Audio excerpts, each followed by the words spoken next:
Hello, hello. Welcome back to another day of the Run 2 full game speedrun.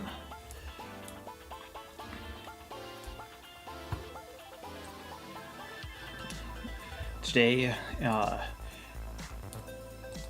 we're going to take another, we're going to keep working on the bonus levels. There is a big problem here, and that is they need new, different tile types, so that you can't simply rotate where you're not supposed to.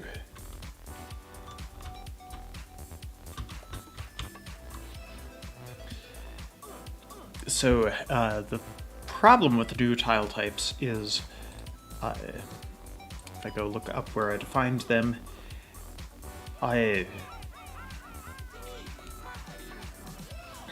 there's a limit to how much information geometry stores. Typical geometry, and I guess I need to stop and explain why that's important. The way I'm displaying tiles, I want to batch them, render them all in one group to make it efficient.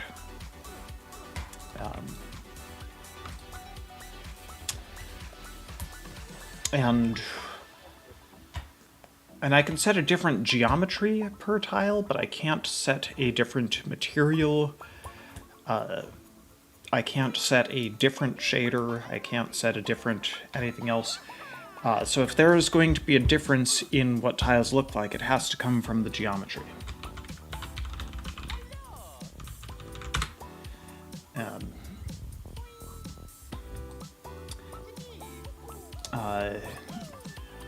Each of these contain the actual geometrical data, such as vertices, normals, UVs, etc.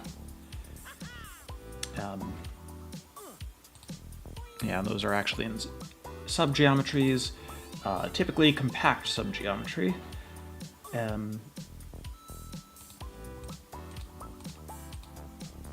And so I need to do something with this.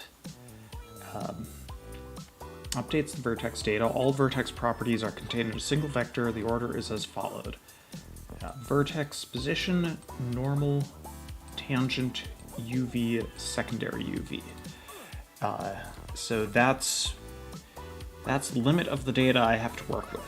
So I have two real options. I can repurpose some of this. I'm not currently using the normal or tangent data for much of anything. And repurposing certainly could work. I would have to write my own shader for that. It hasn't stopped me before. But if I repurpose it, then I can never use it for its intended purpose.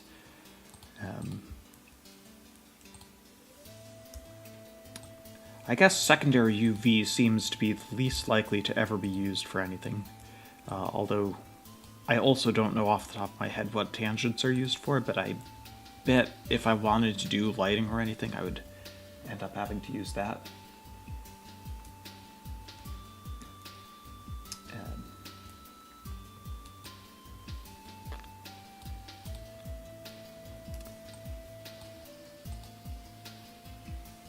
On the other hand, I could use the UVs for what they're intended for. It would be... I would need to go make UV maps for things. I would need to load the models in. But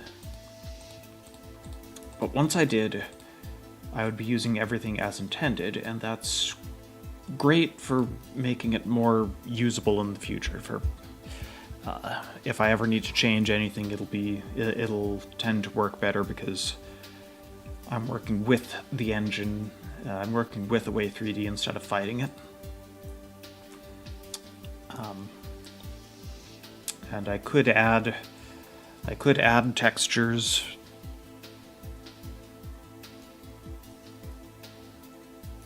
But it would increase the file size somewhat. I've decided I'm not too worried about that. I'm probably going to include the uncompressed soundtrack or barely compress it, maybe.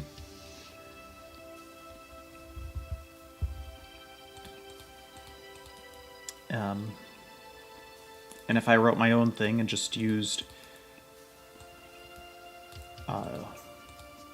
if I reused secondary UVs, it would probably be pretty easy to do.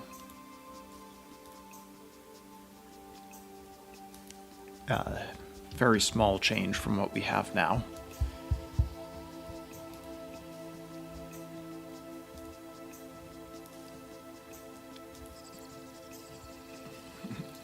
But both of them are gonna require a bit of work, so I'd like to pick one and just do it.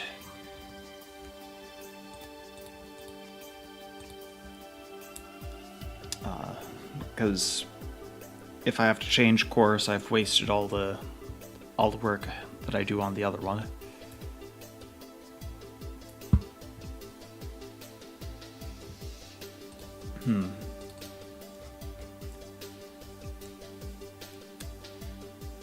Right, we're using particle geometry.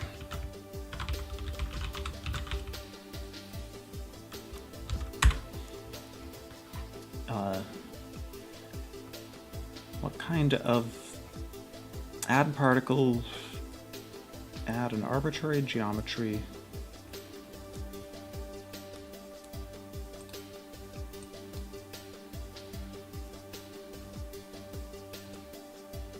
Okay, it only expects compact subgeometry. Which, you know what, that's fair. So yes, we're back to compact subgeometry.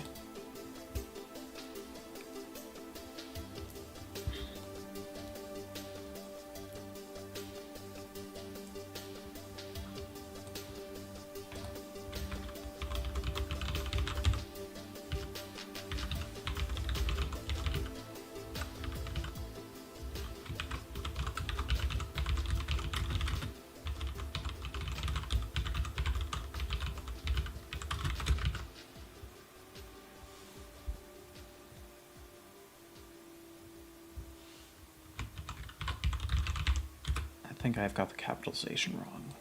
Yes, I do.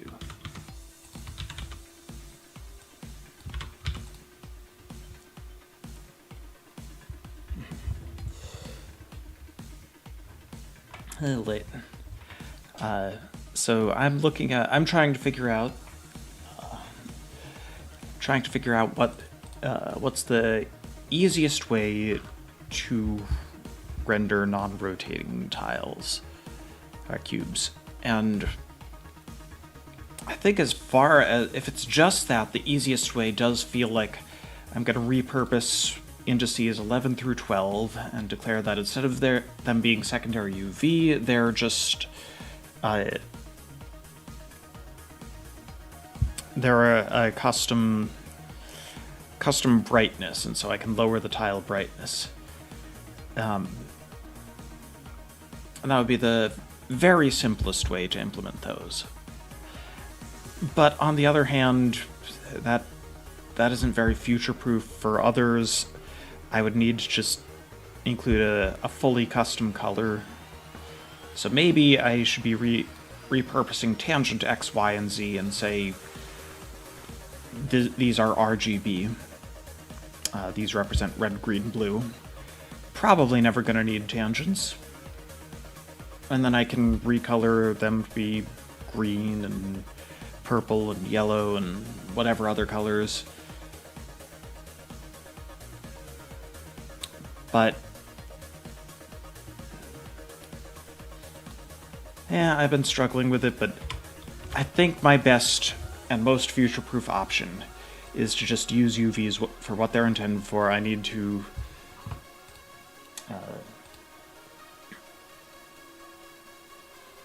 go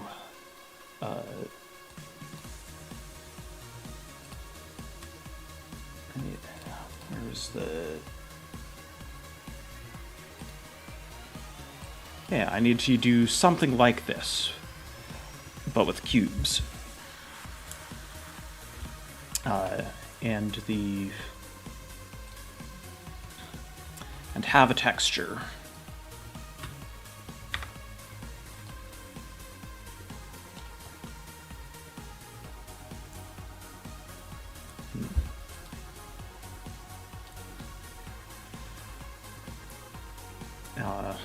And just down here in the bottom corner, I just insert all of the specific colors I need, and then I can change them. And when I want one that actually has a pattern on it, I can make a pattern.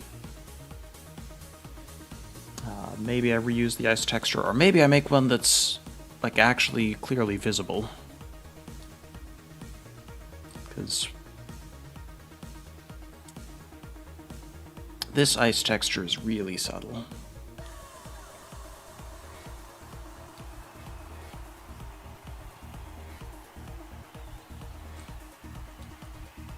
Yeah. Right, that's not a texture, that's it's actually just geometry that makes the stripes. Yes, welcome to the stream. We're working on new cube types. At a minimum, I want to render non-rotating tiles, which I could do by just passing some flag to say make it a little bit darker. But if I ever want more cube types than that, and maybe want to add texture to them, I'd better go set up UVs.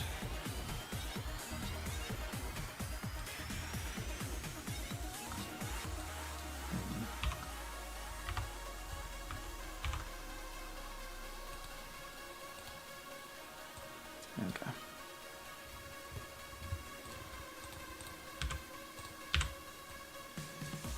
Delete that.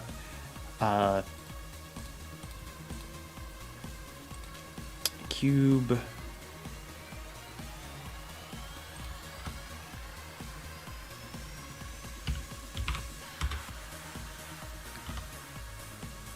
One by one cube.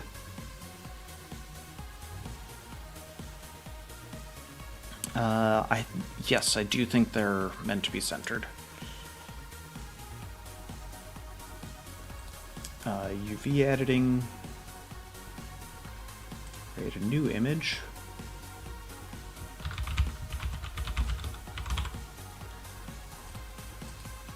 We don't need it to be anywhere near 1024 yet.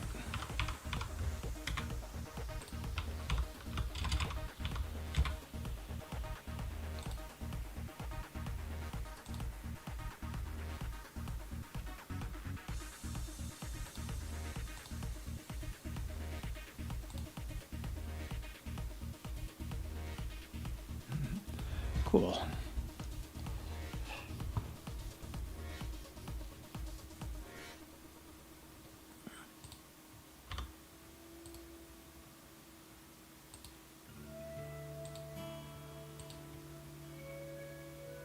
We probably need to tell it to have a material. It is a material.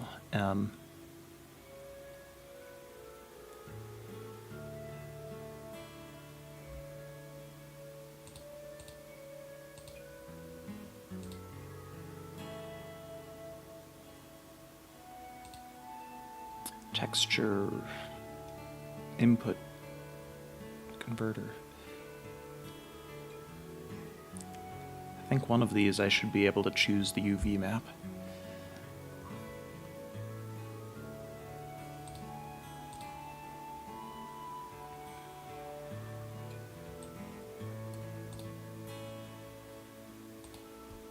Add UV map.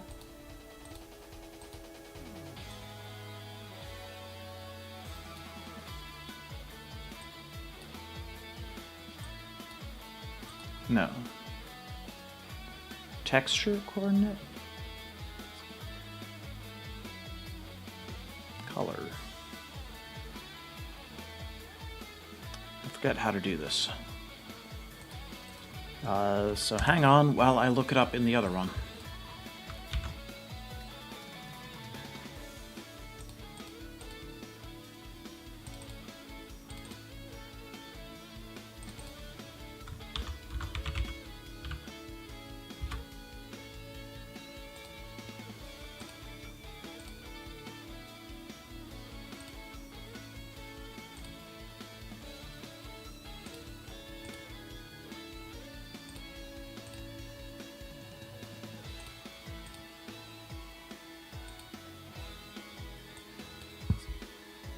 So somewhere in here, compositing.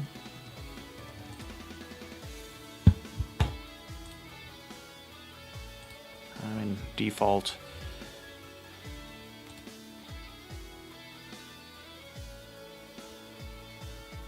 Oh, it must be image texture, I think.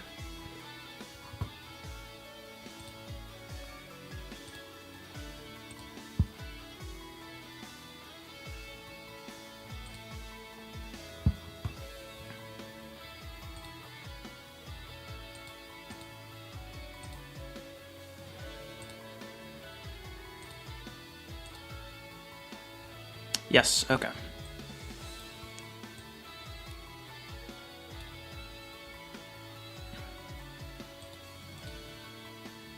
Okay. So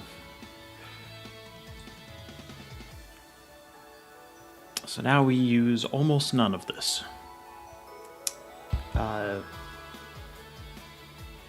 What we're actually going to do with the image is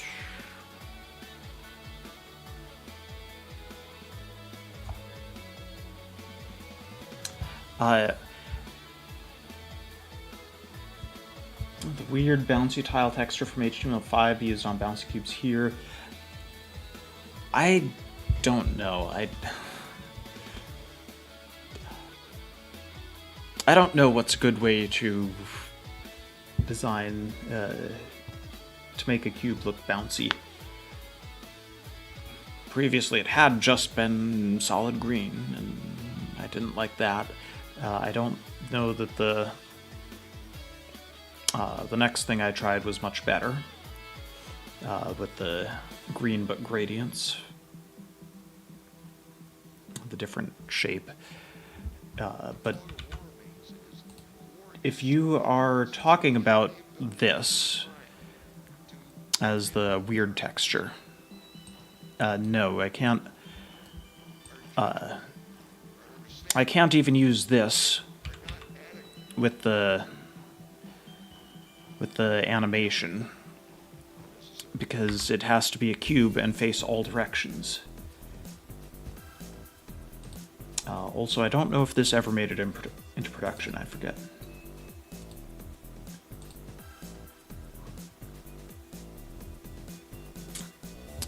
I think I would be in the market for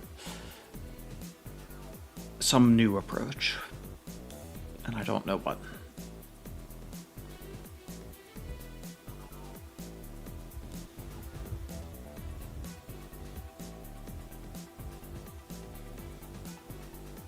It sounded like I need to restart the music.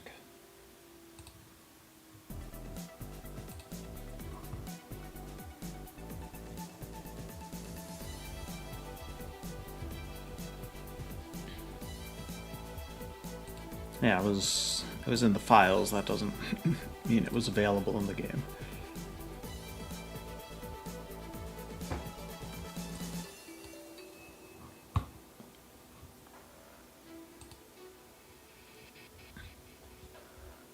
Although I guess if you load a custom level that you manually edited.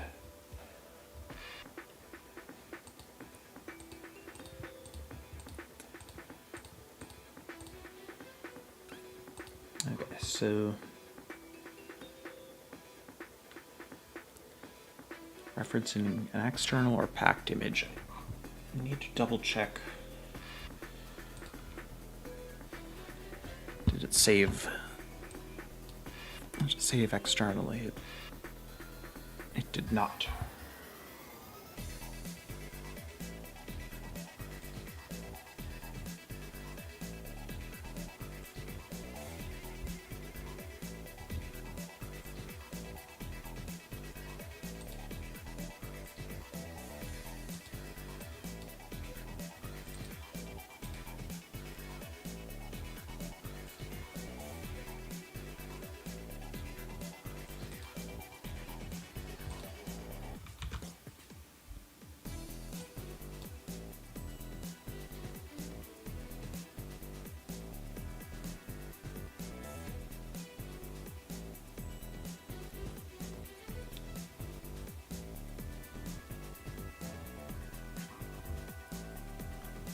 Okay, so if I open that up in an image editor,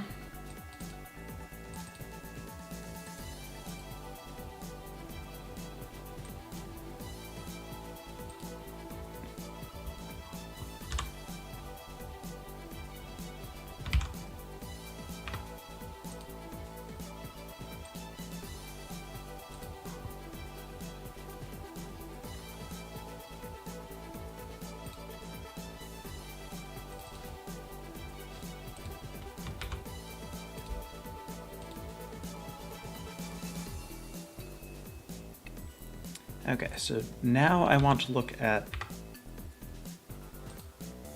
I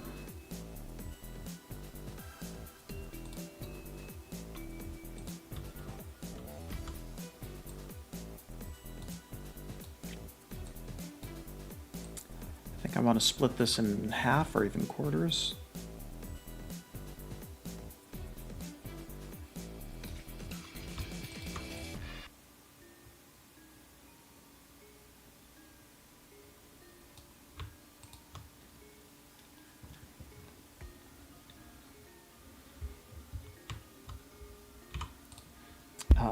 What I want to do with this image is...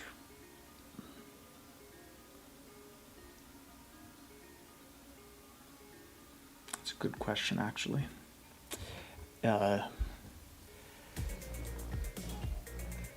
Thing is, I will need to write custom colors to this programmatically.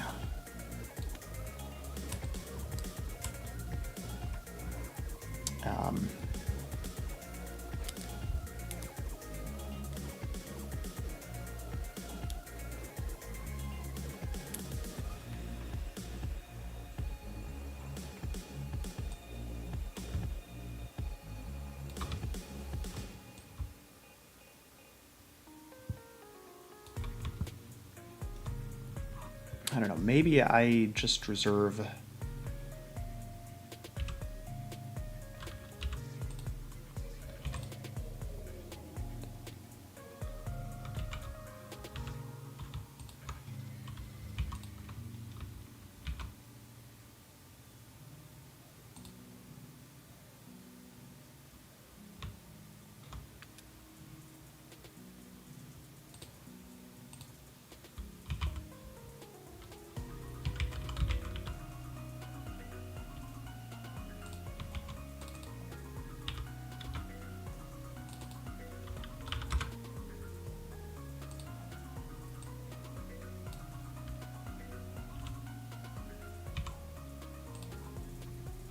I should reserve more than that. Do I reserve a full quarter of the image? Do I reserve a full half the image?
Yeah, for now, I don't need most of this.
reserve a checkerboard like that too. Yeah, I really only need 2 pixels for each individual solid color.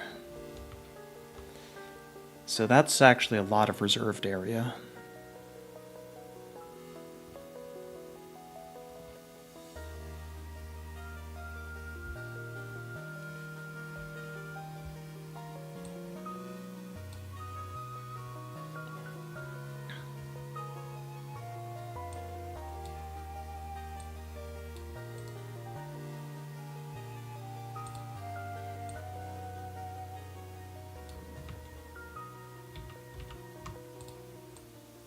Off that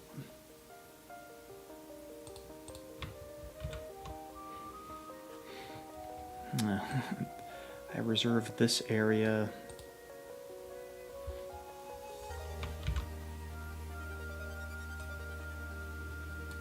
You know what?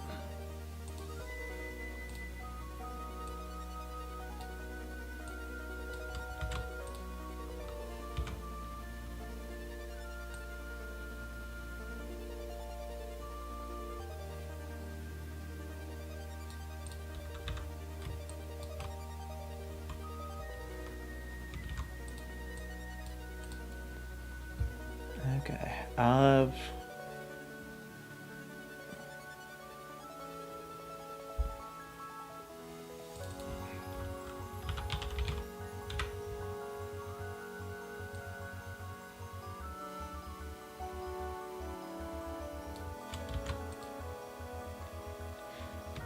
Maybe we use a much smaller canvas for now and expand later.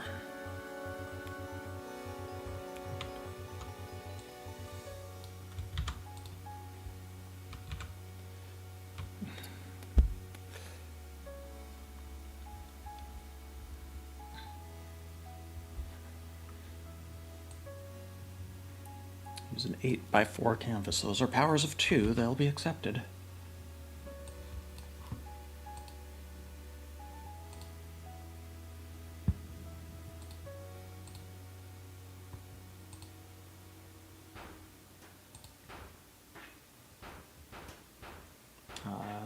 So then we go back to Blender.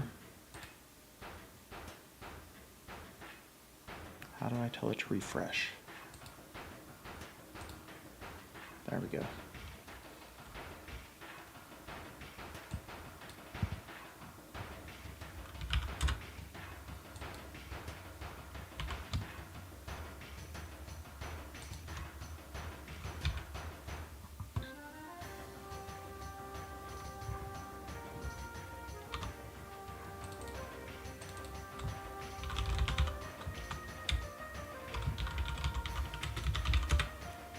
It's the default cube. I have to name it default cube.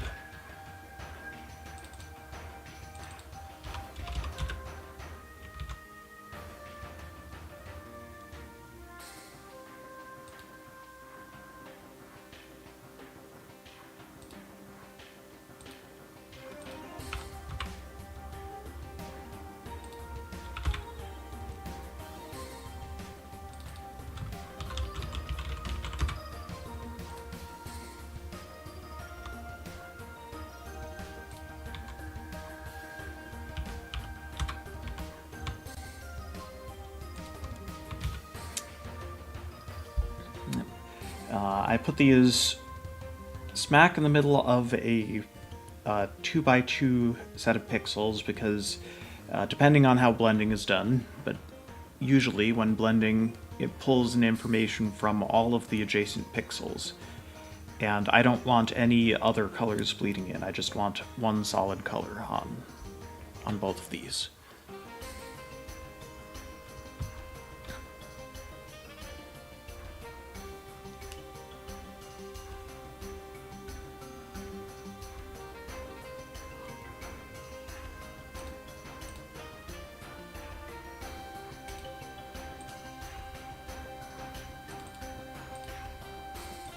So I could change these colors up a little,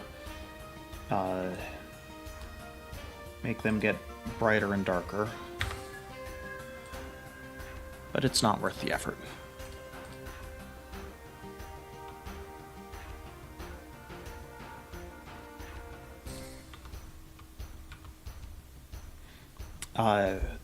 The next step is I need to remember how to export these so they'll actually work.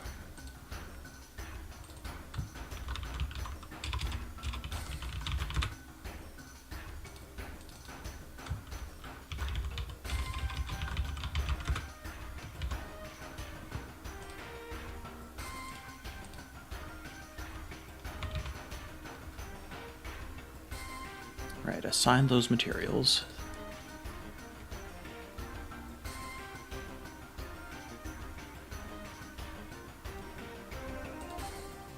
And we need to export. Why does it consider Cloud a legacy?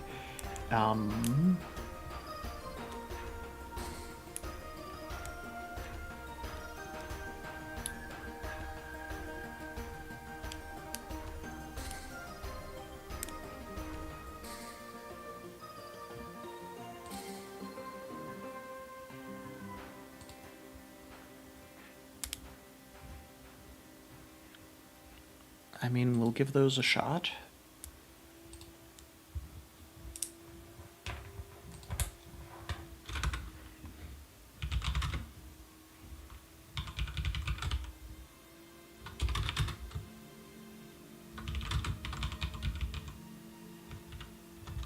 I need to import.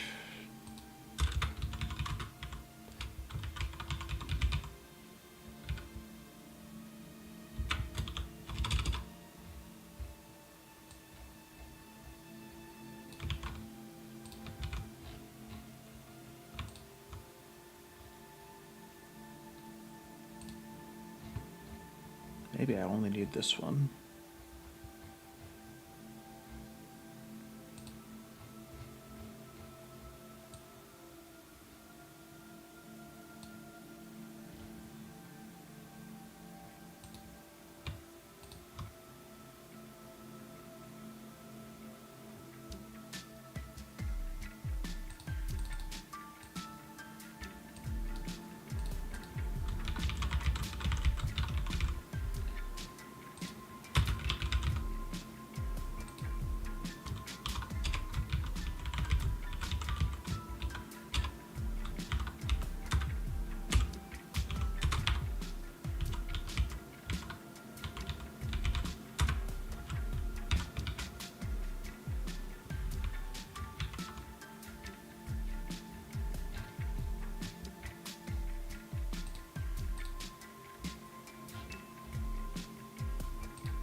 I have some helper classes for this.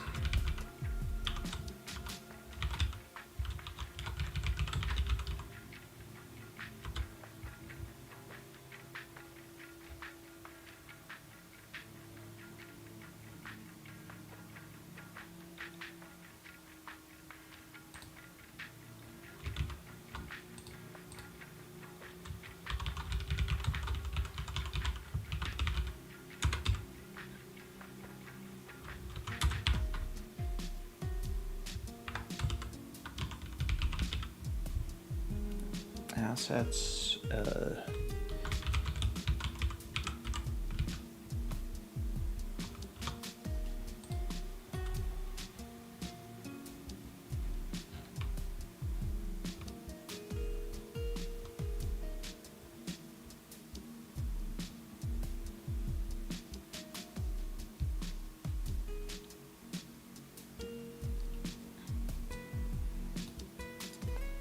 don't necessarily need that.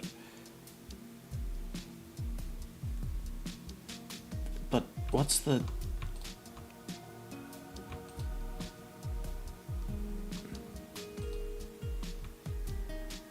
Parsers dot push.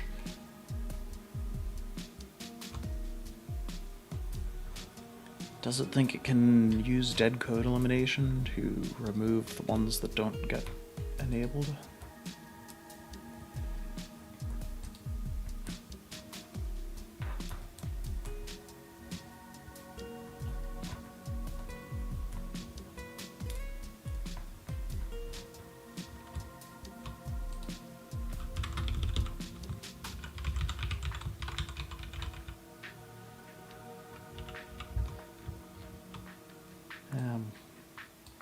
It's not worth it. It's not worth.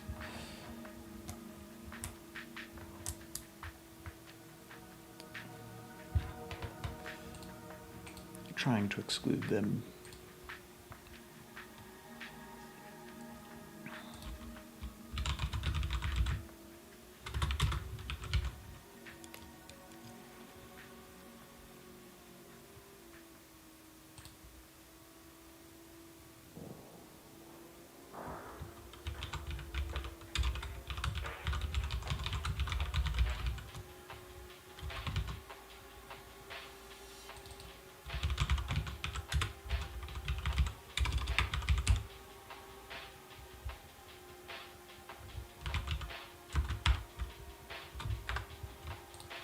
Okay.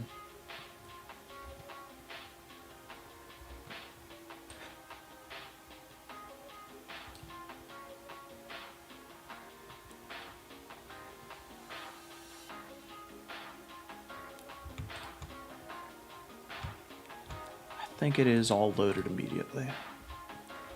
I remember some of this can be deferred.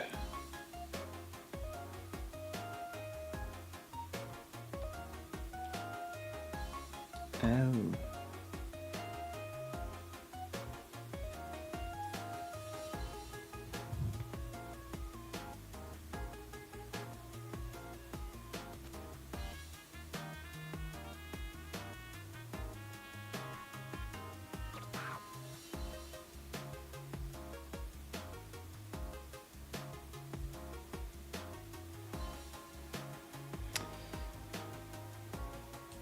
Oh, no.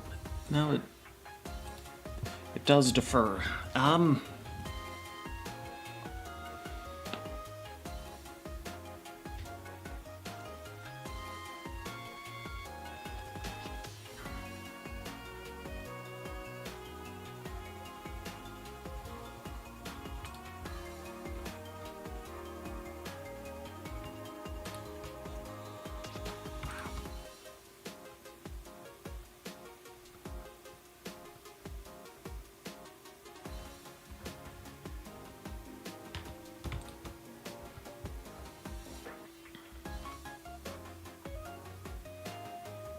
Yeah, it does think it'll take a while, so it doesn't complete immediately. You have to wait for it later. I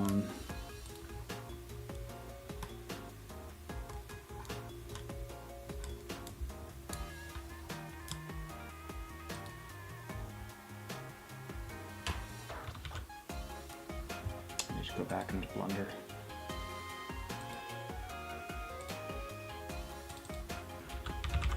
I need to name these exactly.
Almost not worth loading, but not for ordinary cubes.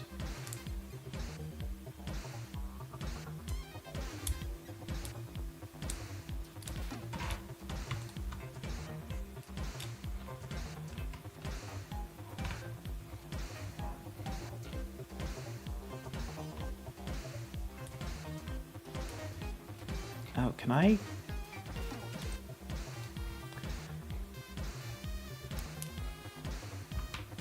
has some indicator...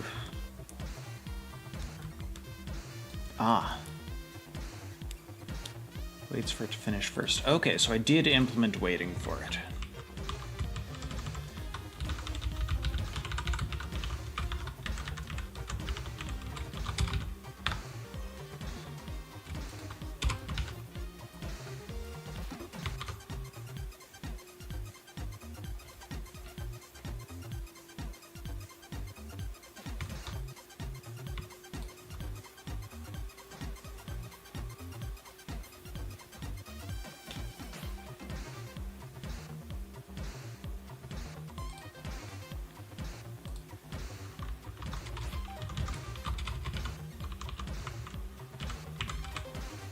Okay, so if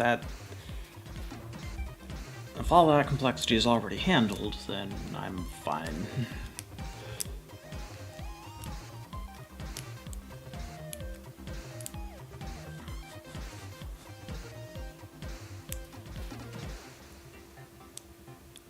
Will potentially slow level loading, but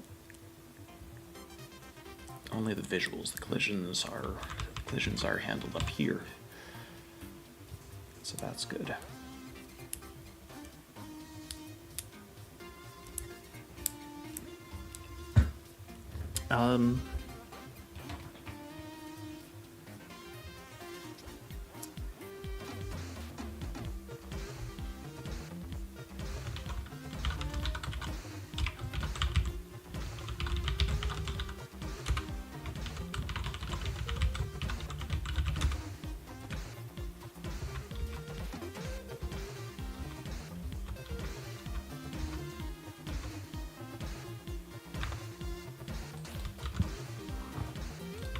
Okay, I need to look up where that gets... Oh, it's right here.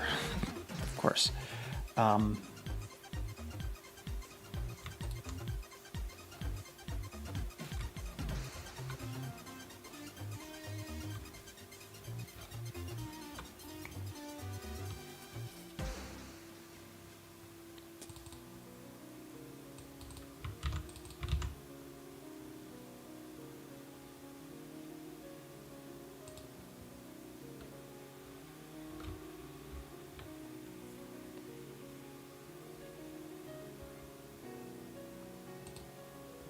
Okay, so this material already exists.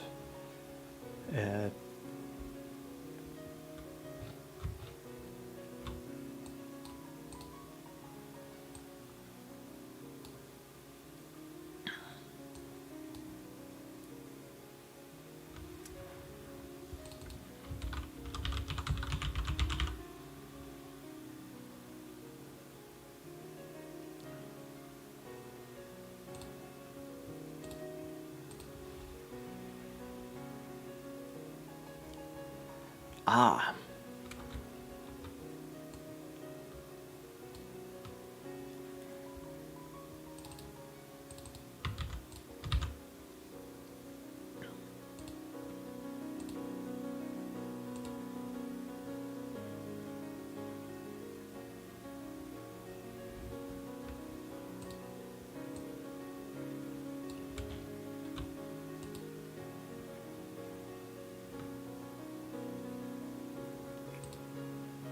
Okay.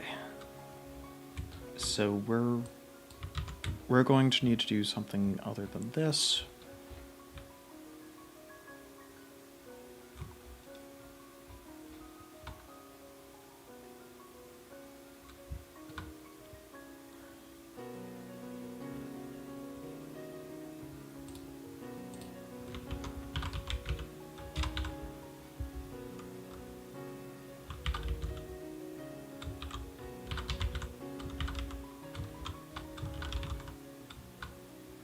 That's the one.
It's a special case.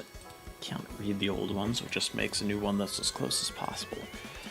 But we should be good there.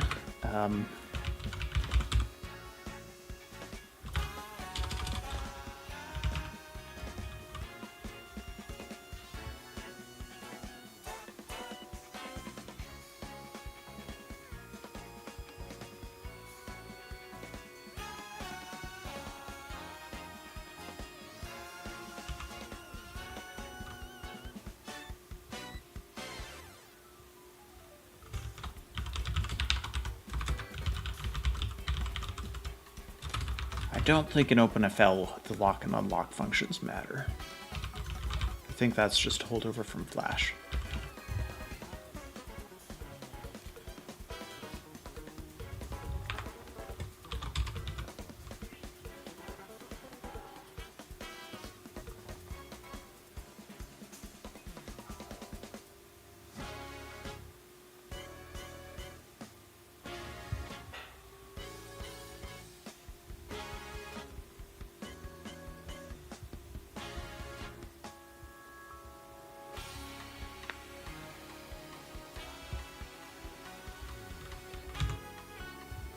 So I want to set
we don't generate maps at the moment because it's just so...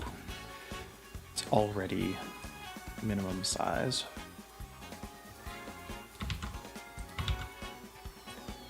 Maybe we don't in general because we can't afford it to turn the 2x2 pixels into 1x1.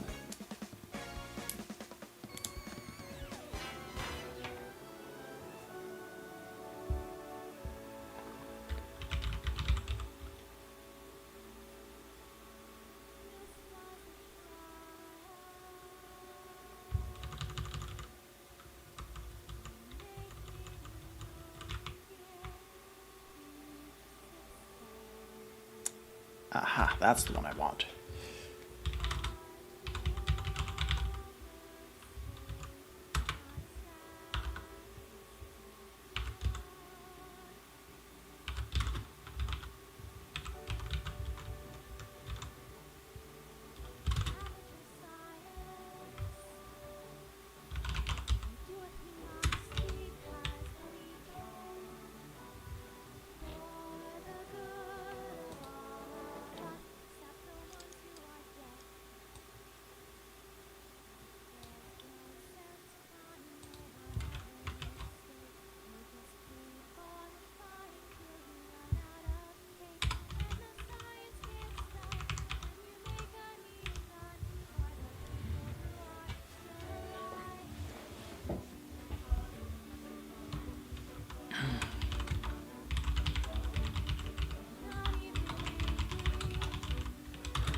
So I need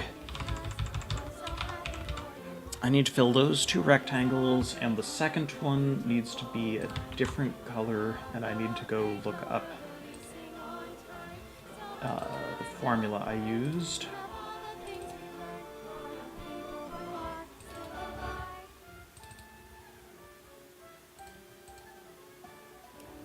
The level color scheme file.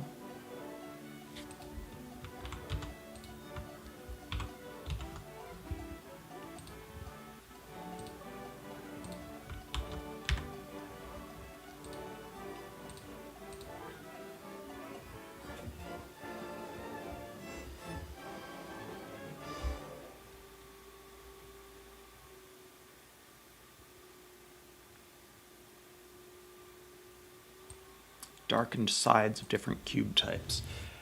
Right. We're not doing that anymore.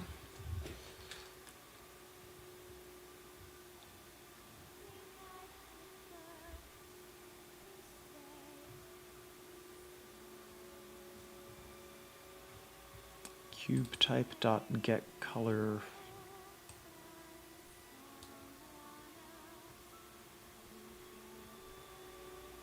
Oh, I think I need to go look up cube type.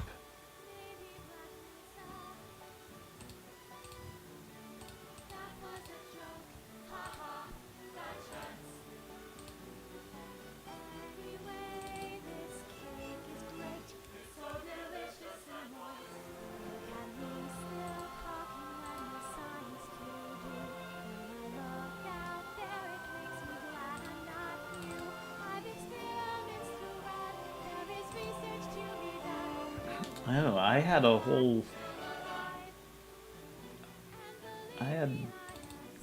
like the equivalent of shaders.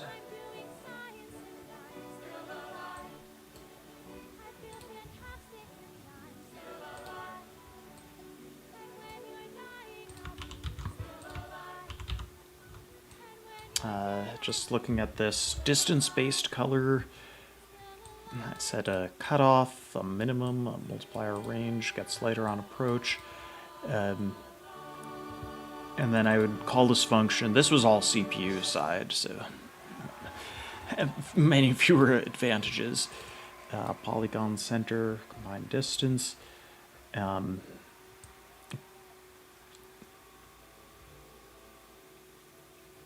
So it would just do some math based on the distance from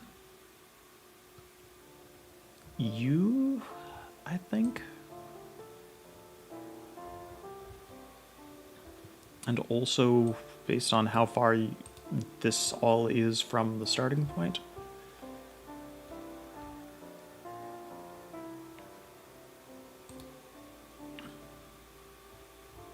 And it would have modified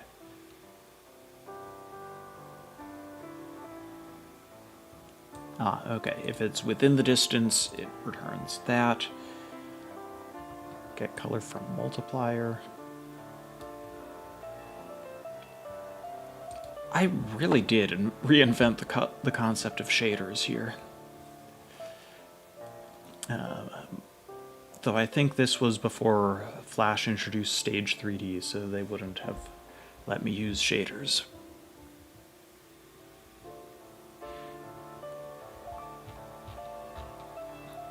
So I think there was a special type of cube that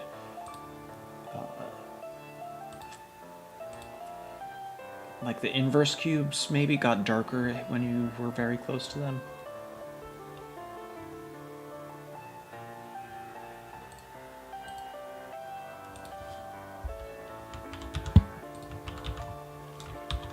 So probably somewhere in this file. Probably restart the music.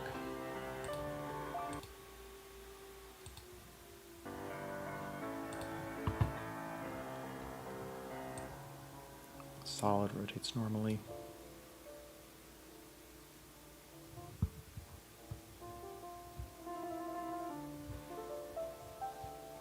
If it's not solid, it's yellow. For a bonus, I guess. And then this just covers the two basic types of cubes. Must be. We have the base level color, or we have base level color times 0.5. Well, that's simple.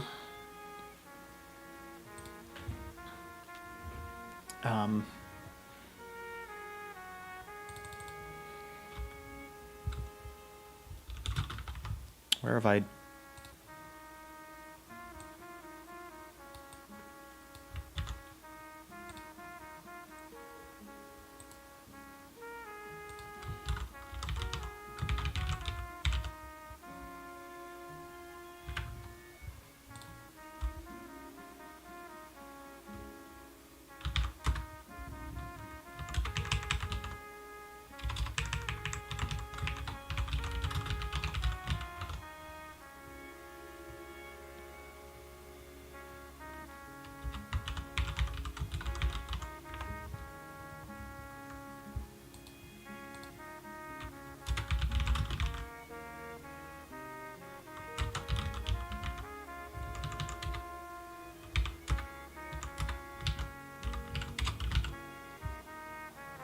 Actually, this isn't UI.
Oh. No, that's fine to keep that separate.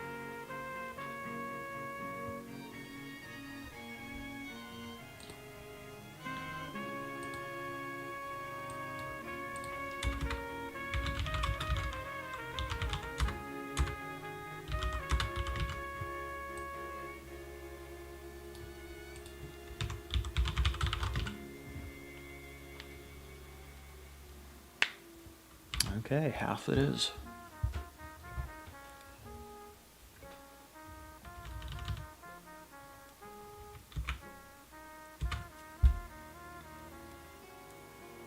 Let's go look at some errors and or some broken textures. But let's take a look anyway. Errors it is.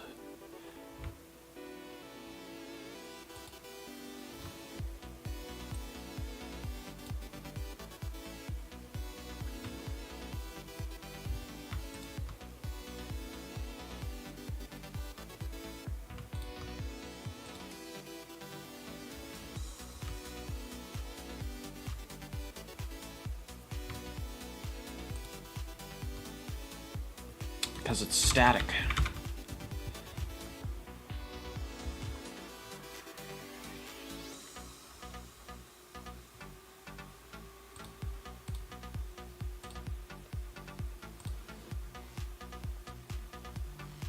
Now what? Much more error.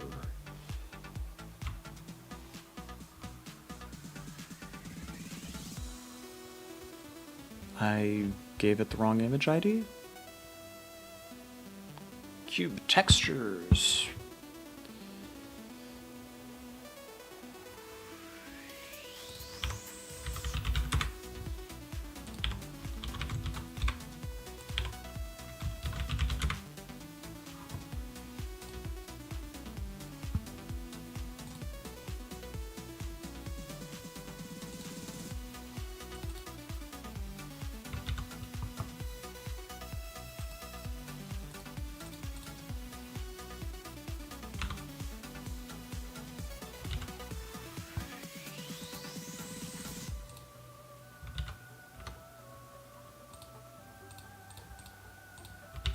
Okay. Saved.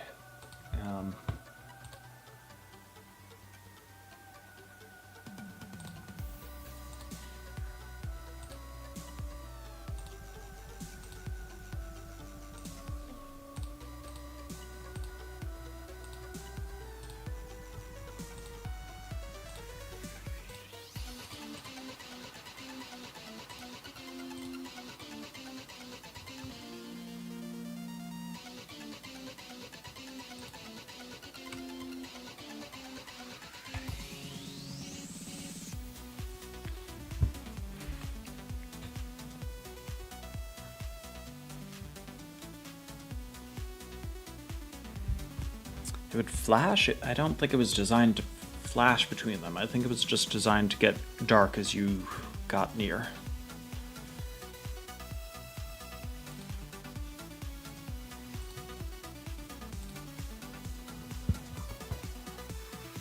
Okay, what are we...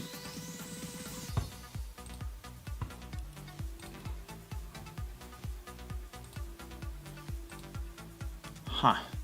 It is still saving this for some reason.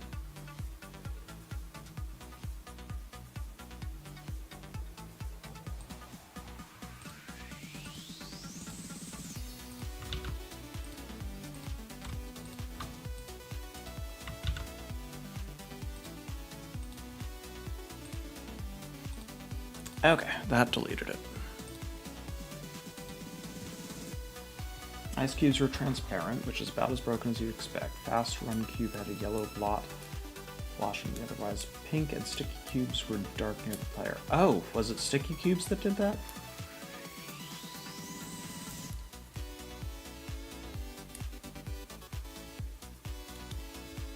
I mean, there were...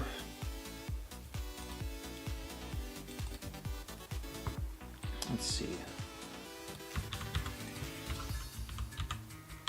There was this wave color, which has a base color, a secondary color, a speed, and a wavelength. So I think that would be the one that has a pulse washing over. And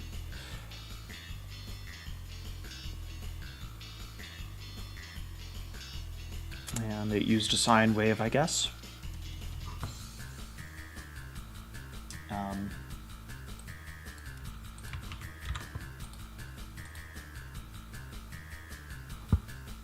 No, point tracking color was just a base class for wave color.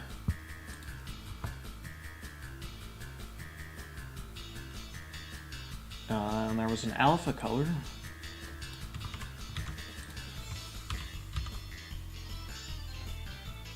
which was a color with an alpha.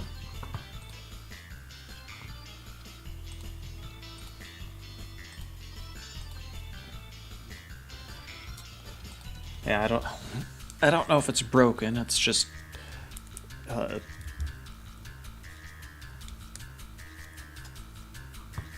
seeing through it.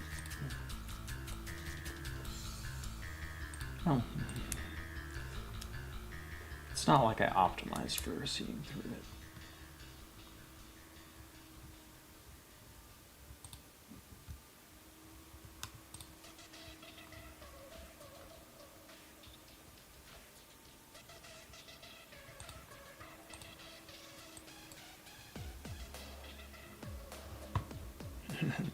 You have more conclusions.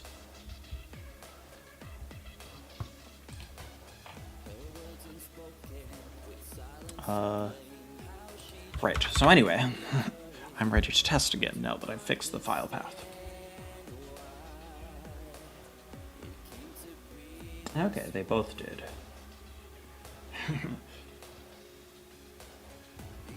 You're not a fan of the sticky ones.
Huh.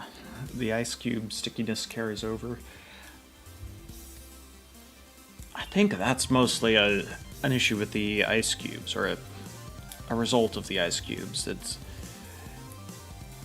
It was supposed to be difficult to get rid of the lowered traction. So maybe it waits until you're back on like normal ground, so a default or non-rotating cube.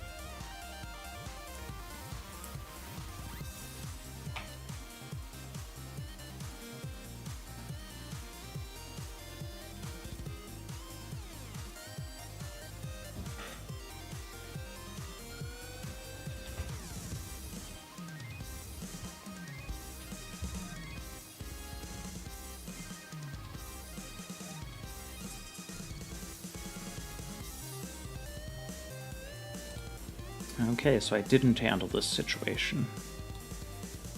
I handle it for other stuff.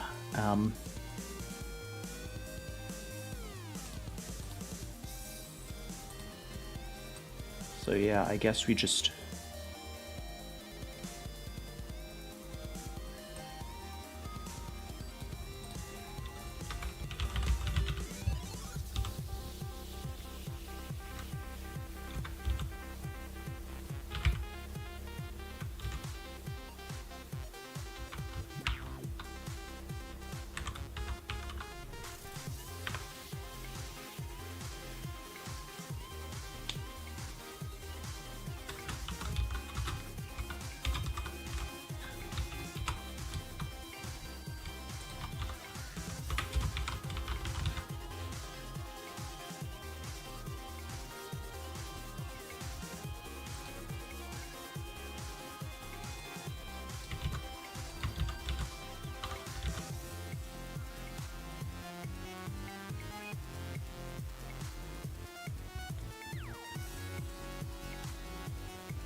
Yeah, I guess we just wrap the entire thing in a listener. So that it doesn't run until everything is ready.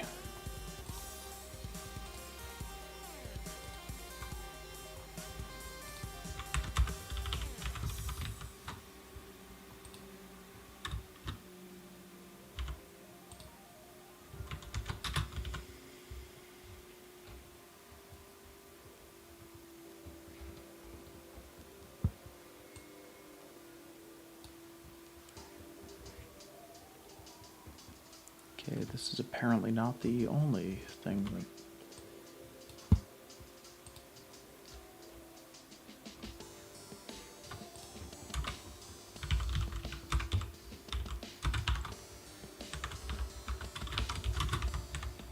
Wrap that as well.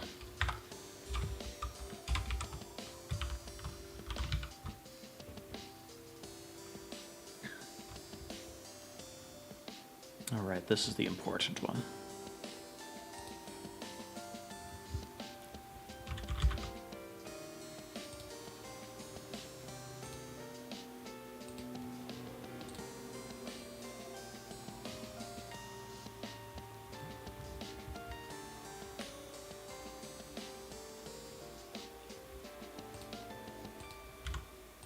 More errors. Is it the same error? It is the same error.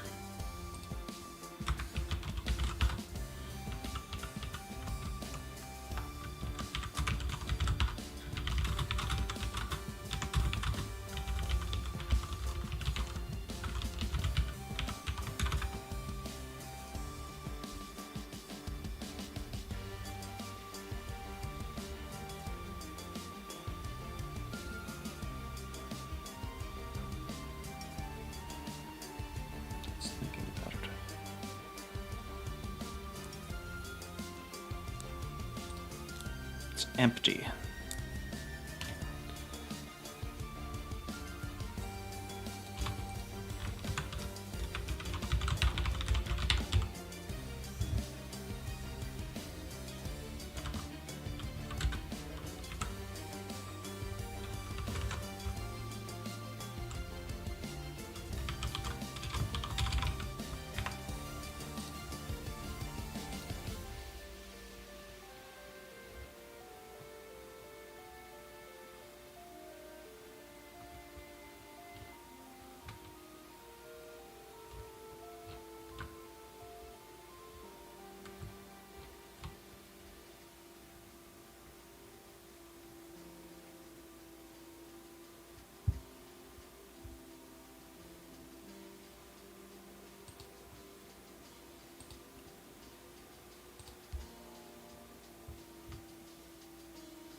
Is it the wrong type of asset?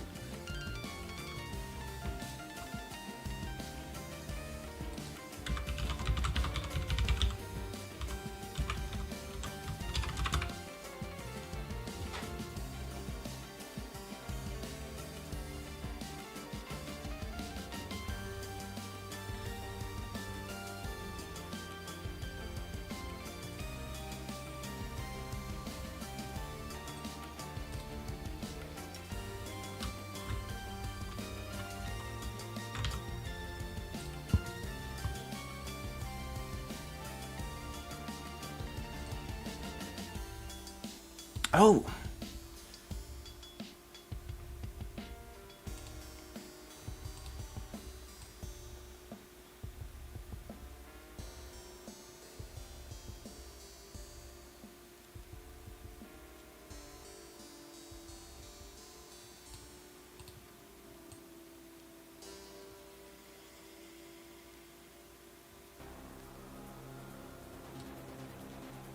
Oh, I forgot to update these.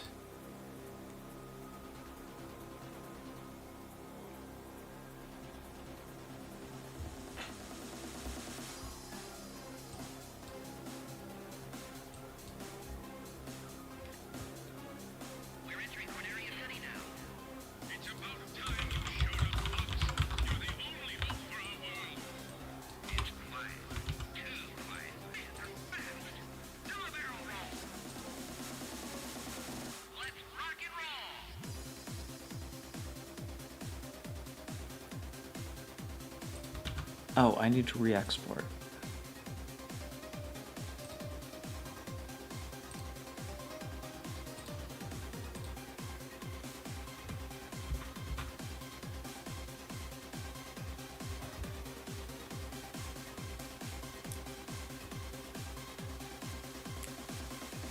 I think.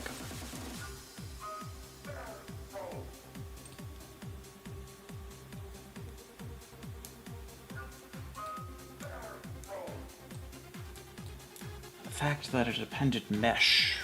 I think I should restart the music too.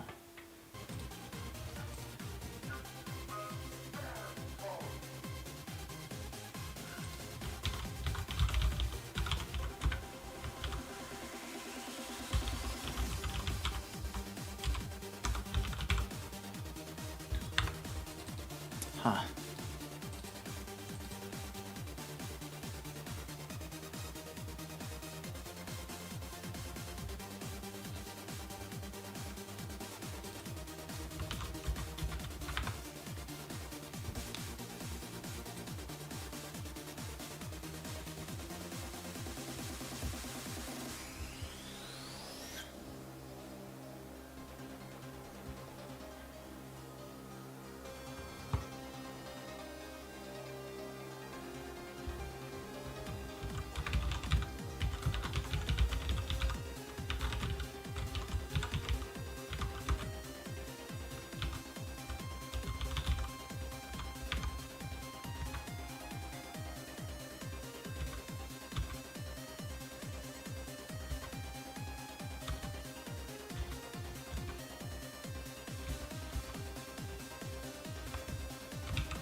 I would love to use the name.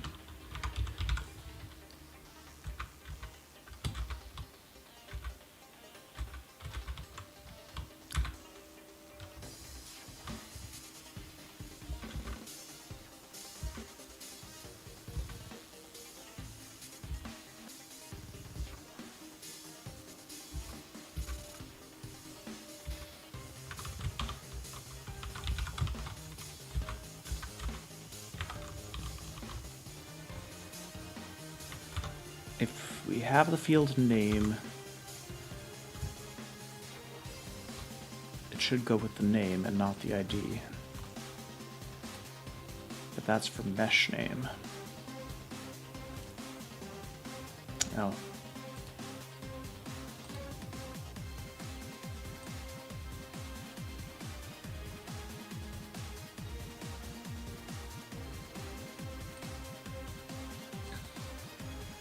Somewhere in that very long file, it's taking this instead of this.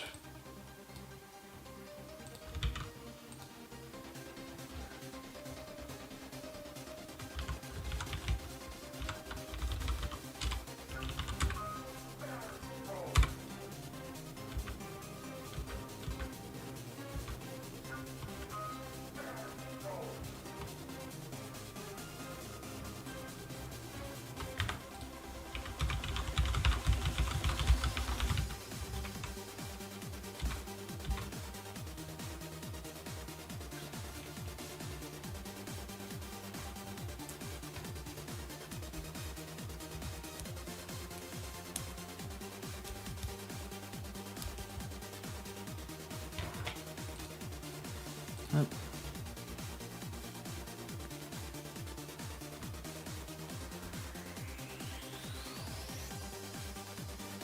Okay, so it is this line that's getting the wrong thing.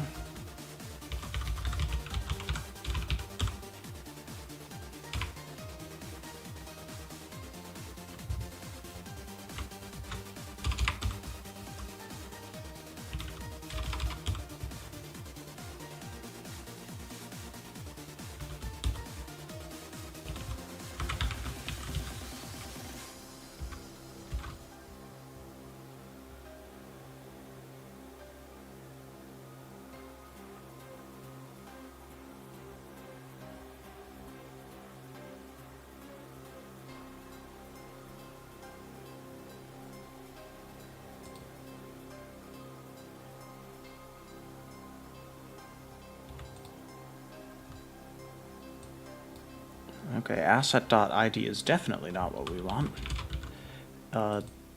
Does this come out of here? It does not. It is... They're generating a unique ID.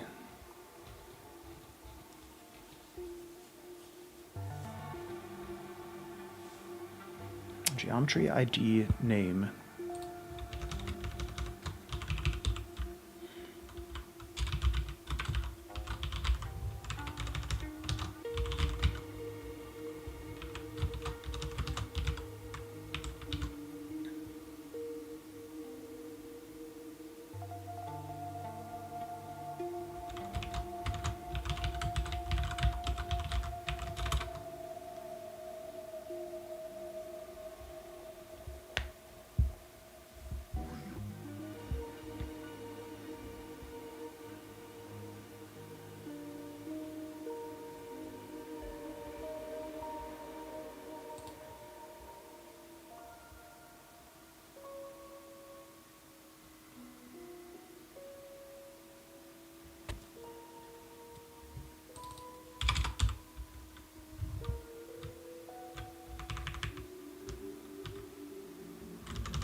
That is just a straight up bug.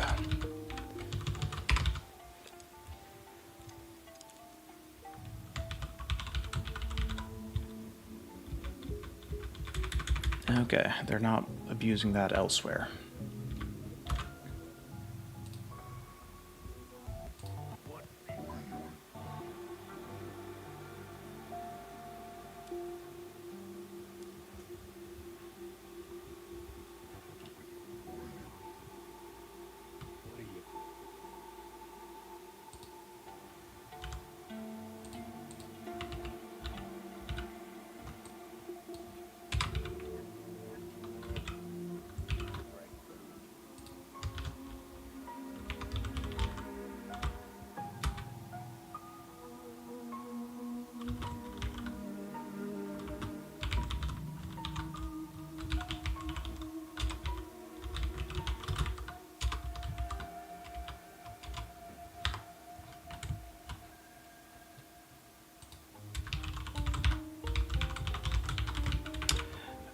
Things have been going. I'm currently trying to make trying to fix an error in Away3D's parser so that it will give me the correct name for things.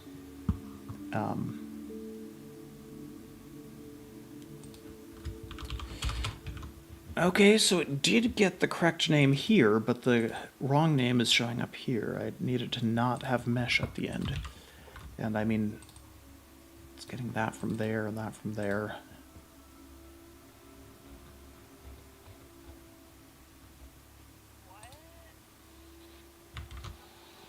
Welcome to tonight's game between these two rival teams. The visitors are Zebra Space Pirates, and man, have they been good. They're coming into tonight's game with a 3-game win streak. However, if there's any team performing better right now, it's tonight's opponent. The league-leading talent Porshine Sparkers are the host tonight in their loud and passionate arena. Buckle up, everyone, because this is going to be a ride to remember.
What type are we filtering for?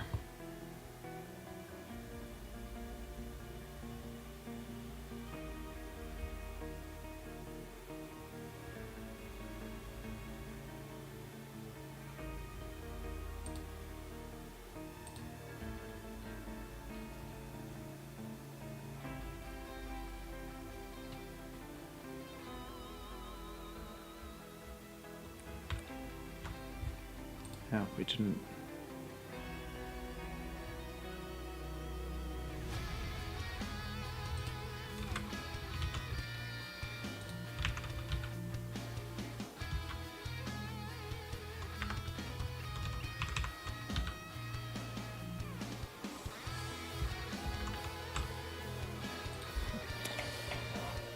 I also forgot what you could add a time limit. What happens if you run out? Oh, it probably resets. That's if you're making a level where you could get stuck, I guess, is what it was intended for.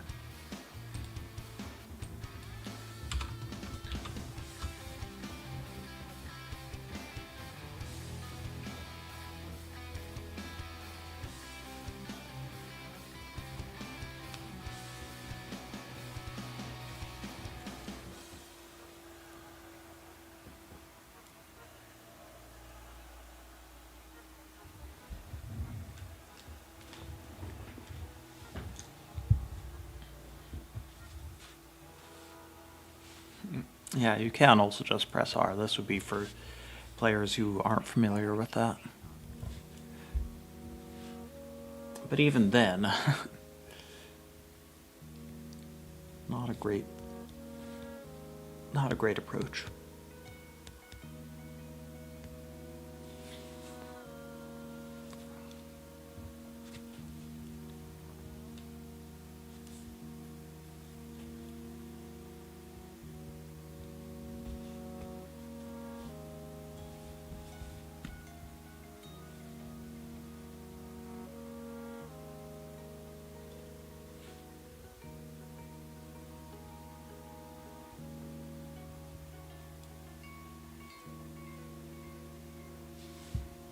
Yeah, there are things you could do with it, but if you want to set time limits, there could be a more, I guess, diegetic is the term.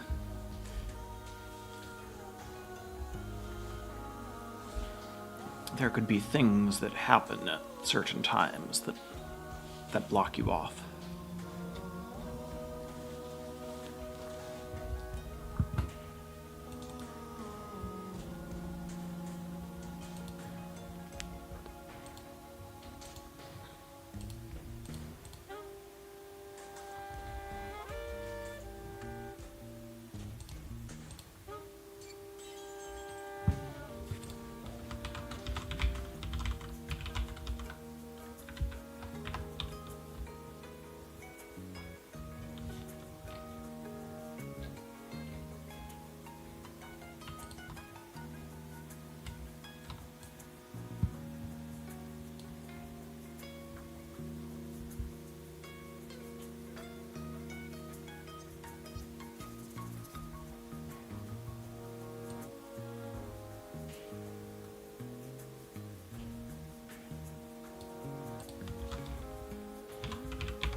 So are the only 2 times it gets the name, is that true?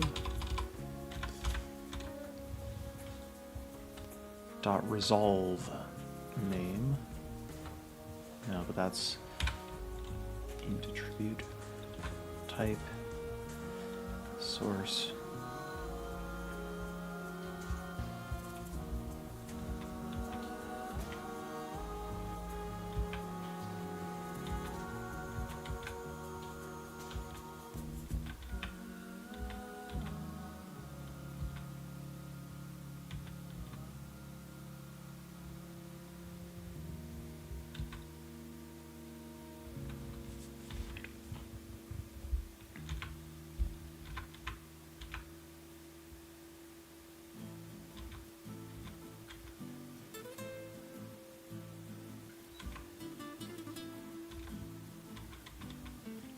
We're back around.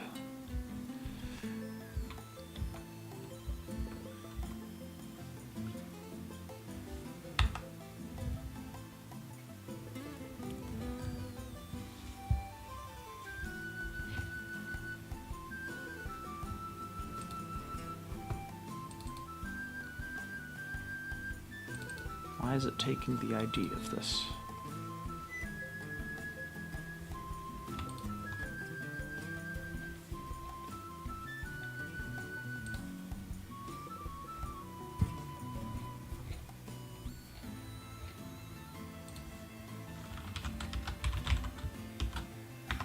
Never looks for name. Oh, but that's not it. Never looks for ID like that.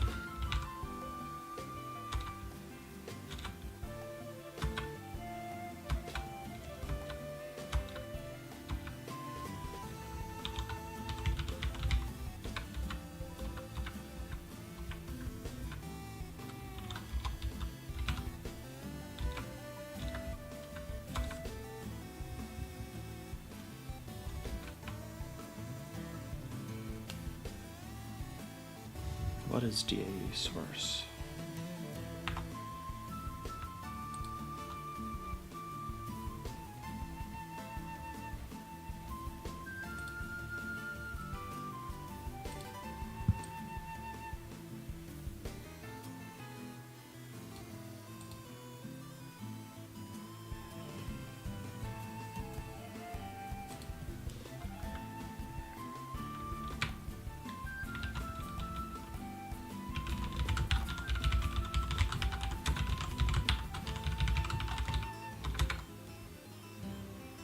Okay. I'm gonna look up the asset's type name and see when the constructor is called. Then I want to make the constructor throw an error so it gives me a stack trace.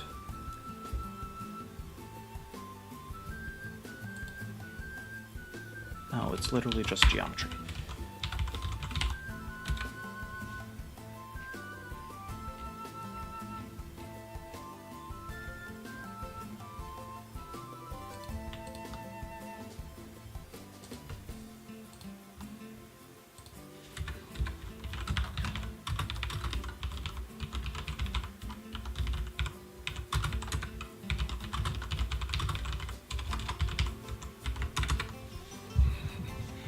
I don't want it to be set to that string, so when that happens, we throw an error.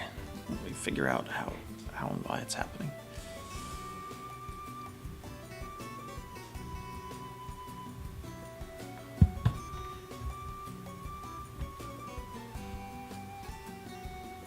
There we go.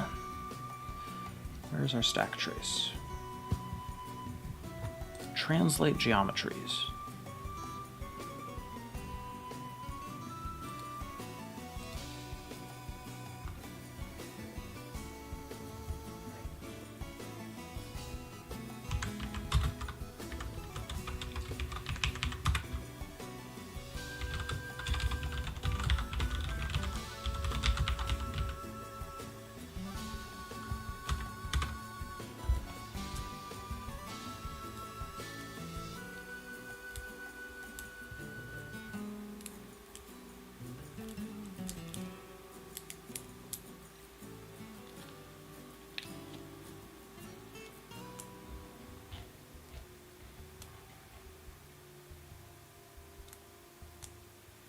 It was null.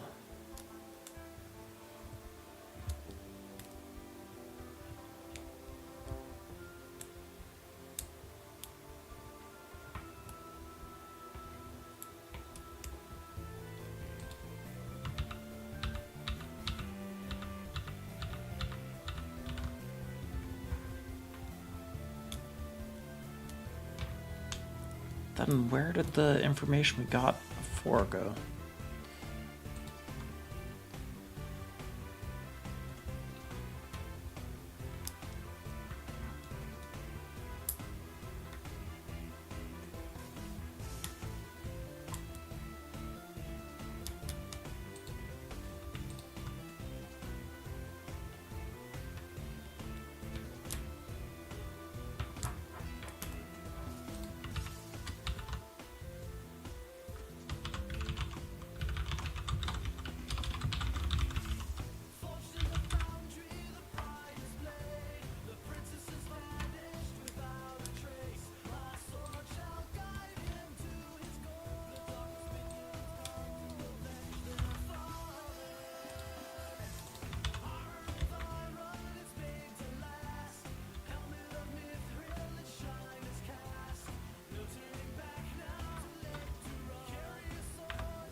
So this is it.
Boom. We use the actual name. We have the name, we use it.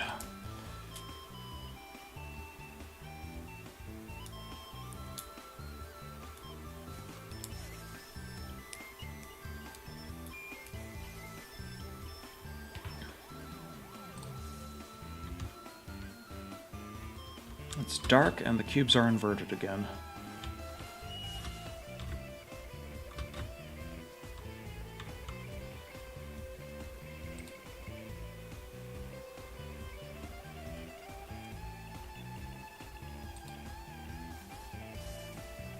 But the rainbow still works, despite having changed the texture type.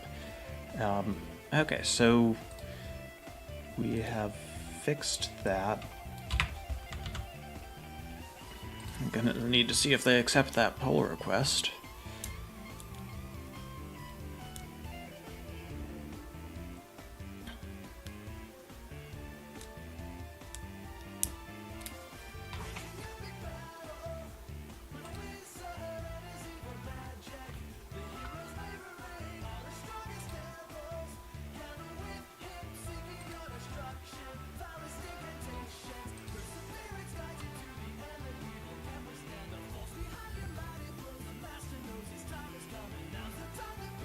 Kind of hate having to indent it 2 extra times.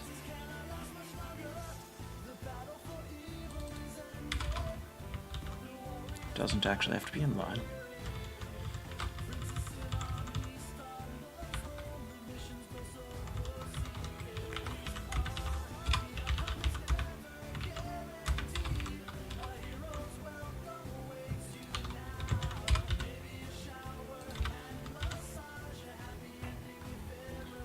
There.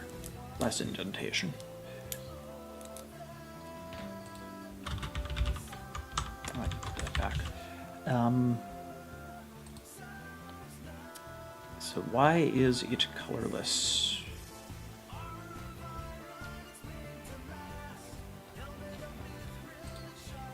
It's here.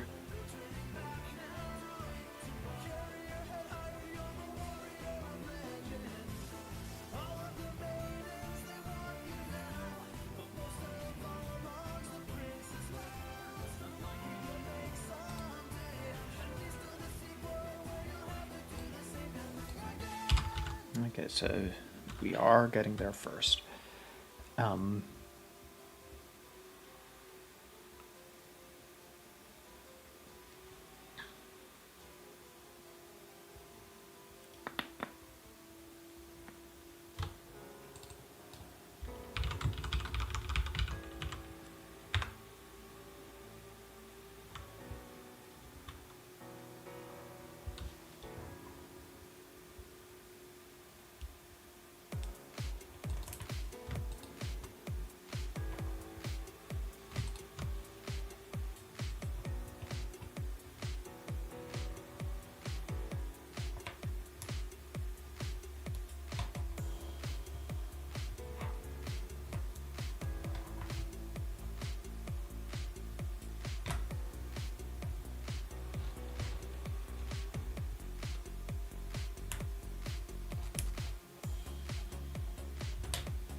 fancy.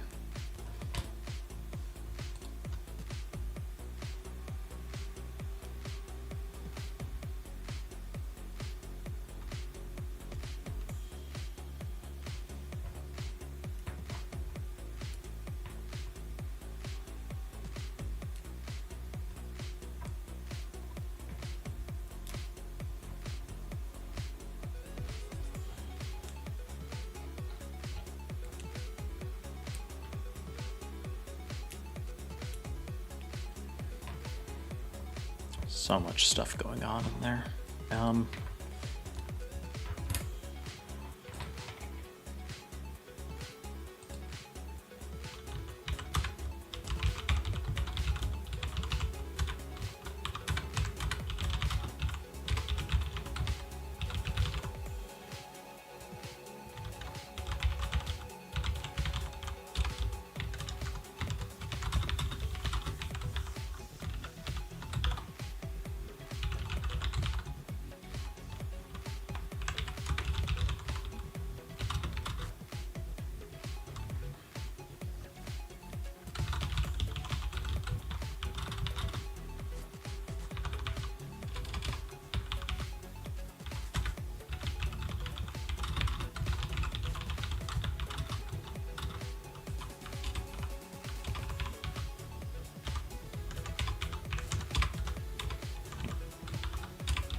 We're also just going to display it on screen to see if it successfully applied the color changes.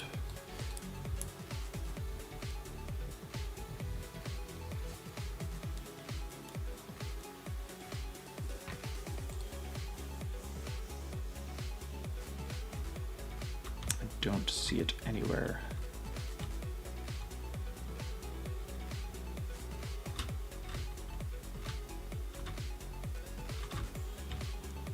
Still don't see it anywhere. Oh, no, I do see this one turned black.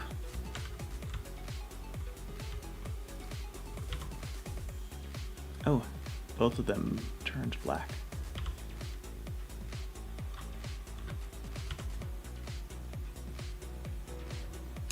They're very subtle.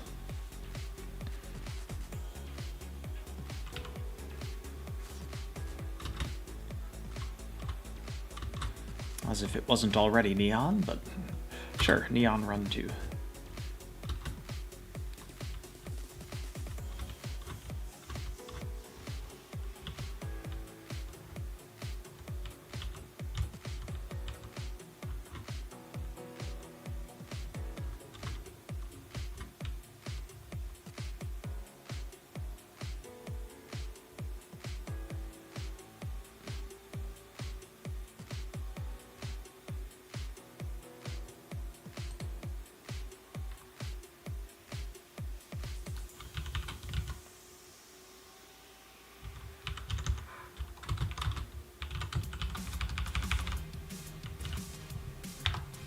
What if it needs the alpha?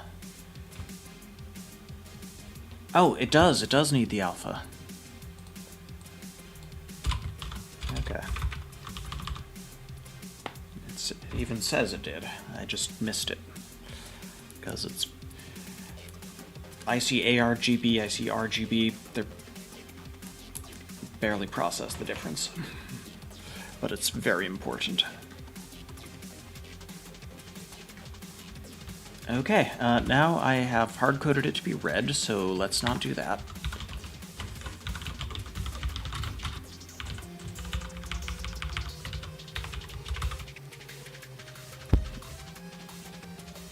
Let's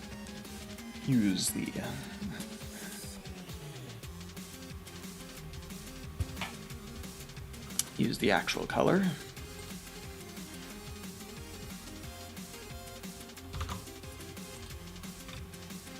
Okay, we're back, almost. We've still got the inverted cubes, which are especially obvious up here. Well, they're only a little more obvious, but they're still inverted.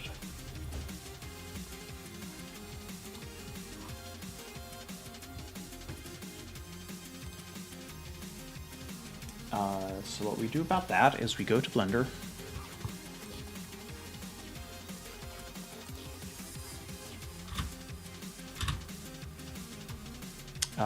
We forget what the search function is.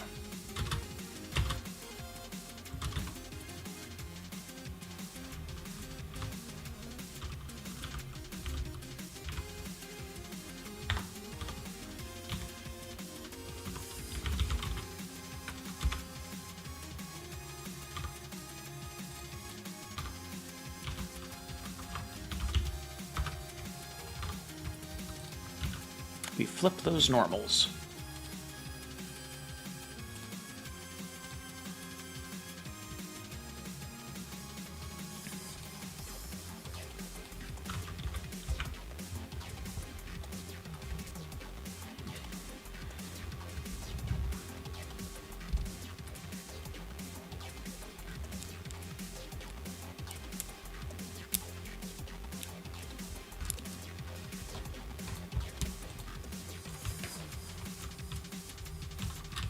And we're back to normal.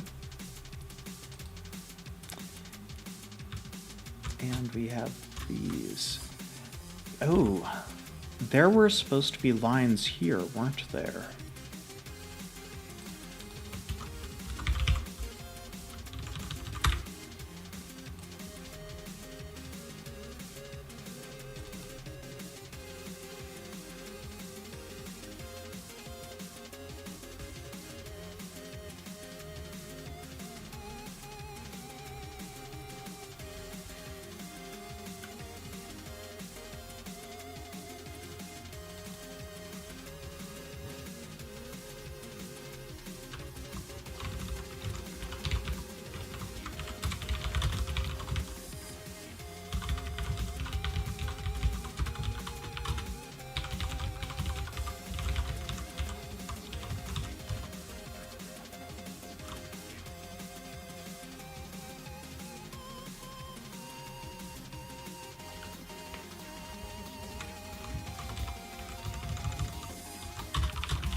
I mean, okay, that'll be the simplest.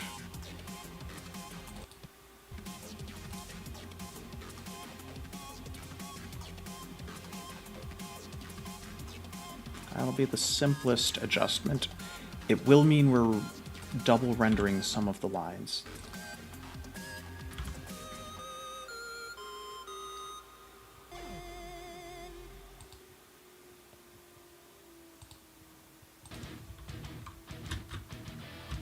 And the lines are a little buried when they're in between two tiles. Oh, and it only looks non-rotating, it isn't actually.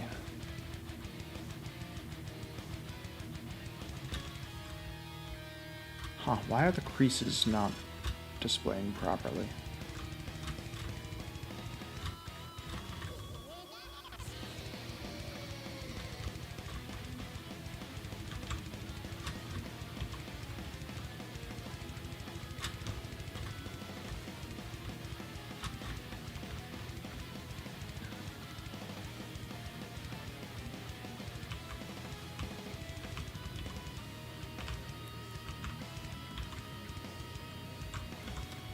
Huh.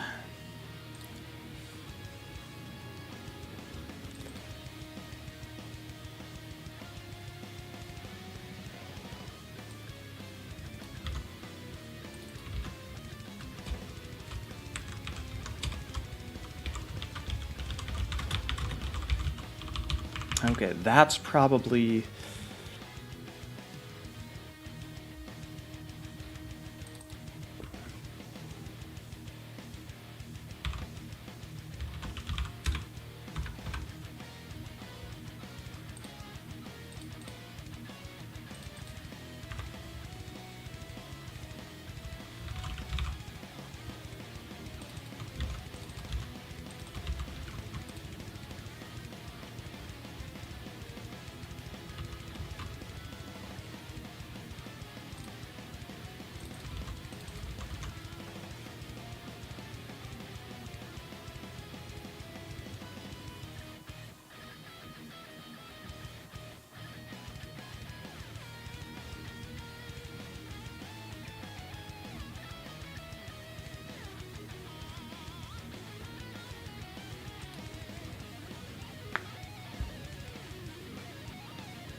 Okay, so what we need next are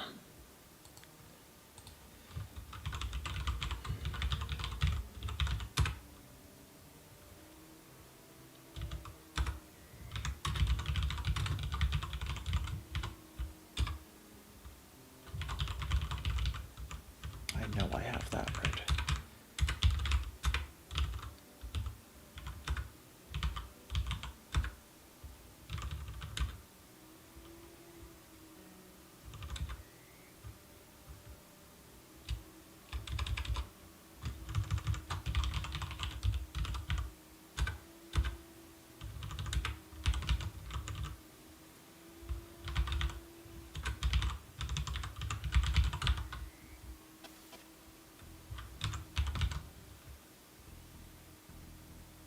What's your problem? Oh, it's an abstract.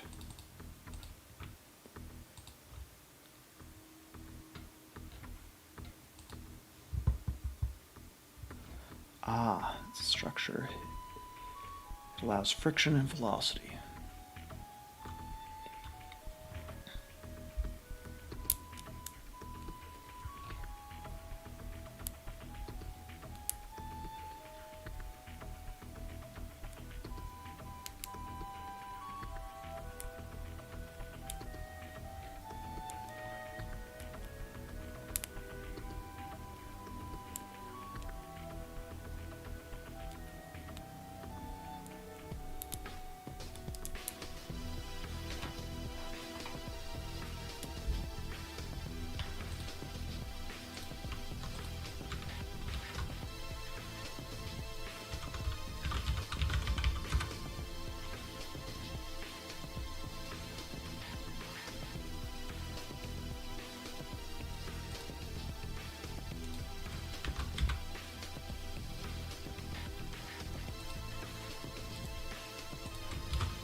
We ended up not using most of those.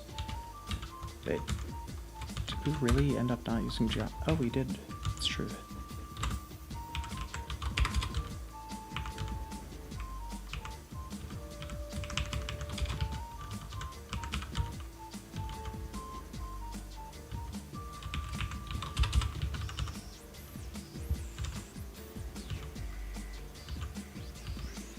I'm just cleaning up.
Okay, are we back to normal?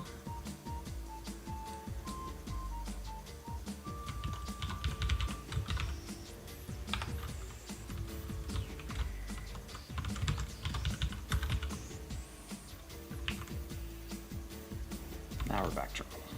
I deleted a couple too many.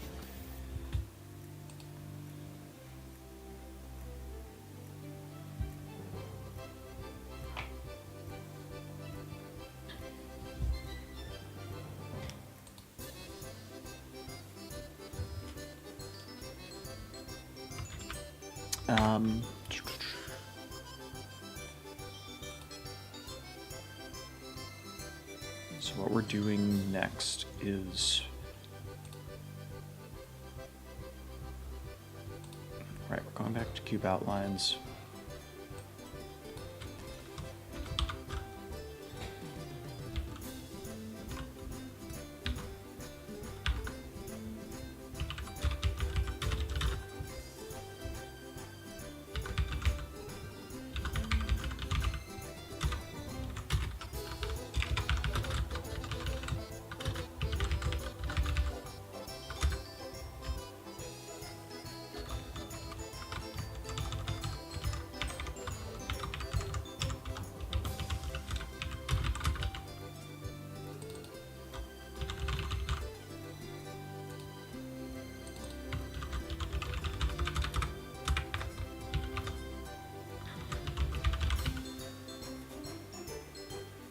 Okay. So we're not going to add indicators to already non-rotating tiles. That's good.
Oh.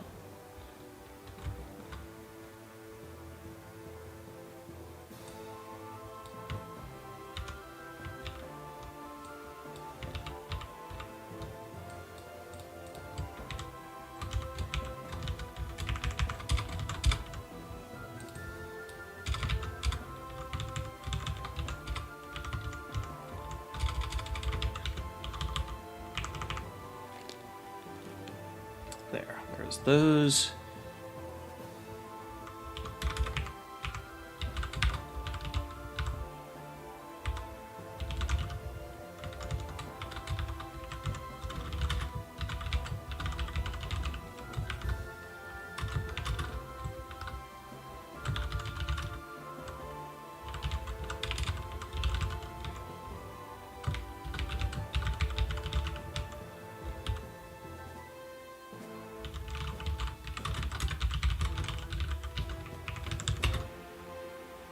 No suggestions, really?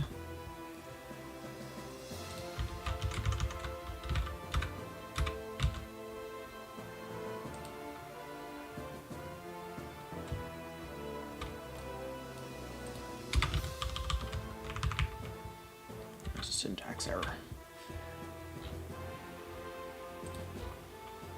Okay. I don't like having to do that, but...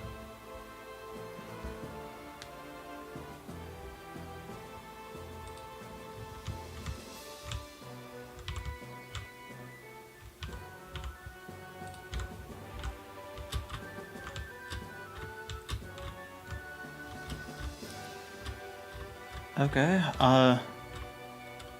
we have non-rotating tiles working. We broke cube outlines entirely.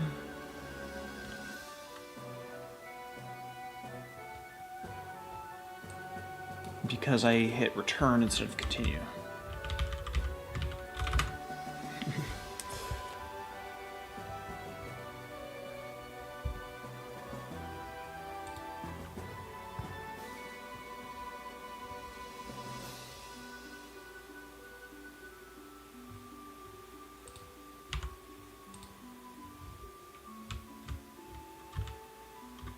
So this is about how the level is supposed to work, but now the jump height needs to be higher.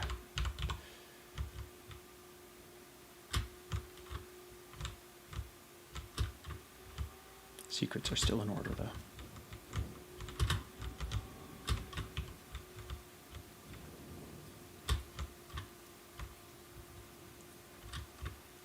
Let's see, just taking a look over here. Okay, so it is allowing you to rotate this because there are cubes here, which is how I remember it.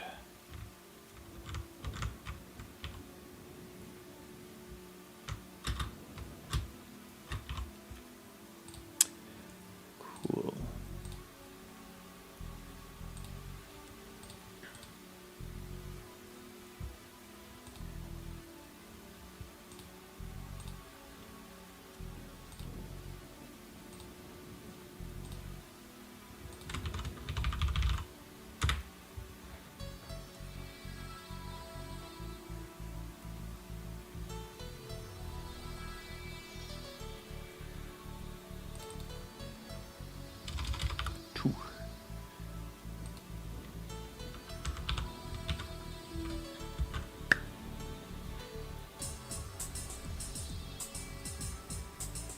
Coyote jump doesn't need to make those big blocks. So with this, I think the runner will officially just be making 5 tile jumps all the time.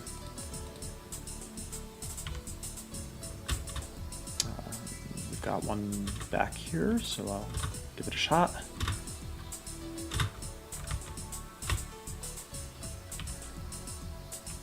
No, I'm not making 5 tile jumps all the time, is that...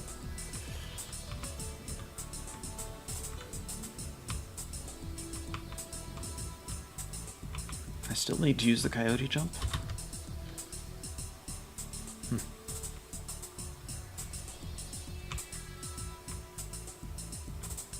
No.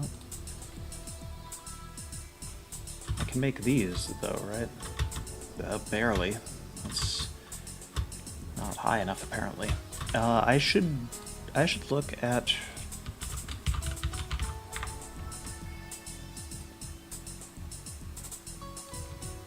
Tile width is 2.5, so I want to be able to make a 2.5 jump.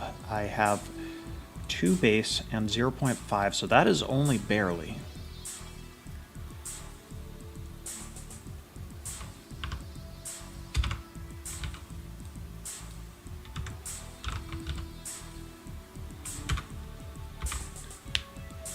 But I also need to... Things are different here. Tile width is 3.1, so I can't add up to 3 or higher.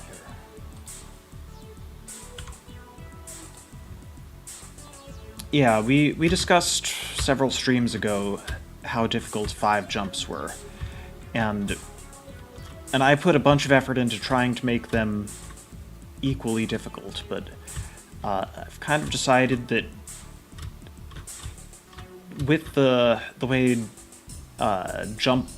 differing jump heights are handled, holding space makes you float up a little rather than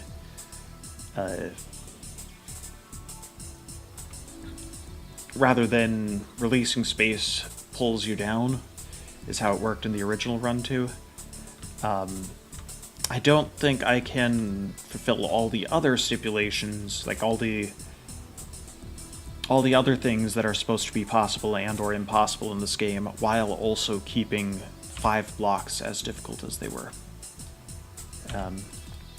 So what I'm talking about is, if we head on over here, I think by now I'm going to be able to make it with a regular jump. Yeah, I can jump again to on, and a better spaced jump will make that no problems whatsoever. Oh, I bounced off the edge. Oh, maybe I didn't increase the coyote jump at all. But yeah, you're going to be able to make it with both types of jump, and somewhere in there, there's one that's not even going to bounce off the edge. But we do need to be able to make these. I don't want to... if we go over here, I don't want gravity to be so high that a slightly longer jump down fails entirely. Now that's actually fairly easy. I cleared that with space to spare. Which is kind of how I wanted it. That's the default path. Like, you should be able to get that even if you jump a little early. That's not where the challenge is. The challenge is over here, and actually...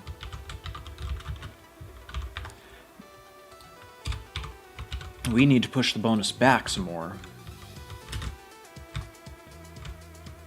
Because you keep speed now when turning onto a ceiling, so that already reduces the amount of time you have.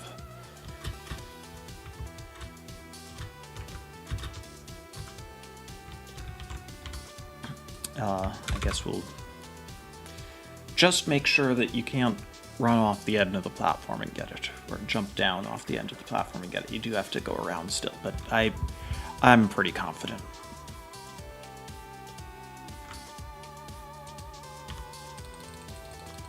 But there's just all these... did I pass it? I passed it. There's all these constraints I have, all these levels that are still supposed to work as they did before. And I changed just a little bit of how I'm calculating the physics. Yeah, that there's absolutely no way that happens.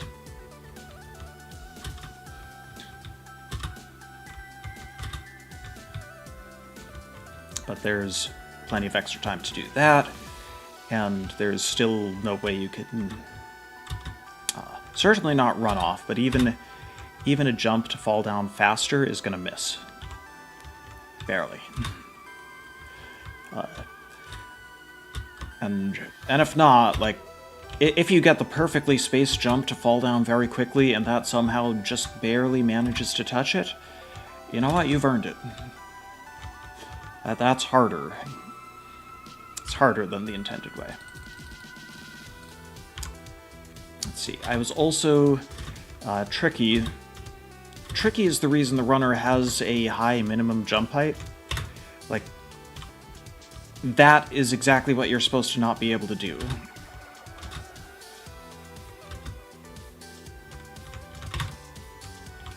And it has become quite easy somehow. What did I change that made it easy?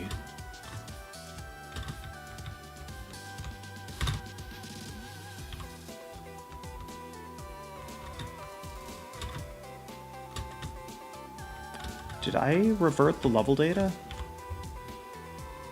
Is that only a 2-block gap now?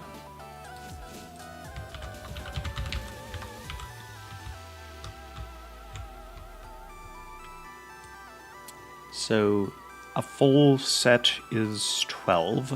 Is that true?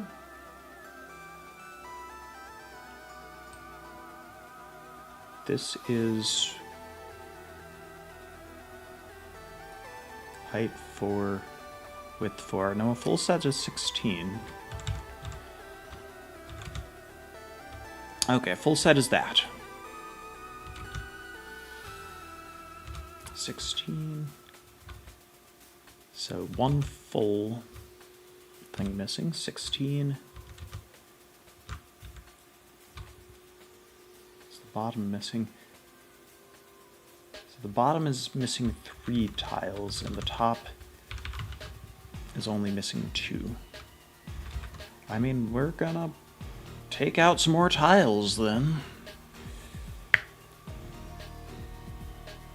I don't know how it got easier when I keep upping the minimum jump height to make you jump over it.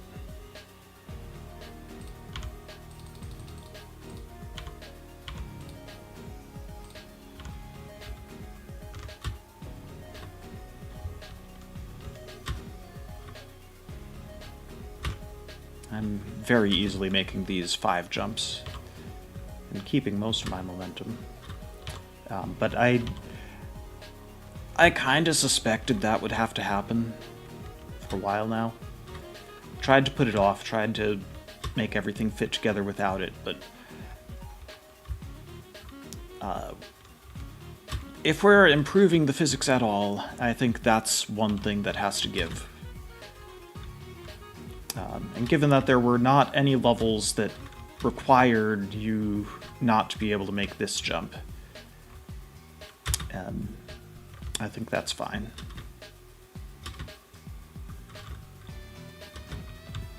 So now you gotta make a bigger jump. You gotta jump earlier. You can't pick it up on the way up. So it's just a question of, can you pick it up on the way down?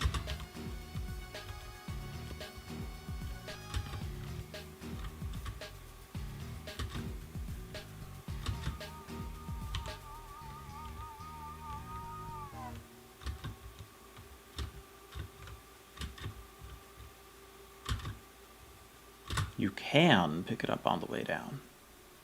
How much did I reduce the gravity by?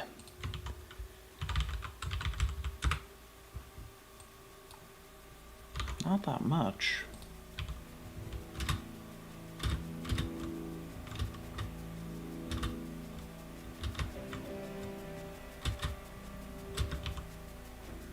It's not the easiest to pick it up on the way down, but like, I can't just be telling you to make a 5-block jump. That's still... This is supposed to be the easy route here. Okay. A 4-block jump is fine, a 5-block jump is not.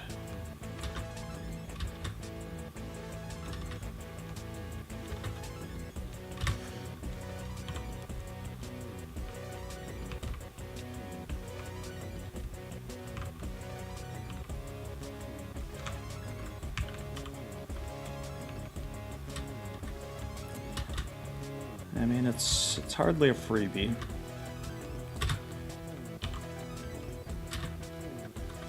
I should check some more to picking it up on the way up.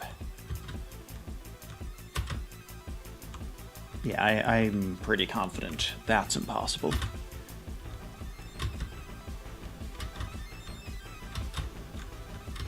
But yeah, the fact that the thing where it got easier to grab an edge, or to land on an edge, kind of made that all possible. So I think this is also needs to be a minimum height jump, and it needs to be well spaced.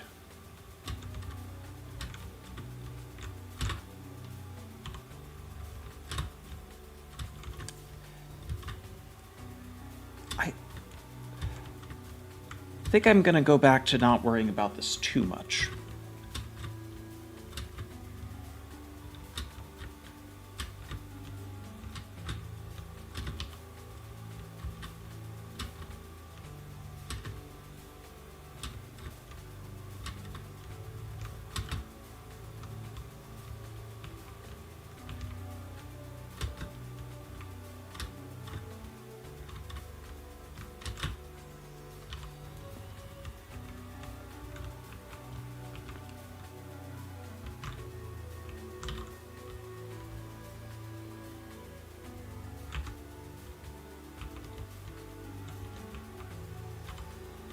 Right, the other thing, the level is encouraging you to go on this one, land here, which then makes it hard to make that jump. But if it's a 5-block jump, it's now much more reasonable. But I think it's actually a 6-block jump. It's makeable, so maybe it's a 5-block. But, I mean, I guess that's fine. This is only level 8.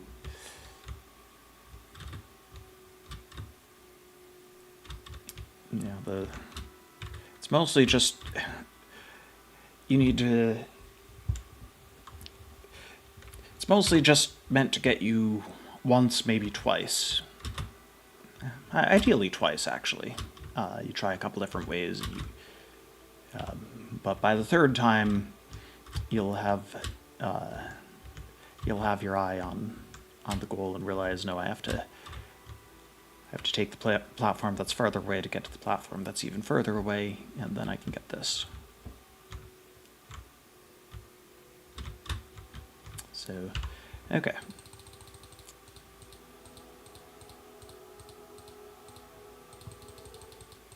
I passed it somewhere. No, I didn't. It's the skaters. Okay, so well, improving the runner's jump is not going to make the skater bypass, bridge out, seek alternate route. So I think we're fine as far as the runner's jump goes. And we can go take another look at everything else. Just double check that we're making these jumps.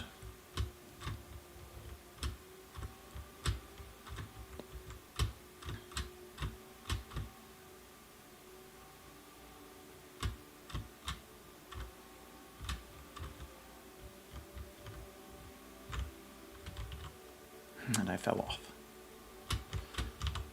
Let's actually try the normal route.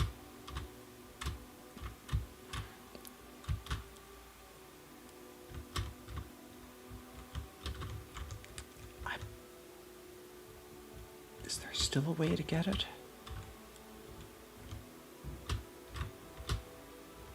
Oh, you can just do that. Have you always been able to do that? Probably. I think I want to change that. And, like, make the ending of the level a little more aesthetic and less random.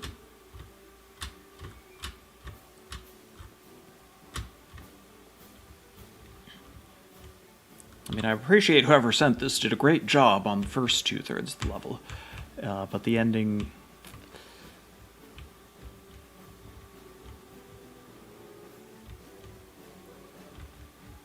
Oh, was your sideways movement so much worse than the original that you couldn't make this? Because now it is dead simple.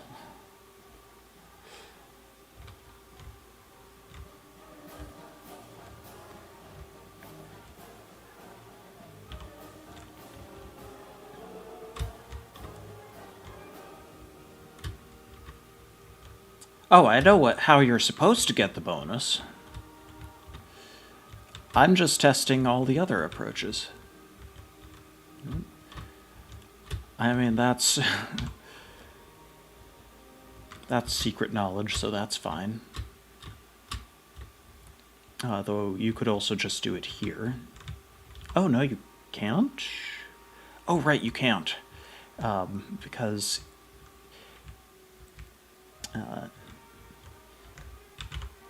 yes, these cubes here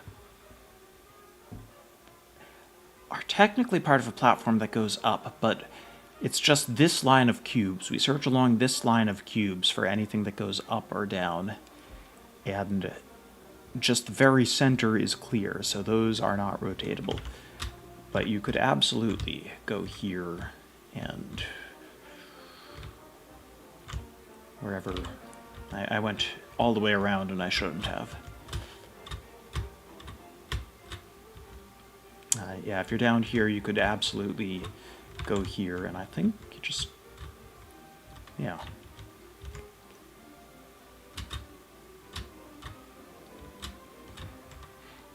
But that's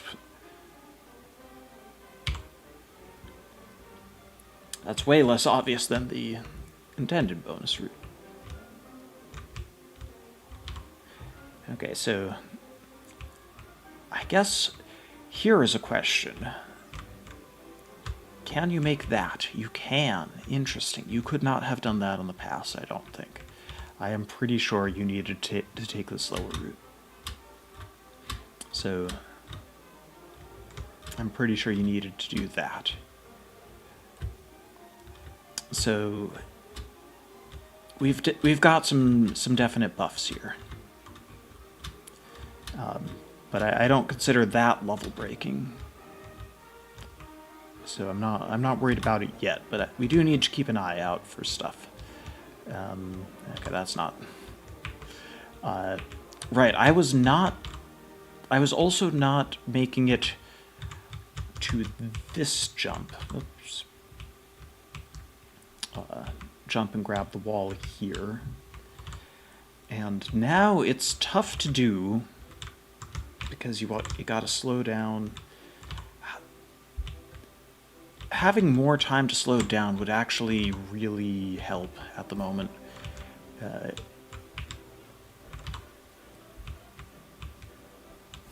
Having more time to recover from this jump down was never an issue in the original because it just stopped you. And now we're carrying over some of that speed. It's doable now with the higher jump height, but it's not...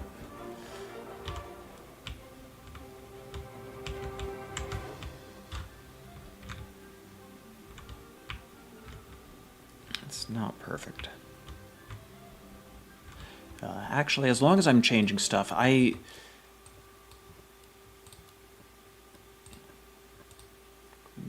the music. I have been wanting to make that shorter.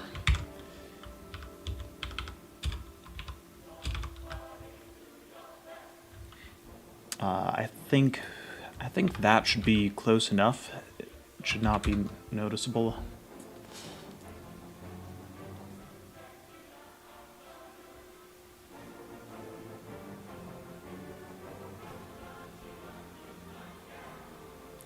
I also have to wonder if I could just do 2.16 and would that be fine. But I don't I don't want to have that super long number sticking around.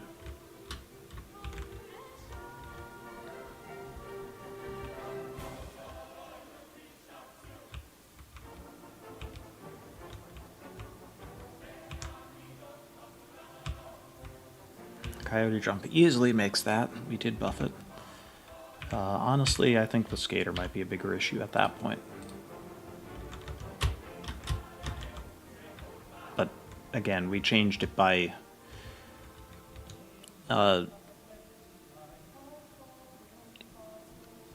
1 part in 10,000. It's like the difference between... Yeah. So no, we're not actually gonna discover any differences. But I may as well gather some bonuses.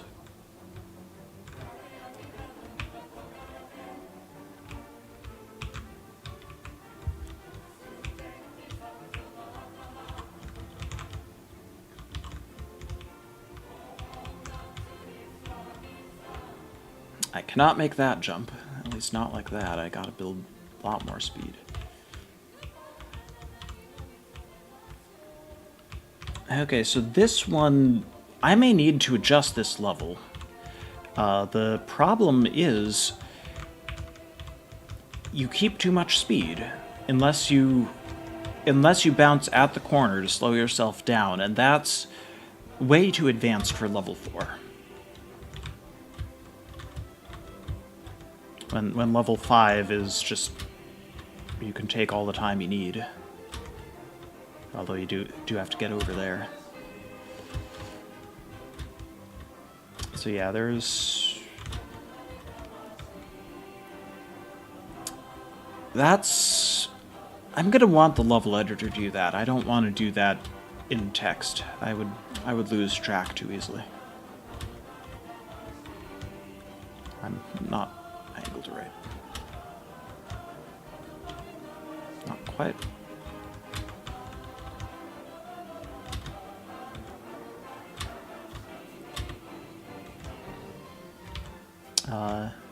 Which one is it? It's this one.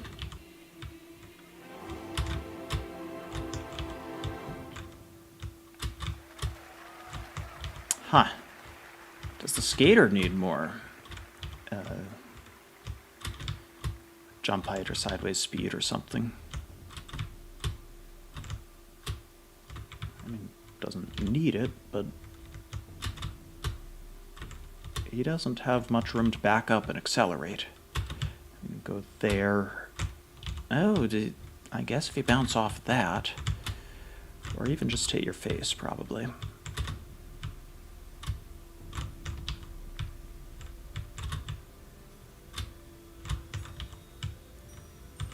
I'm not getting on very well, and I'm trying to turn around immediately, and if I'm not on securely, yeah, no, I'm falling off when I do that. That works nicely.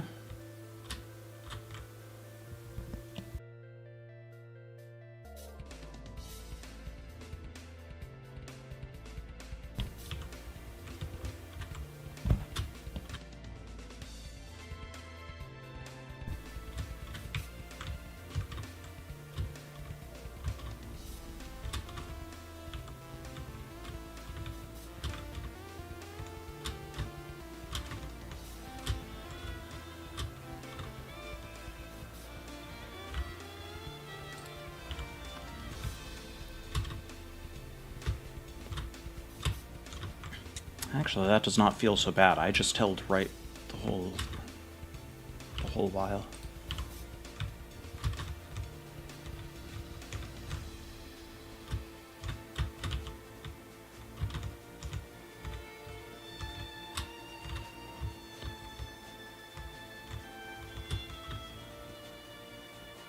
Okay, I want to see how easy it is to just jump side to side on these. And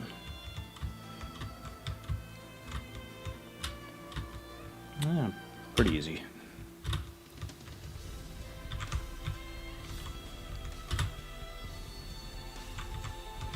Forget what the fewest number of jumps you could get the bonus is. What's the fewest number of jumps to get the bonus here? Because you can definitely skip those two. Slow down. But I think you have to use those, and the skater's, again, accelerating sideways real slow.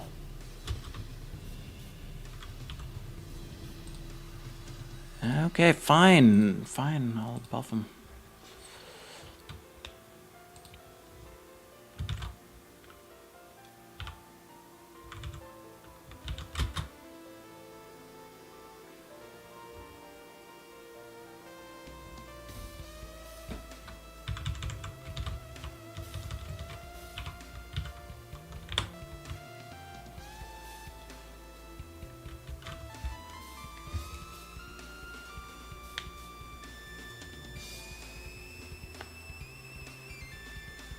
comes to catwalks. I think the skater having worse strafing is really just a run 3 thing. Yeah. I mean, it's certainly looking like it.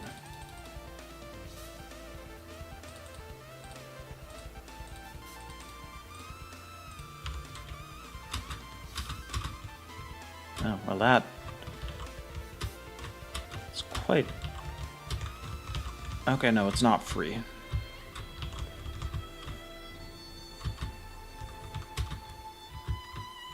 But this is a significant improvement, and maybe more than what's needed.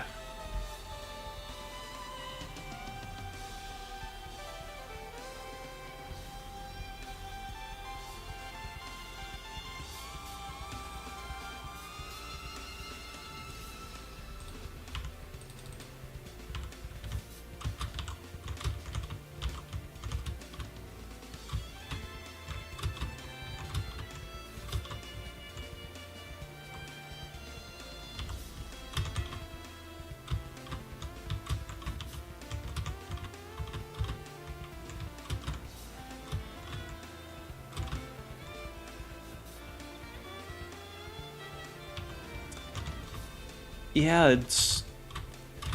I'm having to buff him to about the runner's levels to make him keep up on some of these.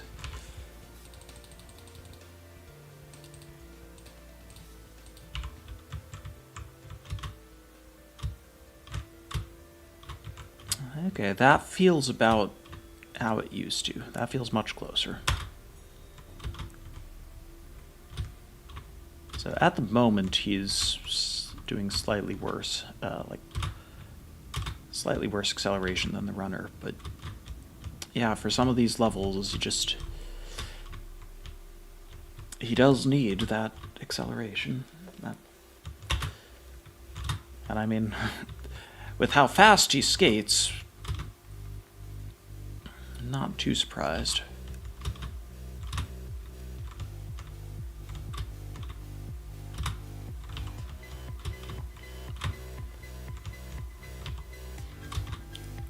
Huh, how do you... Not like that. There's actually no reason you can't go this way. Yeah, this is forward speed that's an issue. He's keeping so much forward speed that he can't make that jump. He has to basically bang on the platform to slow down, or else he's out of luck. Unless he can clear the entire final jump, or the entire jump to the bonus platform, but I don't think he has quite that level of distance. Certainly not after slowing down there.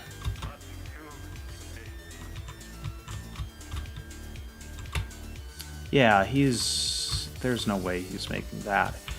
And if I buffed him to anywhere near that level, he'd be able to bypass bridge out. The fact that I even touched that is surprising, but...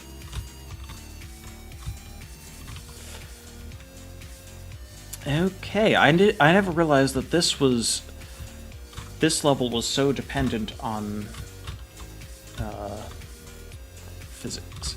Yeah, I kind of discovered he needs to have very close to the runner's statistics to keep up with some of his challenges.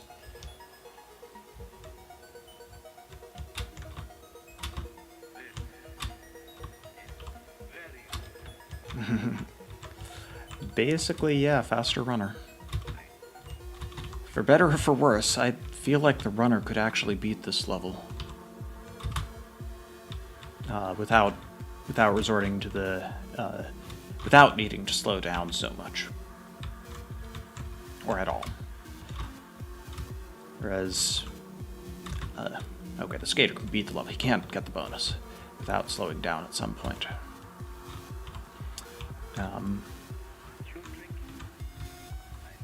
So this level, I think, just needs to be...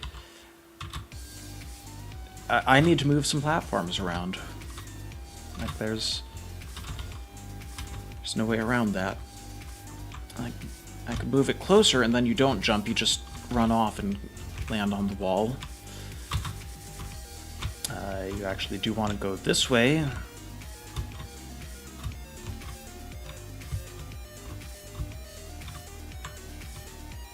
Oh, that actually has a lot of potential. Bang your face right there. And you'll have more time to set up the jump. But the fact that so many of the paths are now way harder than they should be feels wrong. It's good to know that there's a kind of reasonable way to get the bonus. It does require banging your face, but I mean, if you could make it around there without... Oh, actually. That was probably the original intended route, wasn't it? Okay. That's not so bad. Yeah, they just... Okay. Maybe I just forgot the route. I was overcomplicating it. Yeah, if you line it up like this, and you don't have to do with the carried over sideways momentum,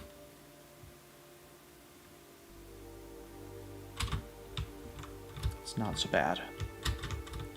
Oh, here's another case of I need to make sure that your minimum jump height jumps over it. Because if you just go here and grab it, that defeats the point of the level.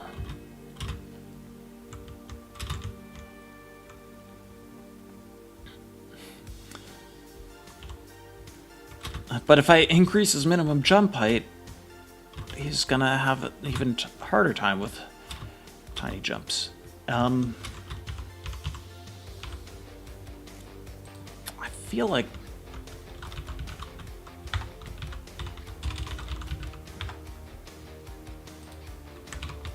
I could almost just push it down one.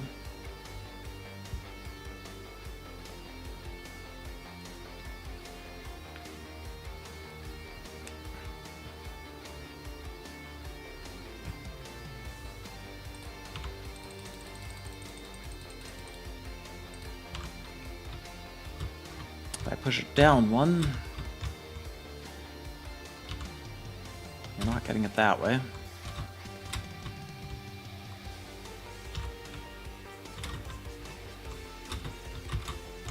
I feel like you can get it this way regardless. Although previously it would have required jumping down, whereas now it doesn't. But of course you're not grabbing it there. What was the intended way to get it anyway?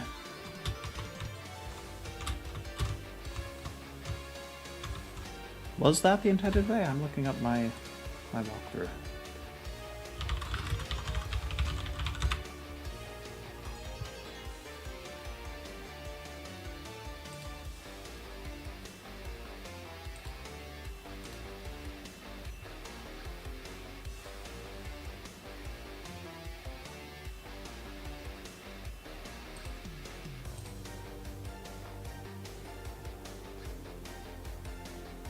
Okay, no, that was literally how I did it in the walkthrough.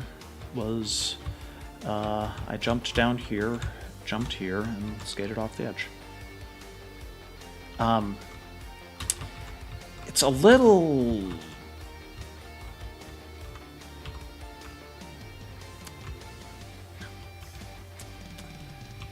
It's no longer worth calling it the level this if the bonus is so far out of reach. Like, the point was it was so close to being possible to get it on the normal route. Like, that's what I was getting at with the name anyway.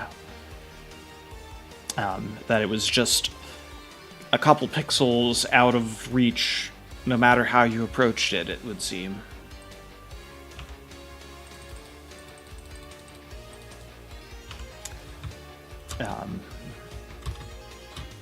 But like, especially this, you couldn't jump like that to get it. You couldn't jump like this to get it, which you now can.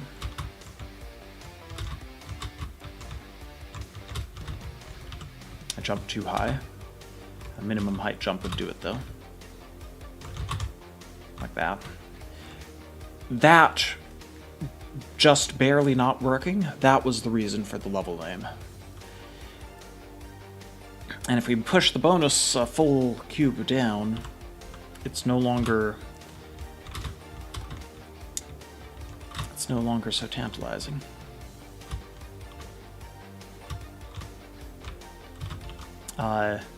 Let's see, there was also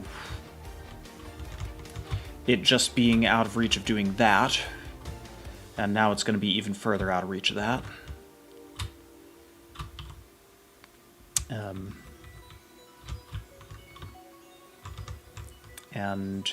And you would get it if you did that. That was how I did it in the walkthrough, anyway. And now you don't.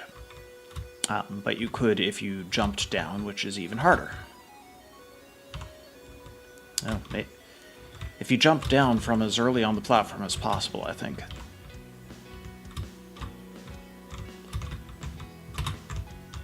Yeah, you could still do it that way, but the fact that an obvious route just gets it means it's no longer the worst possible location, it's a perfectly fine location. So I would actually need to rename the level if I can't up the minimum jump height. And if I up the minimum jump height, that's just extra distance you get.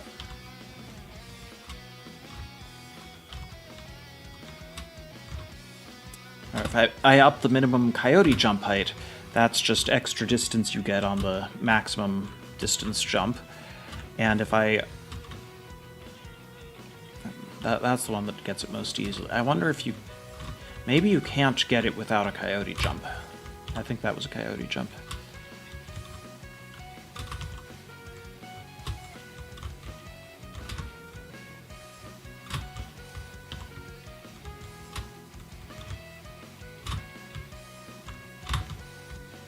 I think that was a regular jump. I think you can get it with both. And still, his minimum jump height is really far, which is quite inconvenient for any kind of precision stuff.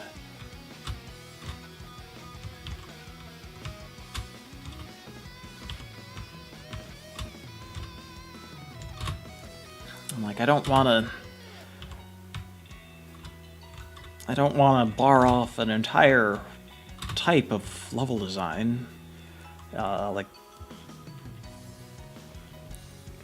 I don't want to eliminate an entire level style just so this one bonus can be where it always was.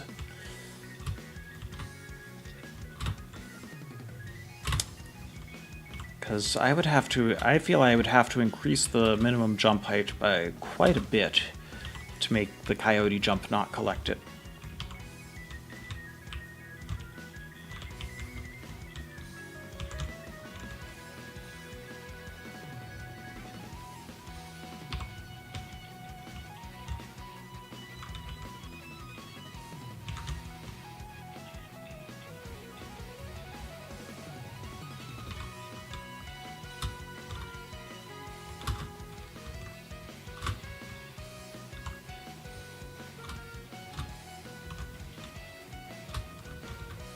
Could do the thing that I talked about for Tricky, which is double the number of cubes so I can adjust the bonus position more precisely. But it's a bunch of work. And it defeats the point and would allow you to grab these edges because now they're 2 cubes wide.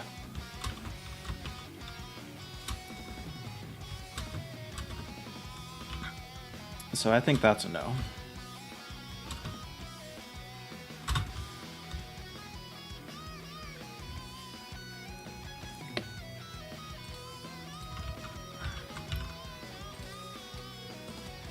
Is there anything else interesting to say about I built the whole level around that bonus position. It was just, here's a bonus that is so close to being earnable in so many ways, and you can't.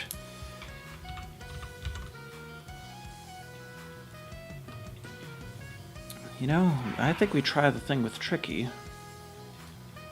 Okay,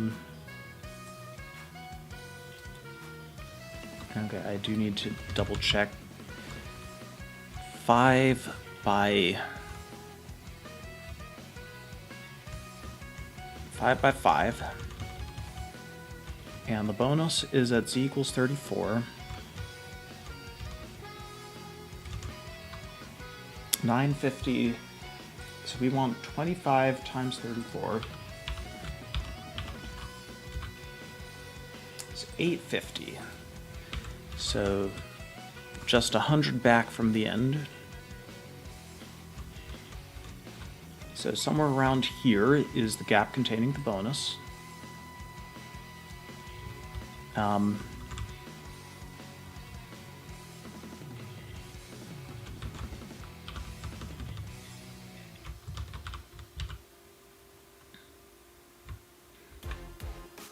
think the skater's stats are just too inaccurate, as in they've been changed too much.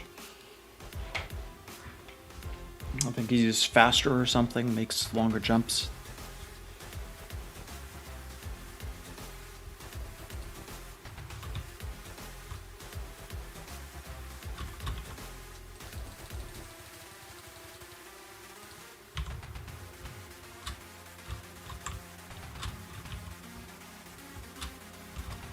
What did I marked 2 tiles as non-rotating. They're both on the same platform? Yeah. They're like that. Okay, so this one is further back.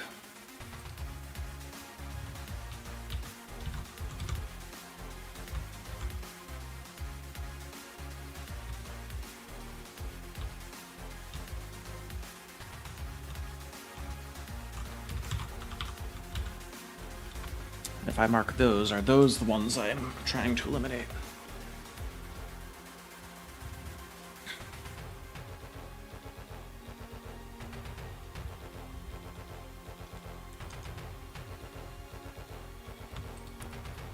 I don't need to be printing that.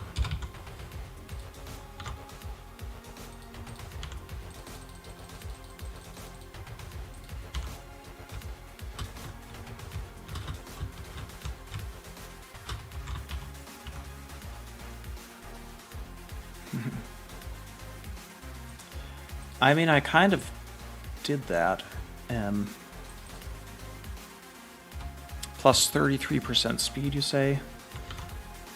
Okay, that's a big difference. We're looking at 12, 13.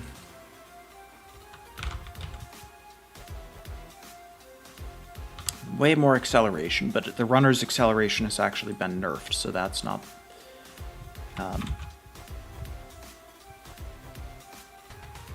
Okay, maybe the trick was that you could grab the bonus on a minimum height jump, but not make the gap. And that seems right.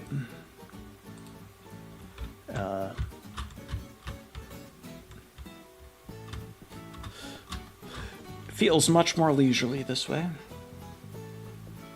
Yeah, based on your testing, it did sound like it. This was... someone, maybe you, commenting that the skater felt slower.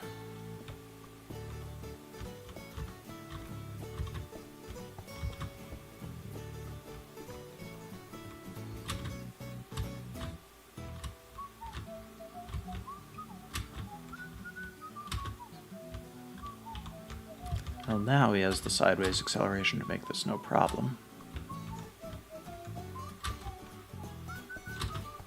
Might not even need as much as he has.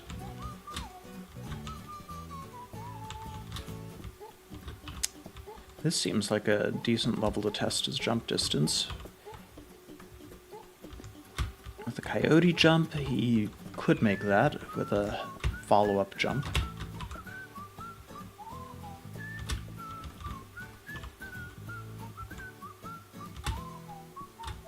Okay, he can make that with an even better coyote jump. He can make that without a follow-up jump. But that's pushing very close to the edge of what's possible.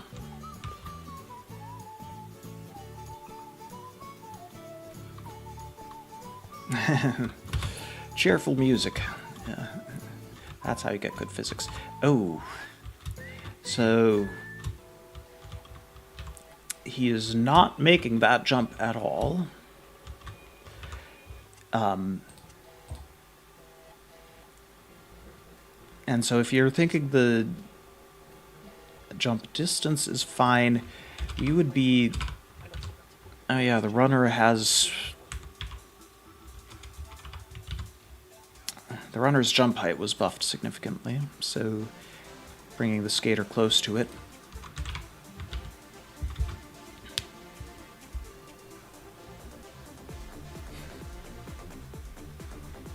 I don't think you're the only one there.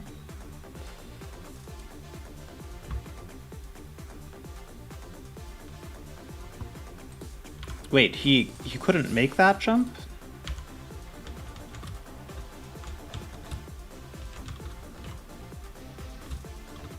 And what was the platform there for if he couldn't make the jump to it? No, he...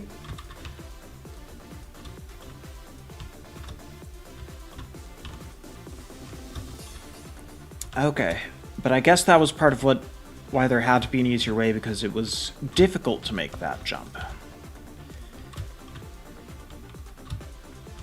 And then also difficult to make this one, which is now easier with...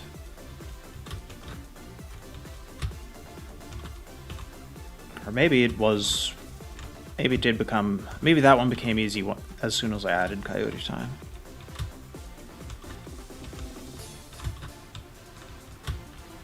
But yeah, point of this level is there does have to be an easier way. And it's to go around.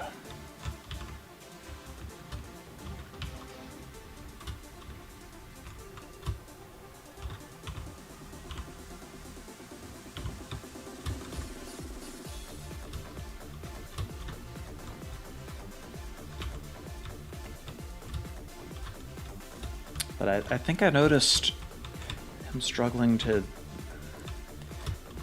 make this final jump onto the bonus platform, and that's just... Jump height is still low.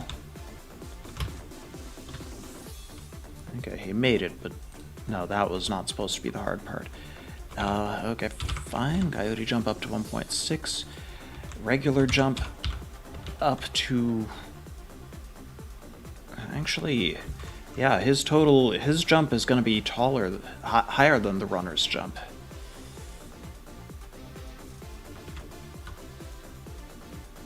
Oh wait, no it isn't. No, he's still behind.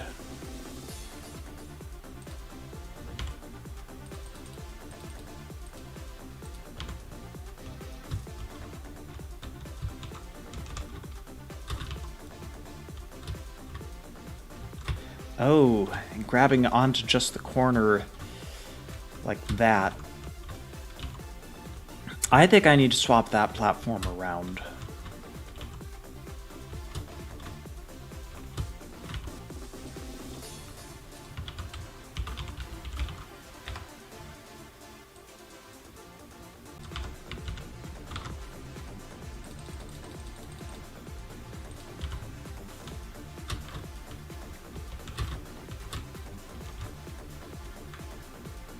Okay, falling slower, or moving slower, you do pick that up.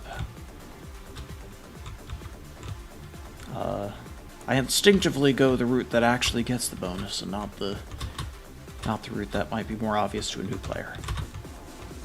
Okay, so this is closer to being worst possible location. Full height jump went too far.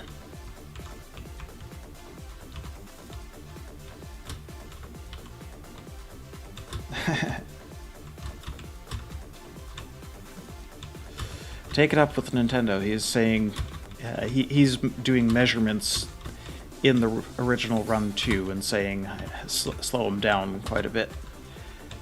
Yes, does feel a lot slower.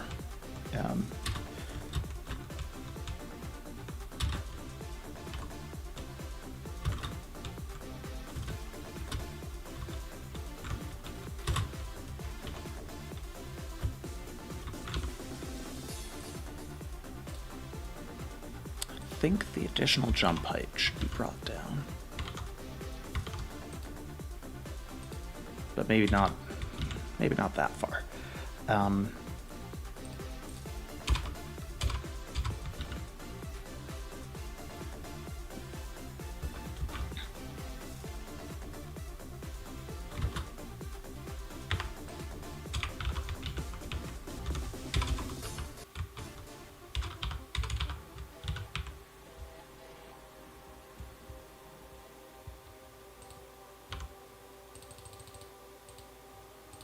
Okay, so I wanted to look at this. The tile I said is not nearly laid enough in the level. Okay, with a little bit of a speed boost, I can make that mostly. But I do think I should swap that around. Well, I should consider swapping it around. Although if we're going with the speed buff,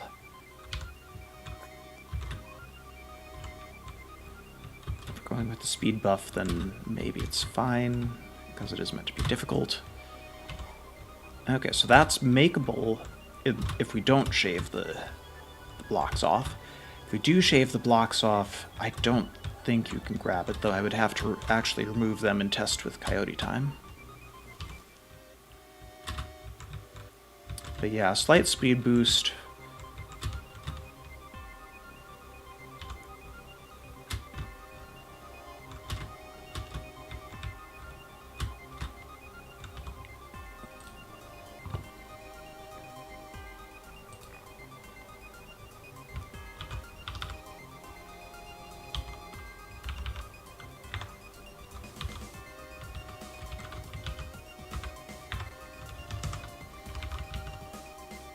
If we shave those off, and we have this in-between speed,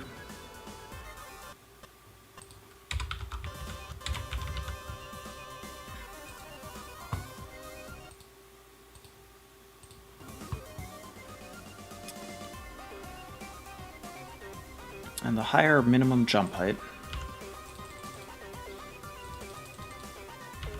I should actually just test his jump height properly.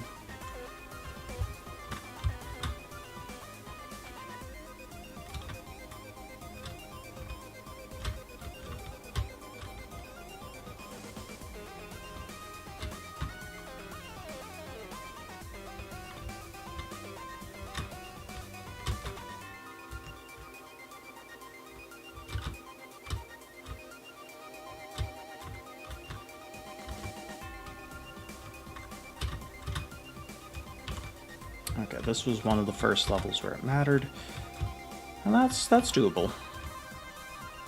It's not doable if you just hold it.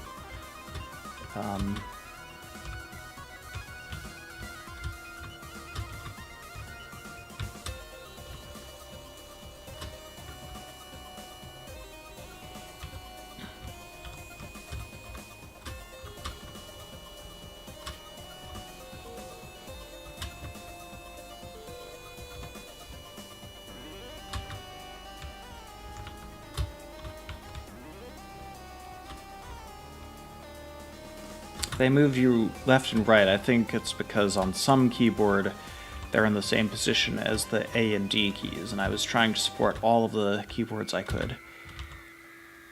I think realistically I just want configurable keys. Like everybody else does, since forever.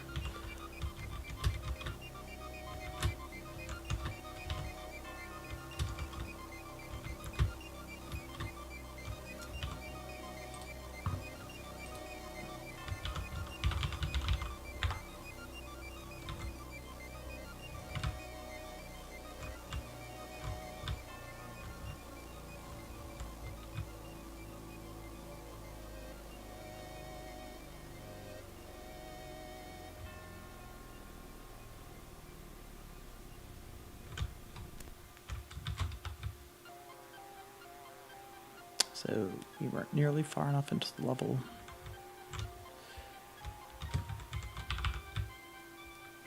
Put 2 of those. And just in case that's still not far enough, we'll stick another one over there.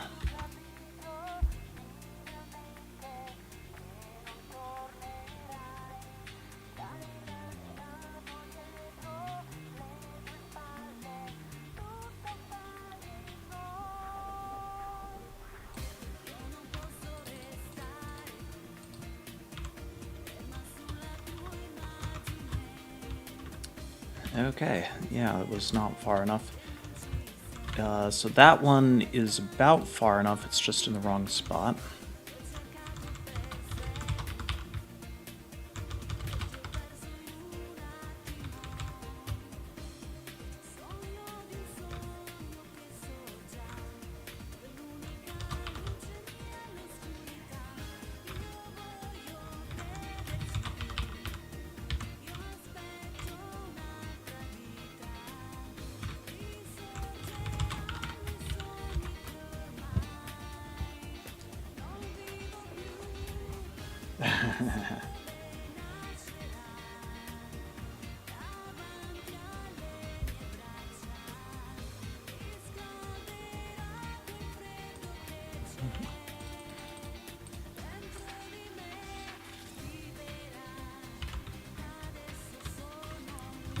Nintendo coming in with the puns.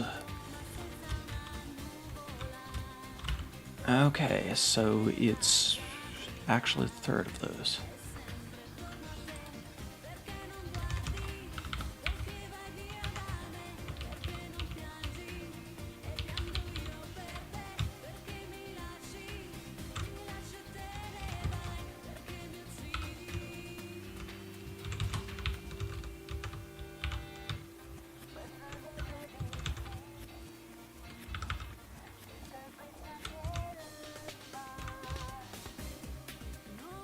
It's 24? Okay, it must be 20...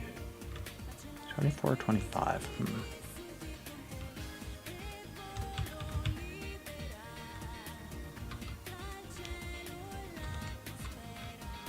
25, I think.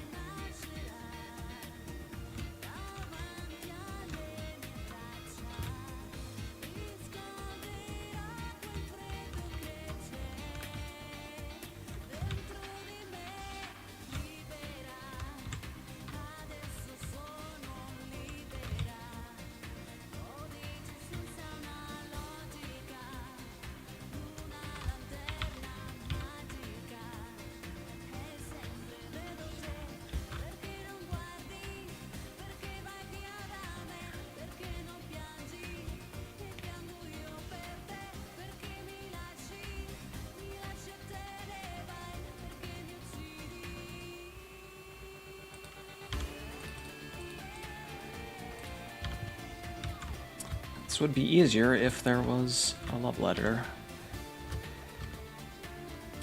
Okay, so the first ones I shifted in the wrong direction. The second ones...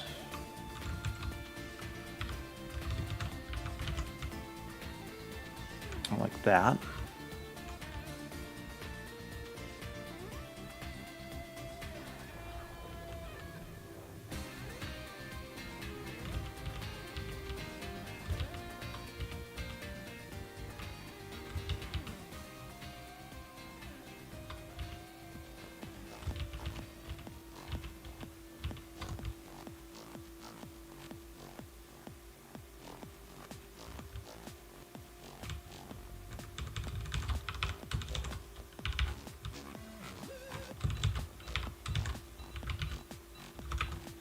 Okay, if I'm not mistaken, that's the way.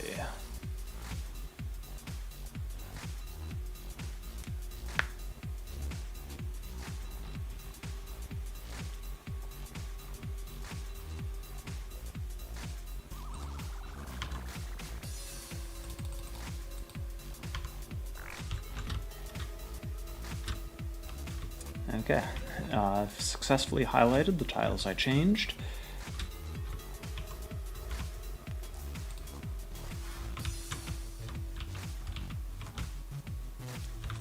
Has using non-rotating to indicate that, and that makes it not possible to catch them. But it's still useful to have a highlighter.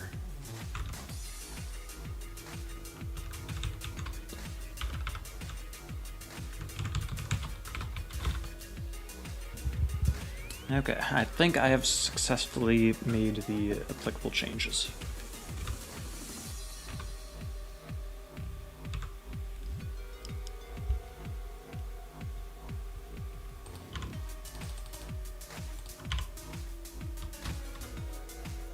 And flipping this around makes it not particularly difficult to reach.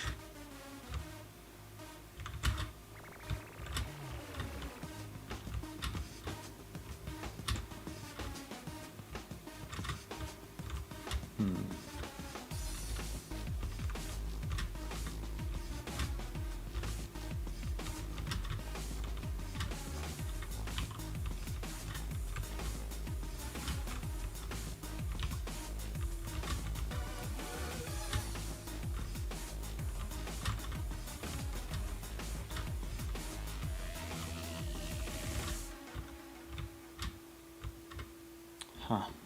Now it feels like the hardest part is the part that you're supposed to be able to do, although I'm using coyote jumps which don't go as high.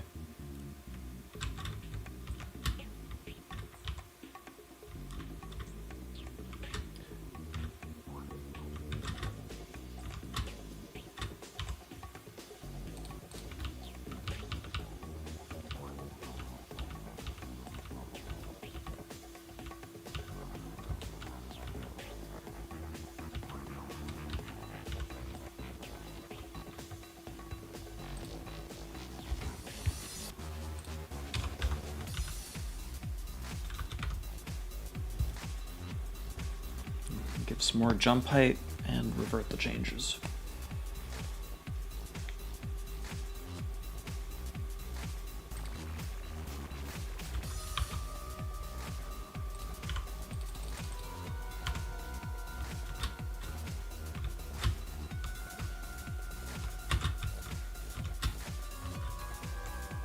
Okay. Cleared that.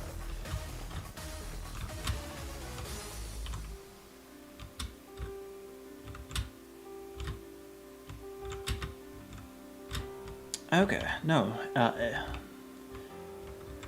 the level was designed so that you could do this, but it would be very difficult. Which was why it was named. There has to be an easier way.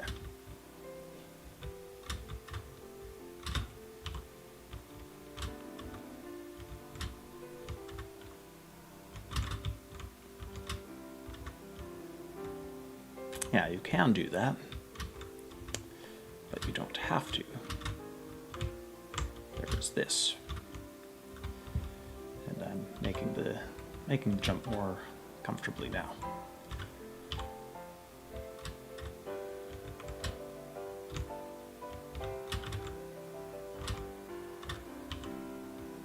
Not that much more comfortably. I think that was a coyote jump that failed. Yeah. Fine, maybe I have to...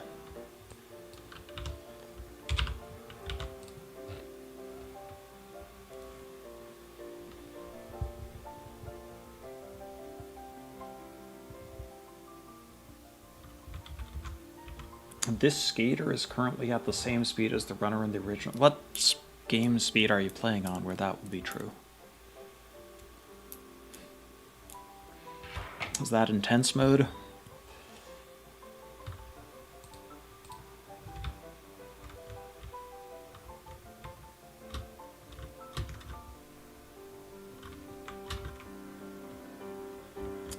Fast mode, maybe.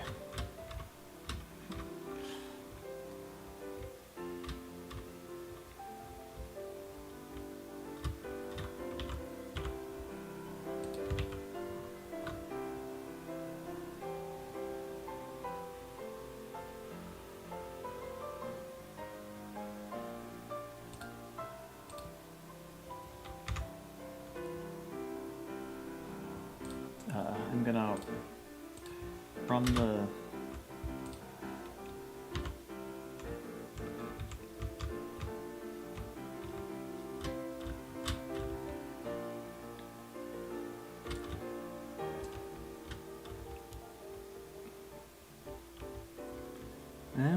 Looking at the walkthroughs,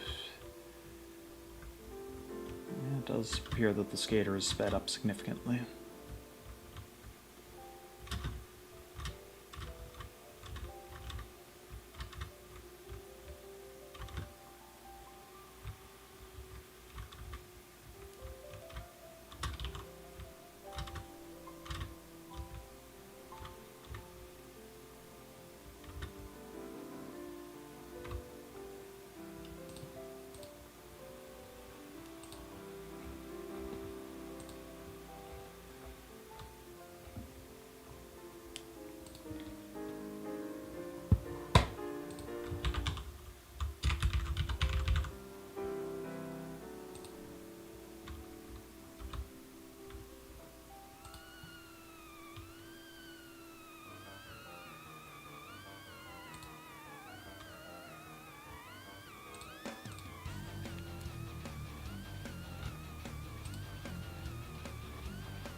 Yeah, I've got a video open in a tab, actually, so you don't have to send it to me.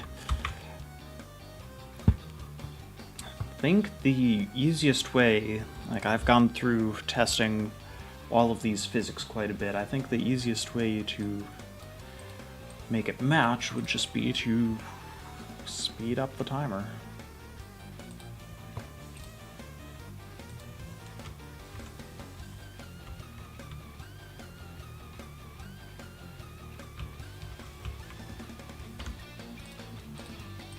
Joked intense, but now maybe I have to try it.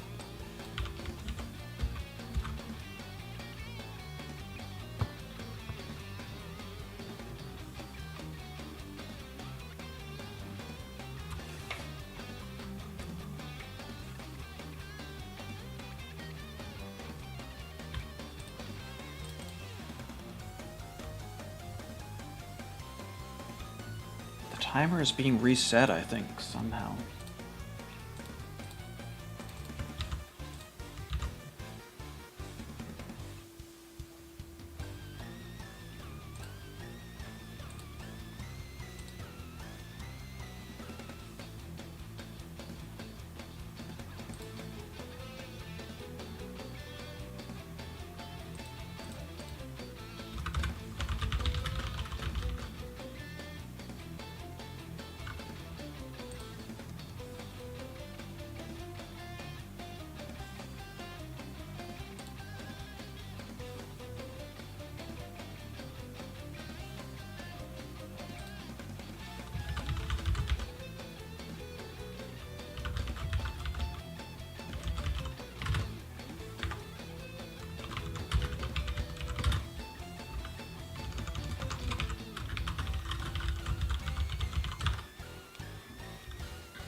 Typed 1.6 to 1.5, we will give it a shot.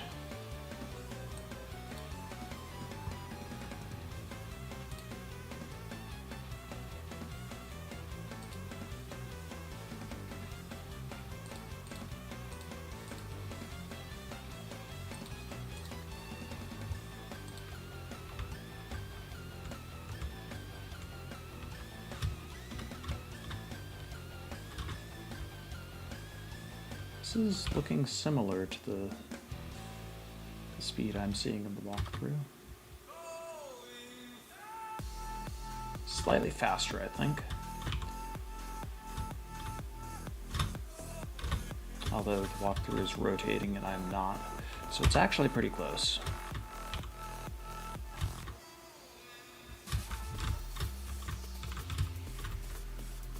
Slightly faster. Nope. And that was a level with no rotations, and I started second and beat it first. Actually, I want to go down to 1.4.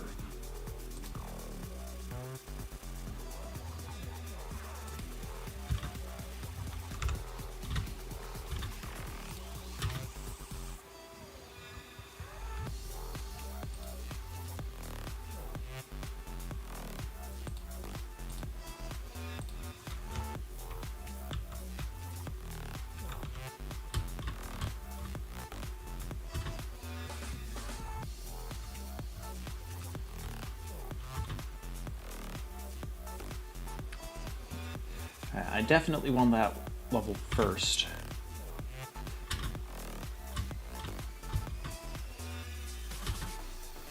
Because I don't have to slow down.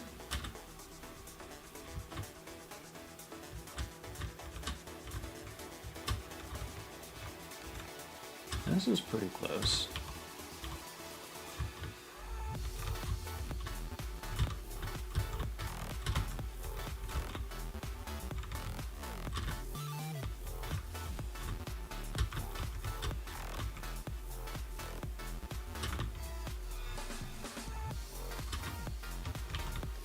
I still think I'm faster.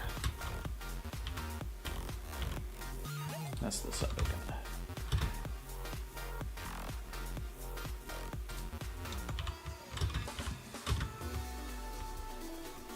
Oh, okay, I'm behind. Let's see if I catch up.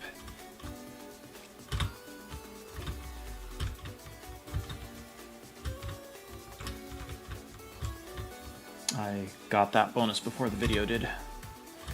And part of that is definitely all the rotations.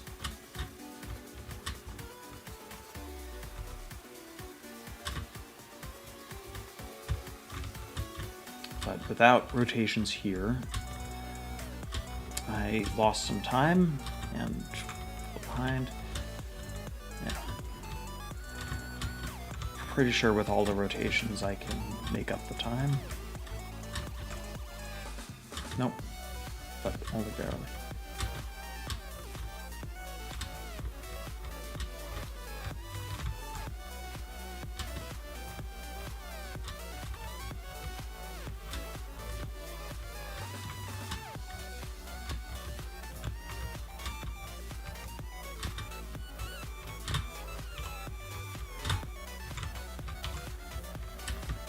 I'm not making up the time with that much of a time loss.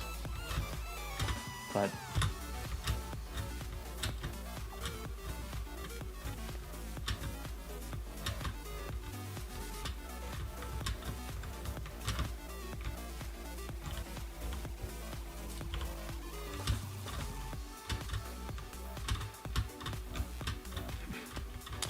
it's hard to get the tricks the first time while constantly looking away from the game.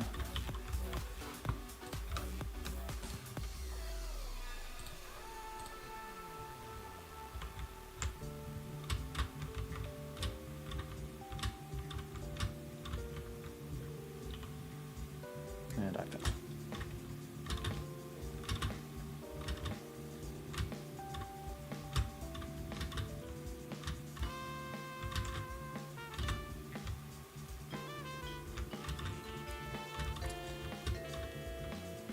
I guess the base game was just very fast.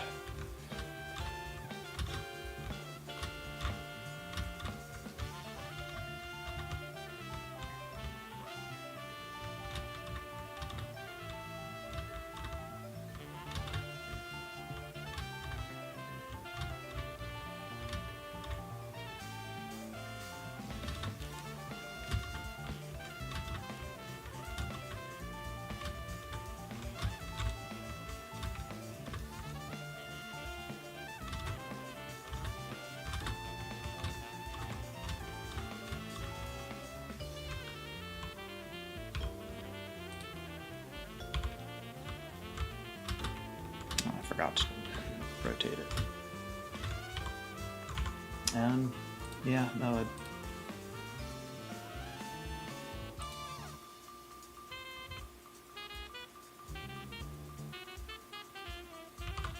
yeah, okay, people. I don't need to test them all and keep on messing things up more and more. Let's head on over to the skaters levels.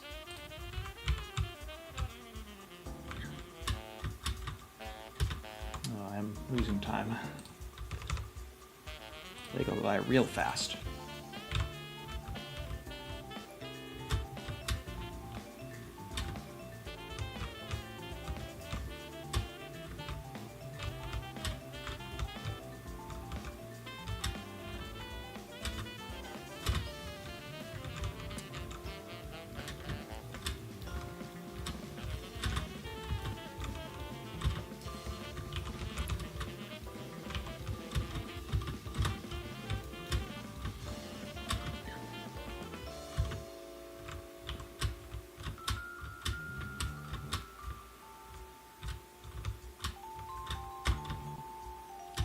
Surprised it let me get that jump.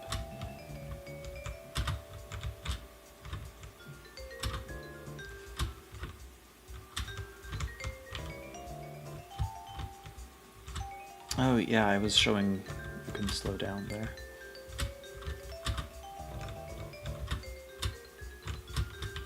Wow, this level looks so much more orange on my other monitor.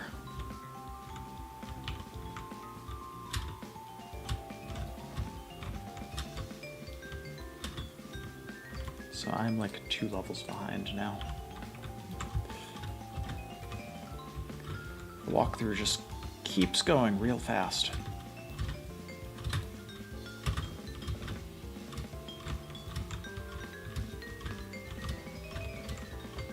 Skater is not making up time in the way the runner does.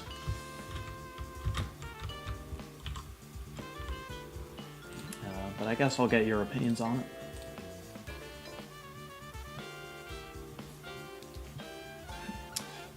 This skater is slightly faster.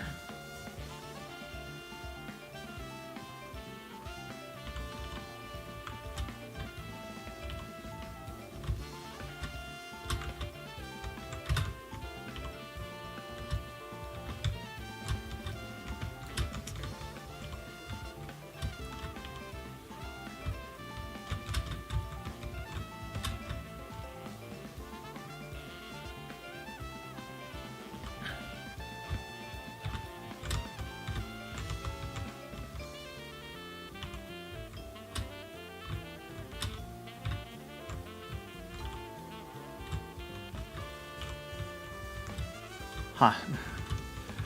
I've been losing to the walkthrough by a tiny amount each time, but that may be menuing or something?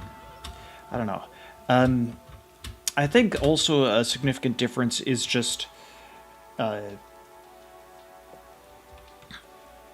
anytime you rotate, you're taking, you're slowing down, the level pauses. I mean, I've got the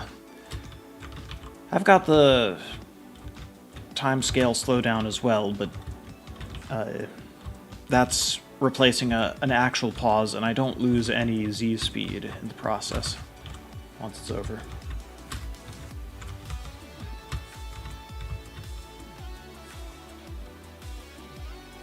Yeah, I mean, it's good to kind of figure out how to match the original, but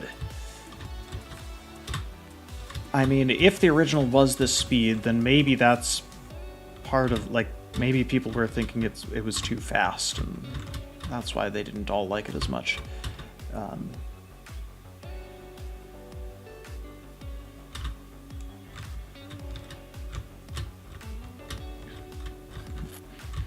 A16 using everybody's full name out here.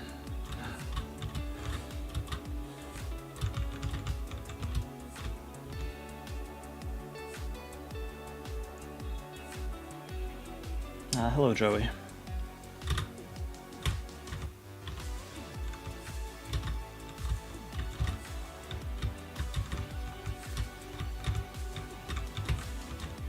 Wow, that is really waving back and forth there.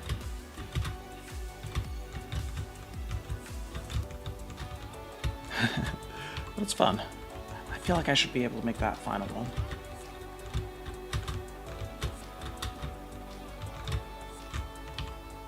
Like that really feels makeable. And I've missed it 3 times in a row now. It is makeable, but it shouldn't be that hard. Or it should be harder so it doesn't feel makeable. And then you go this way. Make it easily.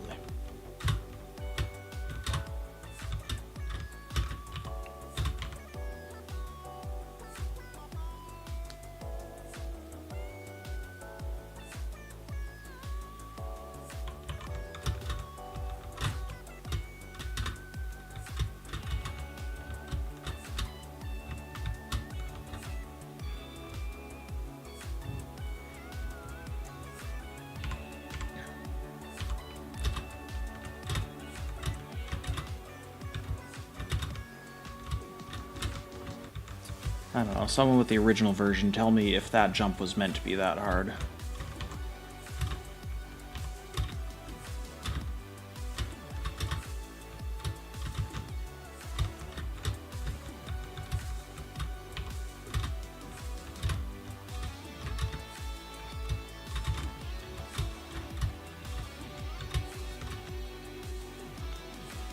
Yeah, if I focus on jumping a little later, I can make it.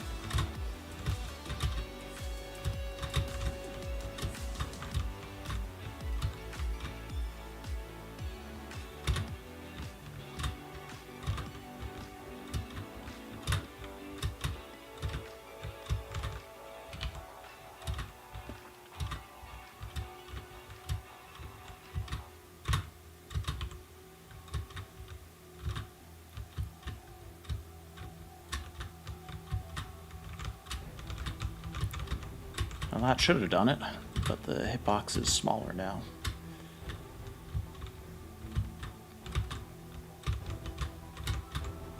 Grabbed it.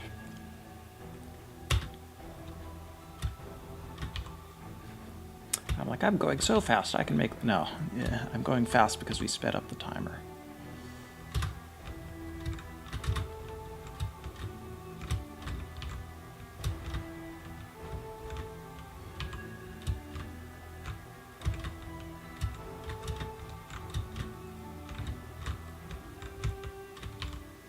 Maybe if I multiplied all the physics values by 1.4. But oh no, it's not all of them. It's not jump height.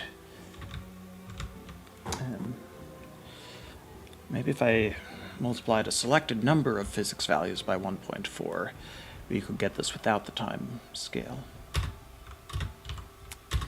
But do we want that?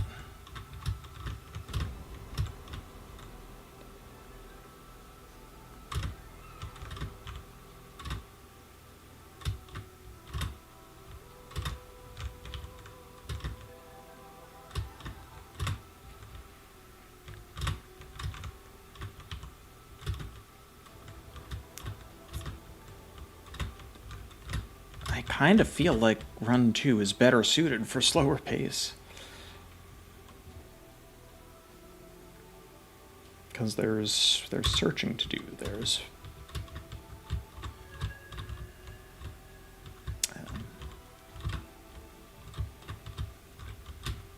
There are some precise jumps. You can rather easily make that jump. Good to know.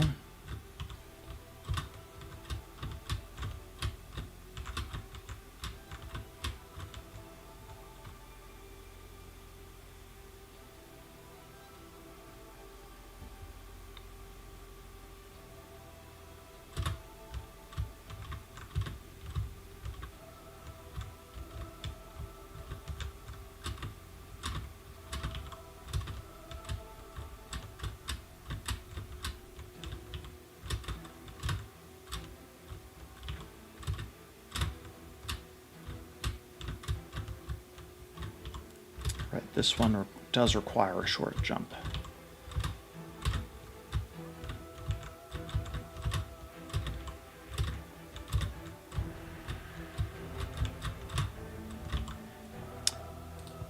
Okay, I need to reset the music, and then I need to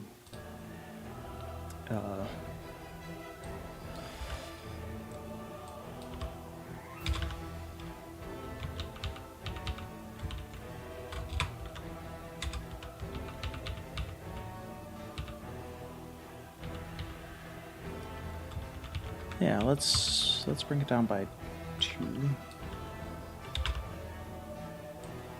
Bring that up by 2.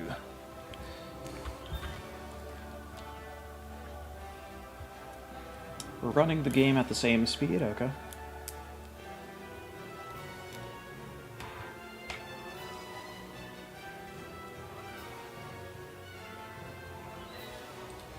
Yeah, I mean, it was pretty closely matching my walkthrough that I made back then.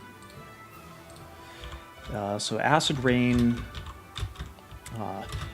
in theory this doesn't change jump height total at all, but it does make you float a little further, so it will definitely make the jump easier and the total jump distance longer, while also reducing the minimum jump distance. Which means I need to take another look at worst possible location.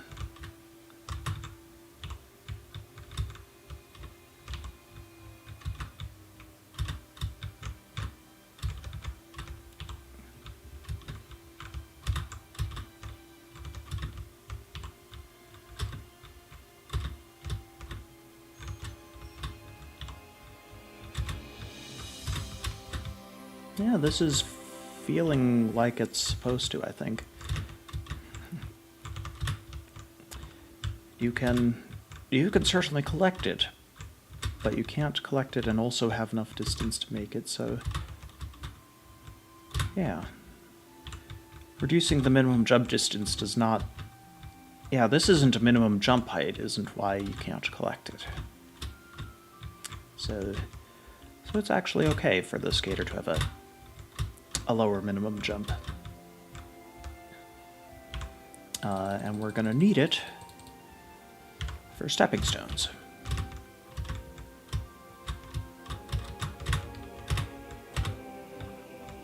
Okay, yeah, those minimum jumps, you can actually keep up with stepping stones.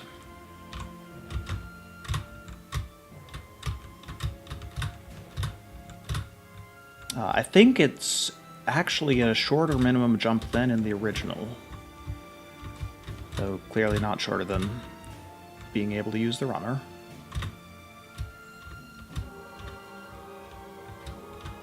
Oh, right, the physics here were different. I wonder if they'll have changed at all.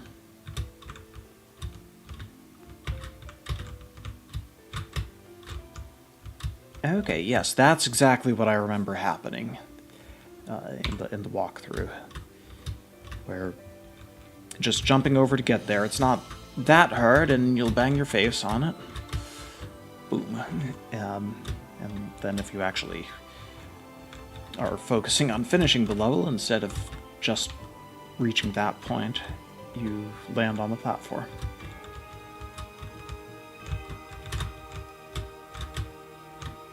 Yeah, you hold right, you land on the platform, get the bonus.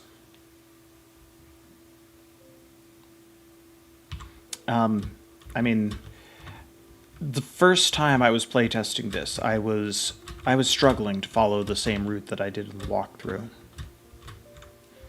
And I think that was... the skater did have different physics that we've recently adjusted, and those probably did make the difference.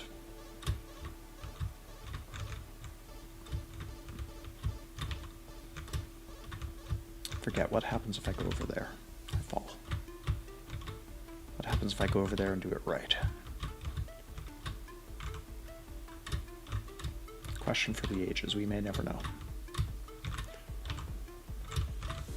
It's not a jump that you're really meant to make, nor does it get you much of anything. Well, okay, it gets you the bonus without any further rotations, but there are easier ways to get the bonus. Still no game end screen. But hey, we got... can test out these levels. Huh, that just stays loaded. So I think I need to...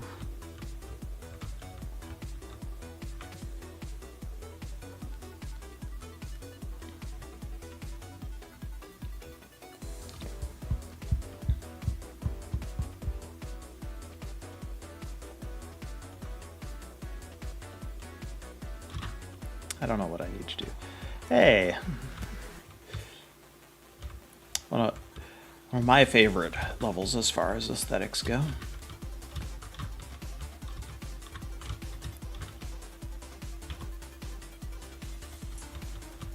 Were you supposed to hug the wall for that? Because you absolutely do not need to.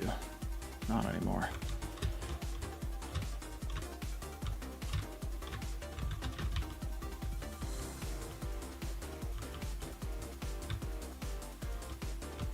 Aesthetics shamelessly taken from another Flash game at the time. I don't think I enjoyed that Flash game very much. But I liked how it looked, and that was enough to give it a tribute level.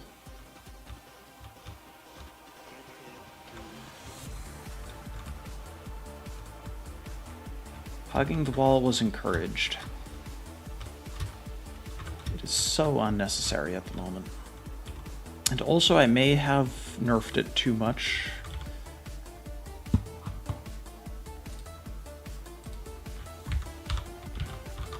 So let's at least add a little bit of wall cling friction so that you can see some... it's possible that the game I referenced was referencing the game you're thinking of. That's happened before. I've never played Skyroads. I didn't reference it directly, but I played a game that probably took inspiration from Skyroads.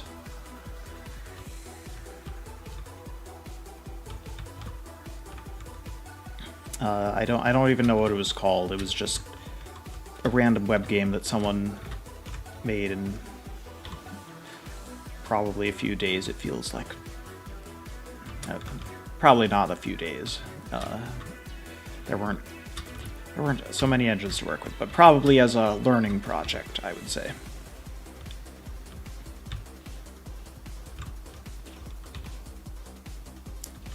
So anyway, that's how I made a game that seems to be based on Skyroads. Well, that's part of it. I think I kind of, Alex and I kind of worked out the mechanics independently based on the limited 3D effect I was able to pull off. Okay, we should do something about that.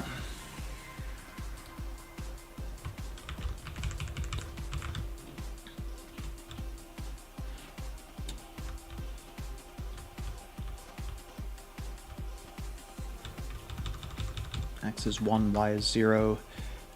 We need it to be 2 more over and at least 1 more down.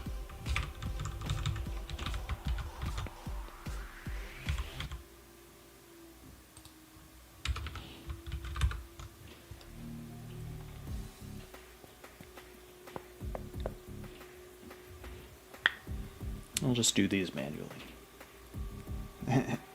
Yeah, it's hard to take the easy route that way.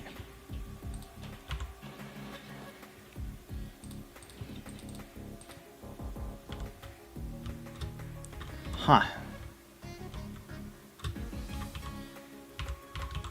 Okay, so I did get it right.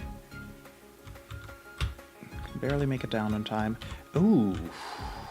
Okay, this kind of confirms that the skater's jump is still less than it used to be.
Interesting.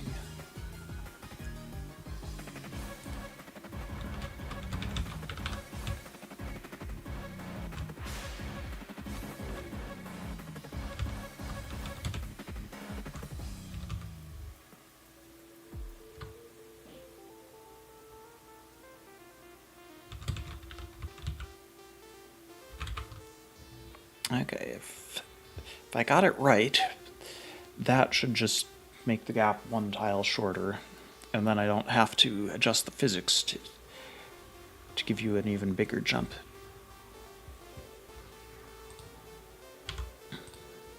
So I would not mind bringing the physics a little closer to Run 3. Run 3 was the real successful game. Yep. Okay, we need another of these. Oh, you can make that. It's really zipping around waiting for you. And I think that's fun.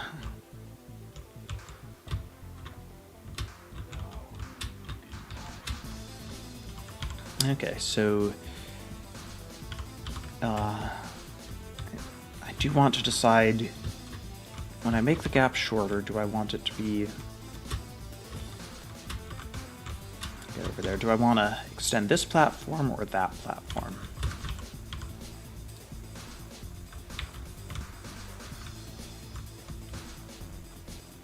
And I'm not sure. But let's put in some markers.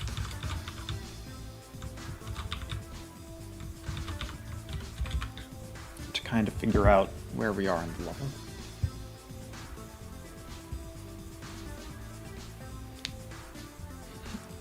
The skater got mad at the bonus taunt.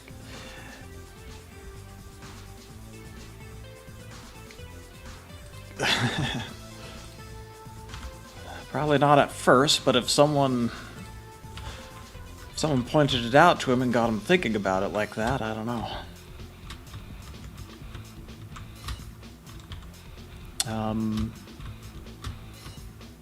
So I think it's way past where, yeah.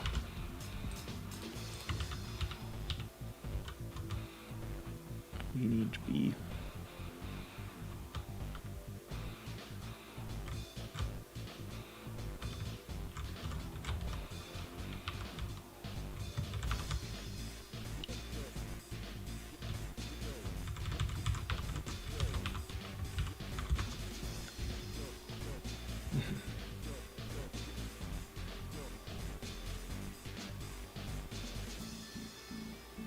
Were the power cells in Run 3 originally going to be bonuses? No. They came about because I was developing at Congregate, like in the office, and they have this... Basically, they have this vision of free-to-play games. They want monetization. They want people to be buying stuff. They didn't force that on me, but it was just so ingrained. It's like, yeah, here's basic information about games. Here's how to integrate the Congregate API into a mobile game. Here's how to do this, that, and the other. Here's what terms are called. You've got soft currency, you've got hard currency. Soft currency is when you can earn it in the game. Hard currency is when you basically can't, and you basically have to buy it. And so yeah, a lot of our games have that, and those would be the terms if you wanted to use it. So that is why in the files power cells are called soft or soft currency or soft earned or something, or all three of those depending on where you look.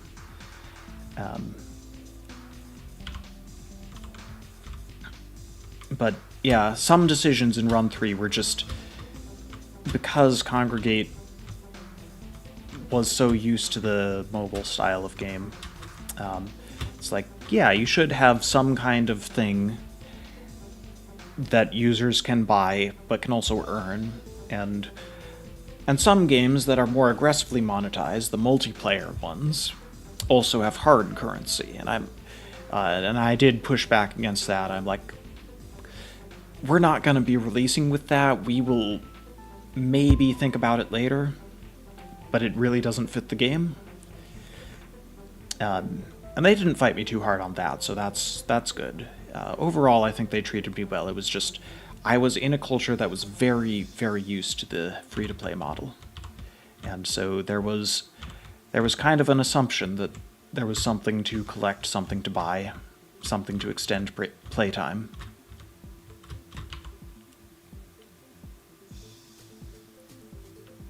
Okay, so the middle one, I think this one was on correctly. Oh, yes, offer walls. It's like, yeah, that's another concept you do.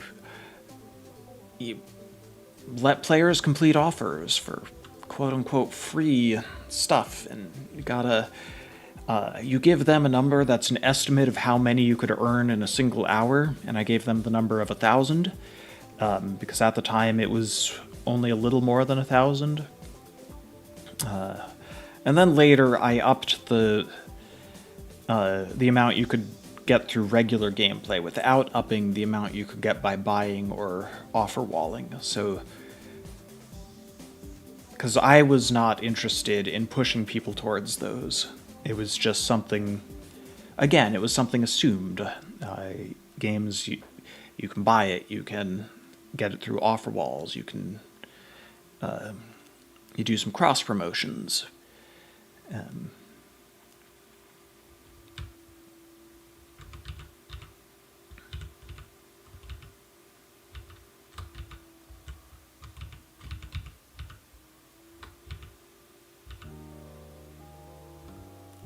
Okay, so I think it is this one. And it's every 16.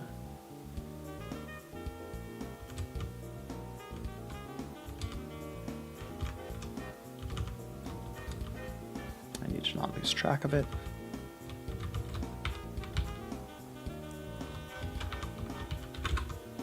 I'll mark the one that I added.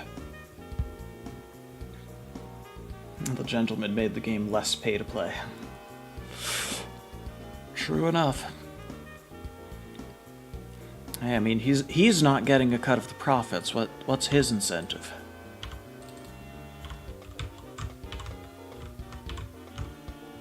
He's not getting a cut of my profits. He only gets profits earned by playing. Okay, I added the wrong one.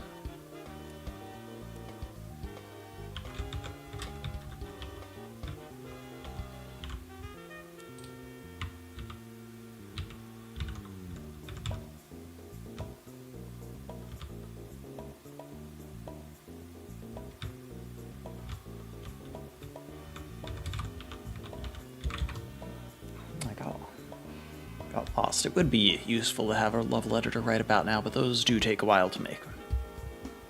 Not saying I won't, just I won't today.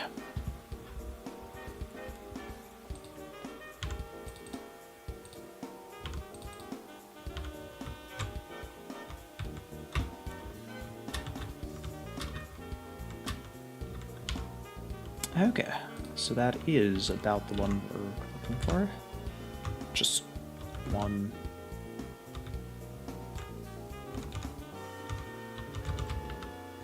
Right there.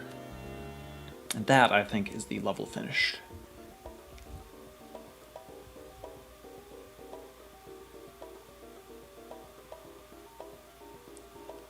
So, not to alarm you, but I am about to finish all the levels with all the bonuses.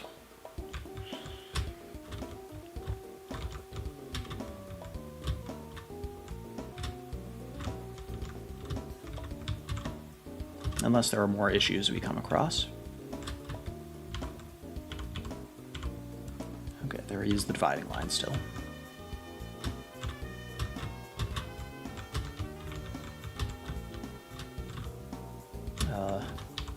Not like that, I'm not.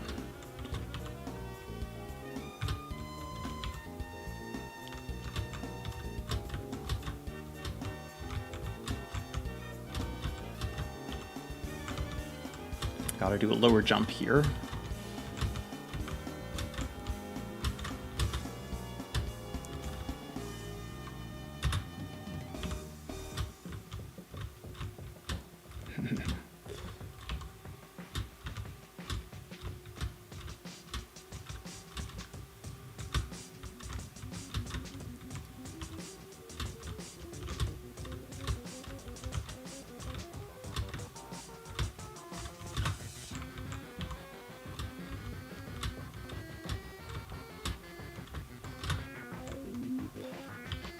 No, falling down does not make it easier.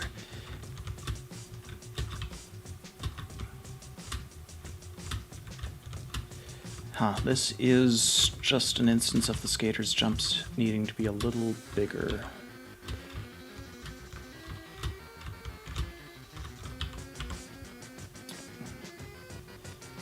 After I went to all that trouble to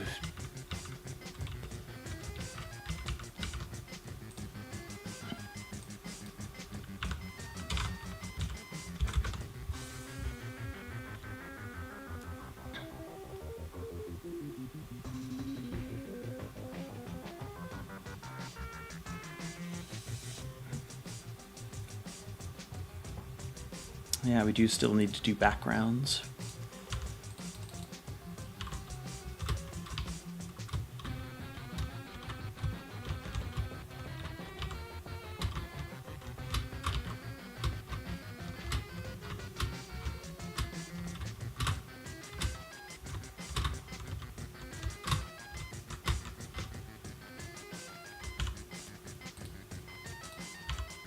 So I reverted this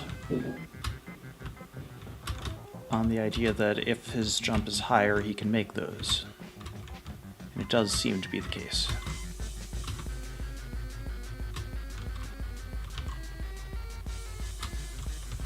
It's not making them with coyote time, though.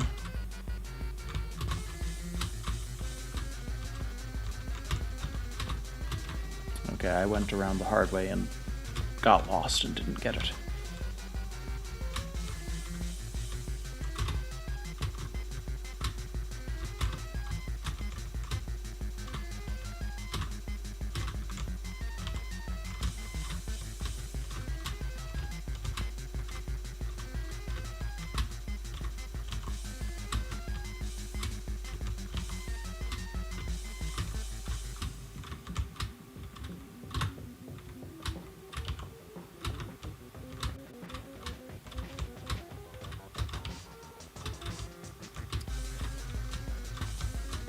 And this is still a little unreasonably hard.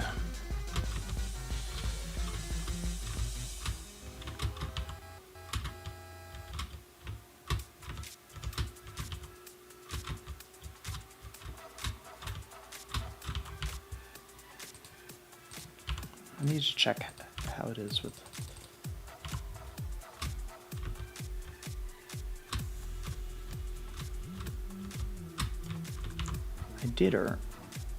I did not earn this one.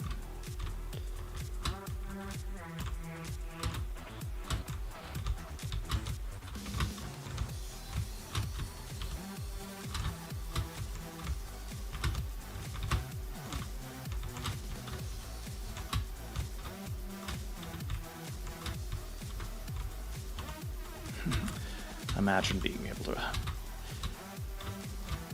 run off the edge like that. I'm playing too much skater.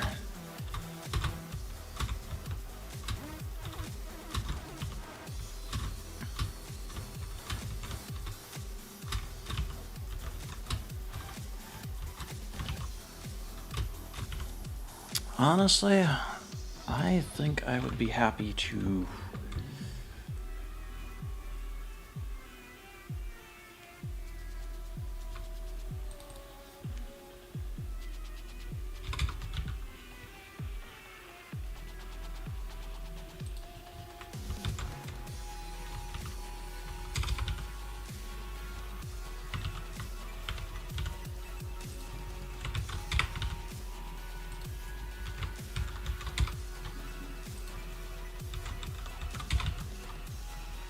going to be rounding some of those numbers.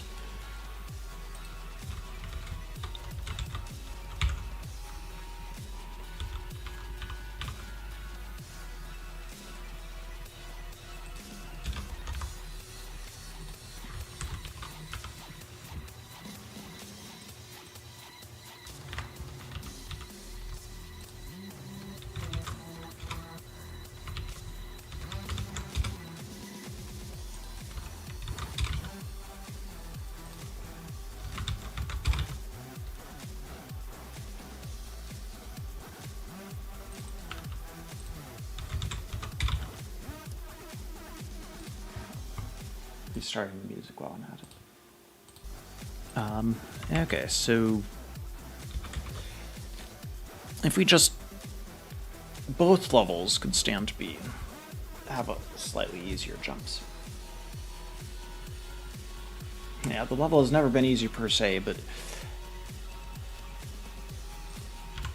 both of them felt a little off.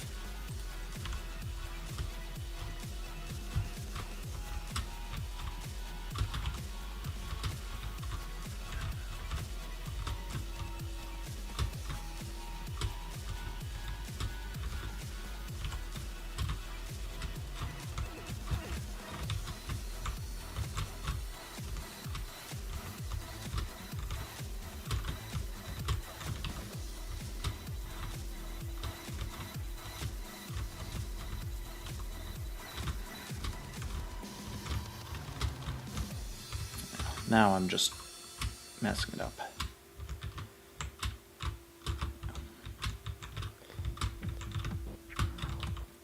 Feels more comfortable, except for that bit at the end there, where I gotta turn around faster. That is definitely penalized by the momentum carryover.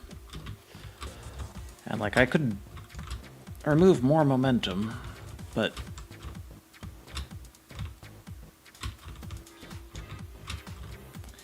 I'm not removing the Z speed, so why should I remove all of the X and Y speed?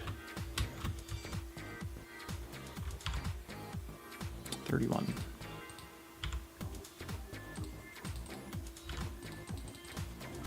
Huh, so I got this? If I've got 30, then I did get this at one point. But I still decided it was harder than necessary. Yeah, I think this very slight jump distance, gap distance change helps. Of course, I can't go like that.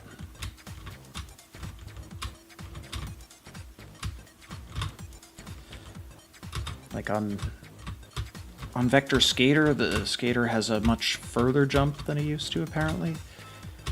Whereas here, it's not far enough.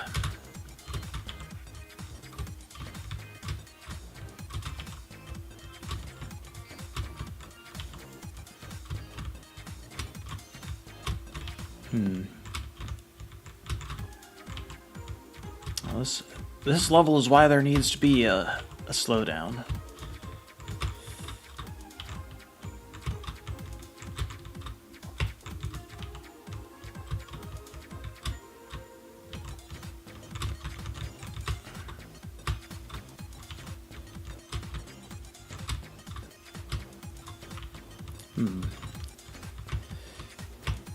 I guess this is a clear indication of how high his jump should be. I keep bouncing off, though.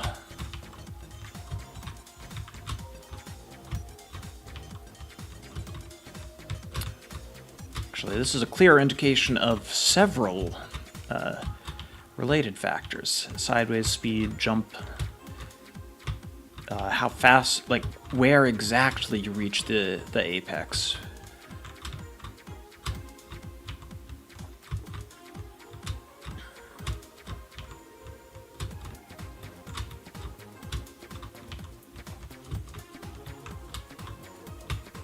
It has become very brutal. I could make that with a coyote jump, which I think was probably not possible. I think I think we have buffed the skater's jump length. I think you used to have to make this one. Which now I have not gotten. Okay, there I got it. I'd immediately lost it.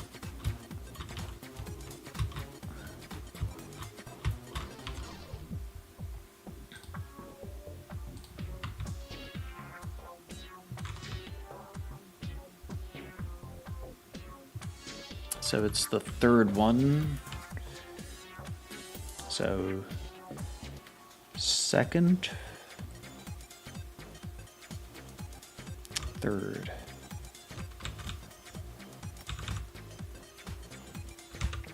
Okay, this is a 4x4.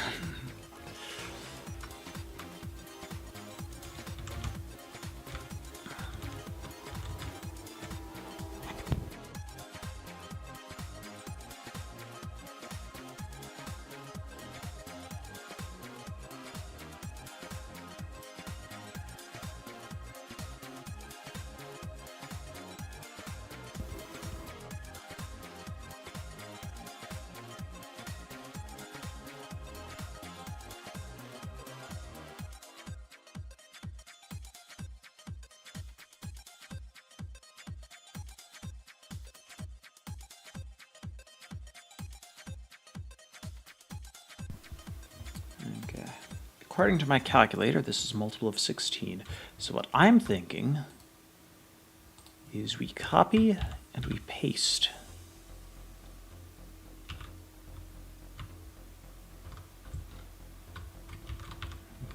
We mark it so that I can find it again.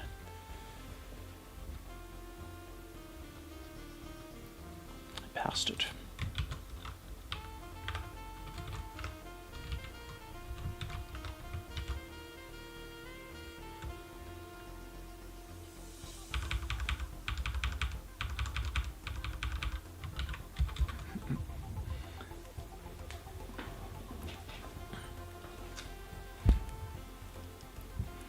So here's a possible answer.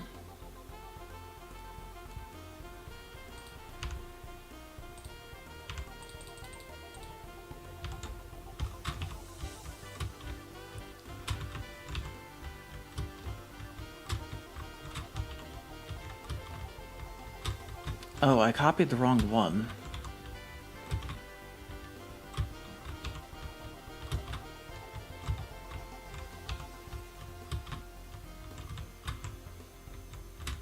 Yeah, no, that's just the wrong one entirely.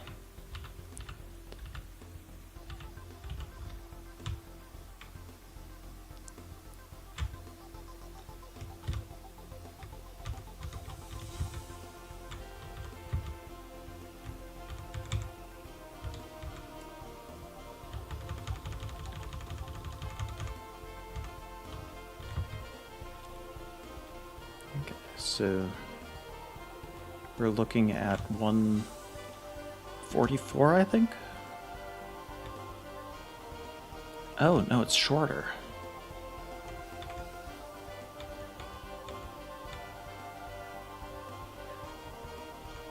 Is 128 divisible by 16? Of course it is.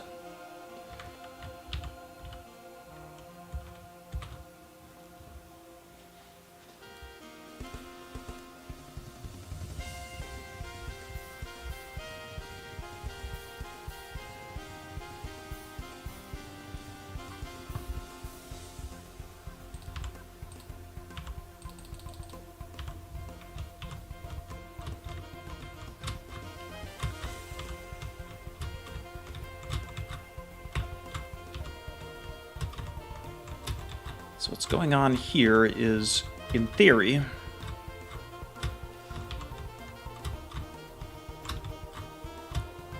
oh. For one thing, you can absolutely no longer make that skip.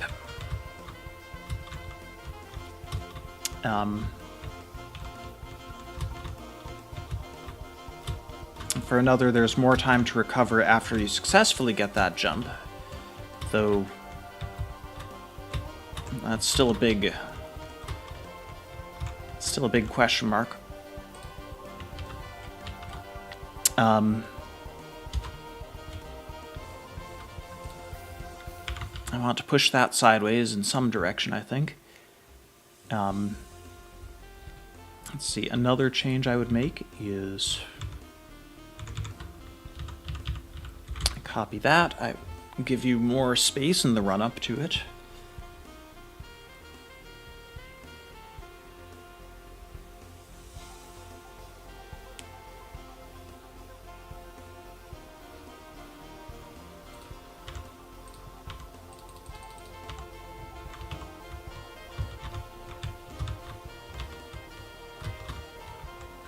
That's not the direction I wanted to shift things.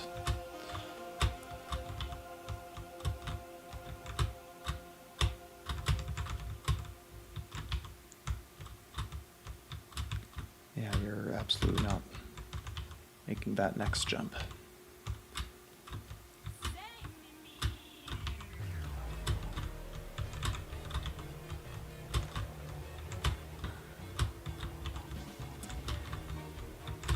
Yeah, there's just... This level depended really heavily on the exact...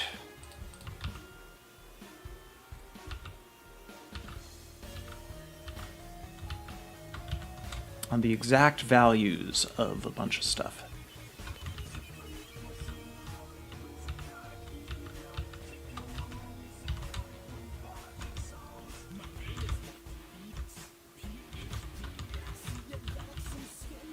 I mean, make more space there. More space there. That should also prevent the skip, but it's...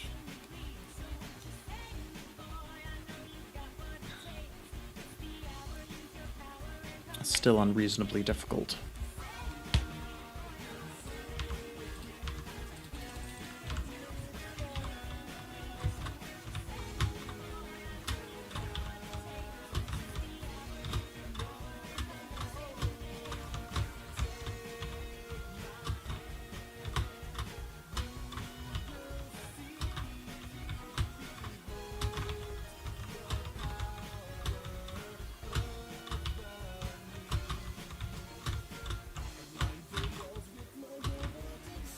Just really quickly.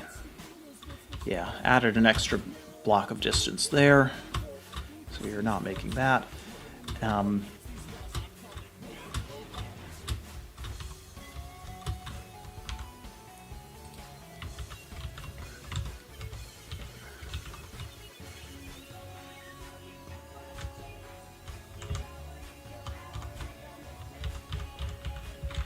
Add another block of distance there.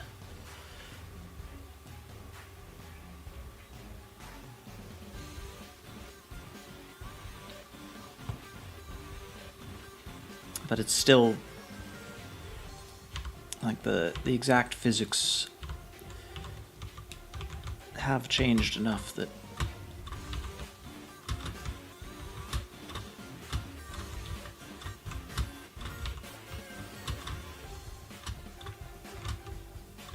okay, no way you're making that.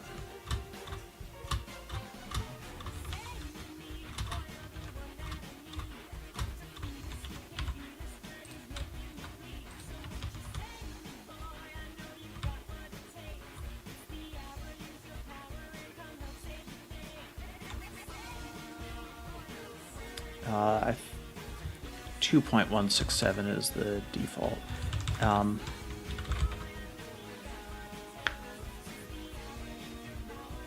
Round down a little further, maybe.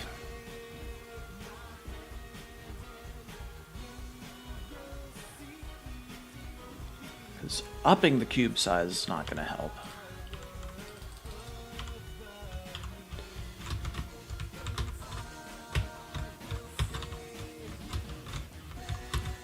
I do need to double check. Okay, I don't think that made that possible.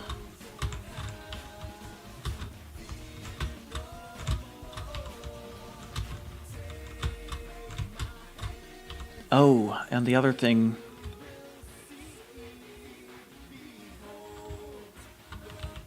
Or we could put that back.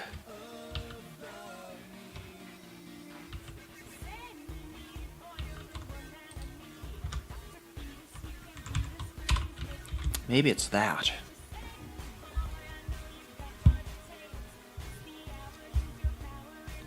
Reduce the gap length that you're supposed to cross.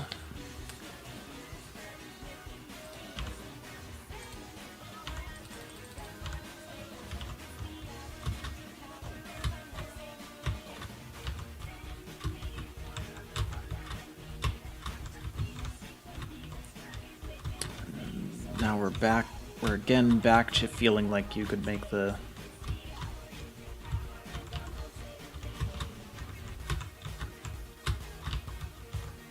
one that I failed to coyote jump right there. But no, maybe you're just short, which is what I thought. We're added two cubes and subtracted one, and I think it was exact before we did that, and so we added a total of one cube of distance, which should be enough to prevent it.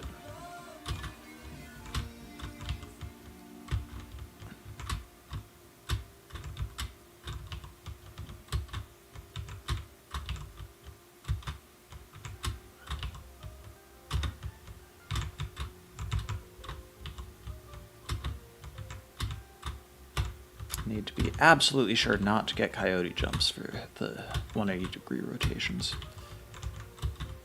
Though if we decrease the block size, then maybe it would work with coyote jumps. Why are you supposed to go there?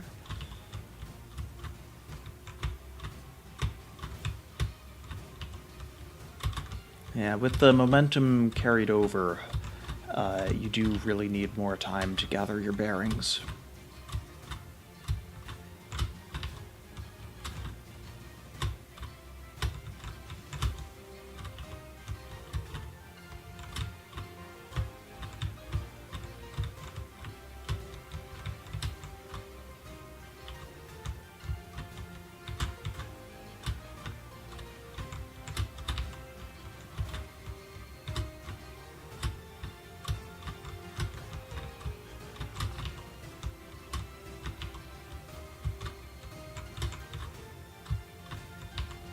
I know it was meant to be hard. Was it meant to be this hard?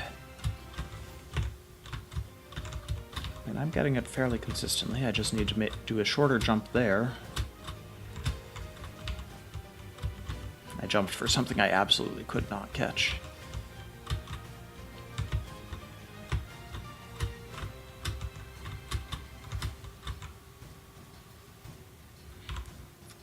And that's 100% completion.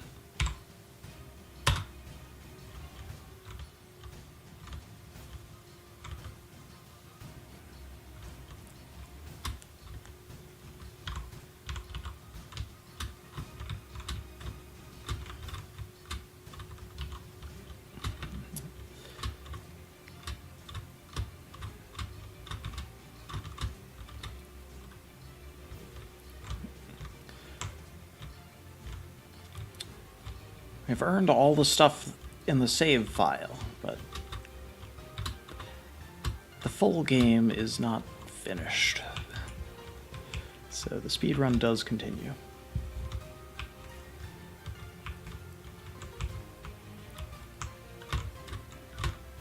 I think I can get this reliably enough again that we can keep it.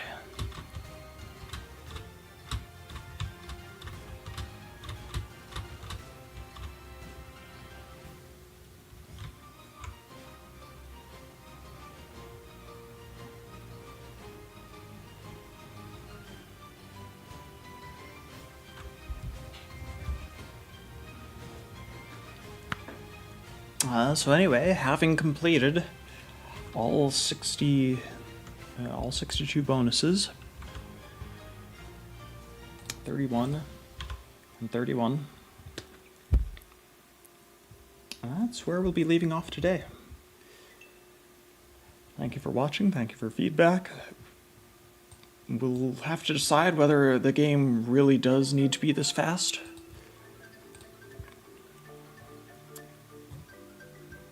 Tomorrow or the day after or something. But for now, we did it.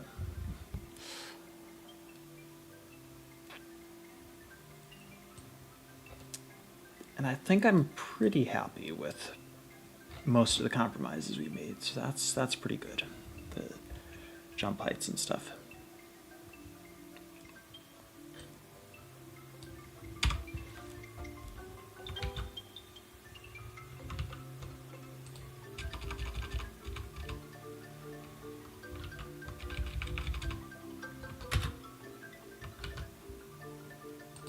I'm just thinking, could avoid it going out of bounds just like that.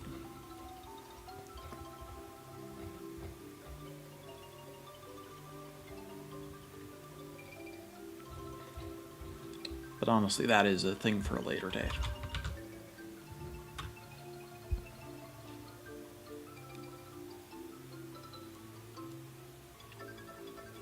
Now we'll look at. We still need UI tidying up. We still need music. We still need backgrounds. We still need to look at physics more.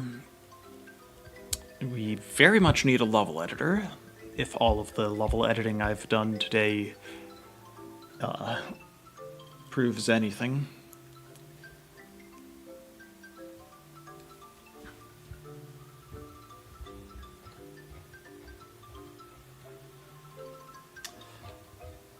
And those are things we'll get to in the future. We're not quite done yet. So I think I'll leave you all with that.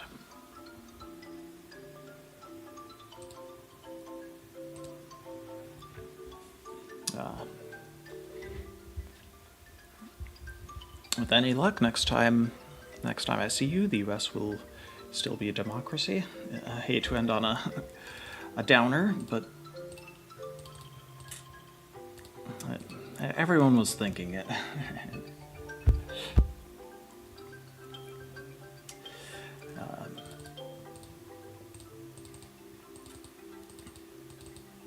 Yeah, I'll find something else to do to pass the time and distract myself. But that's enough of this for today, and I will see you next time.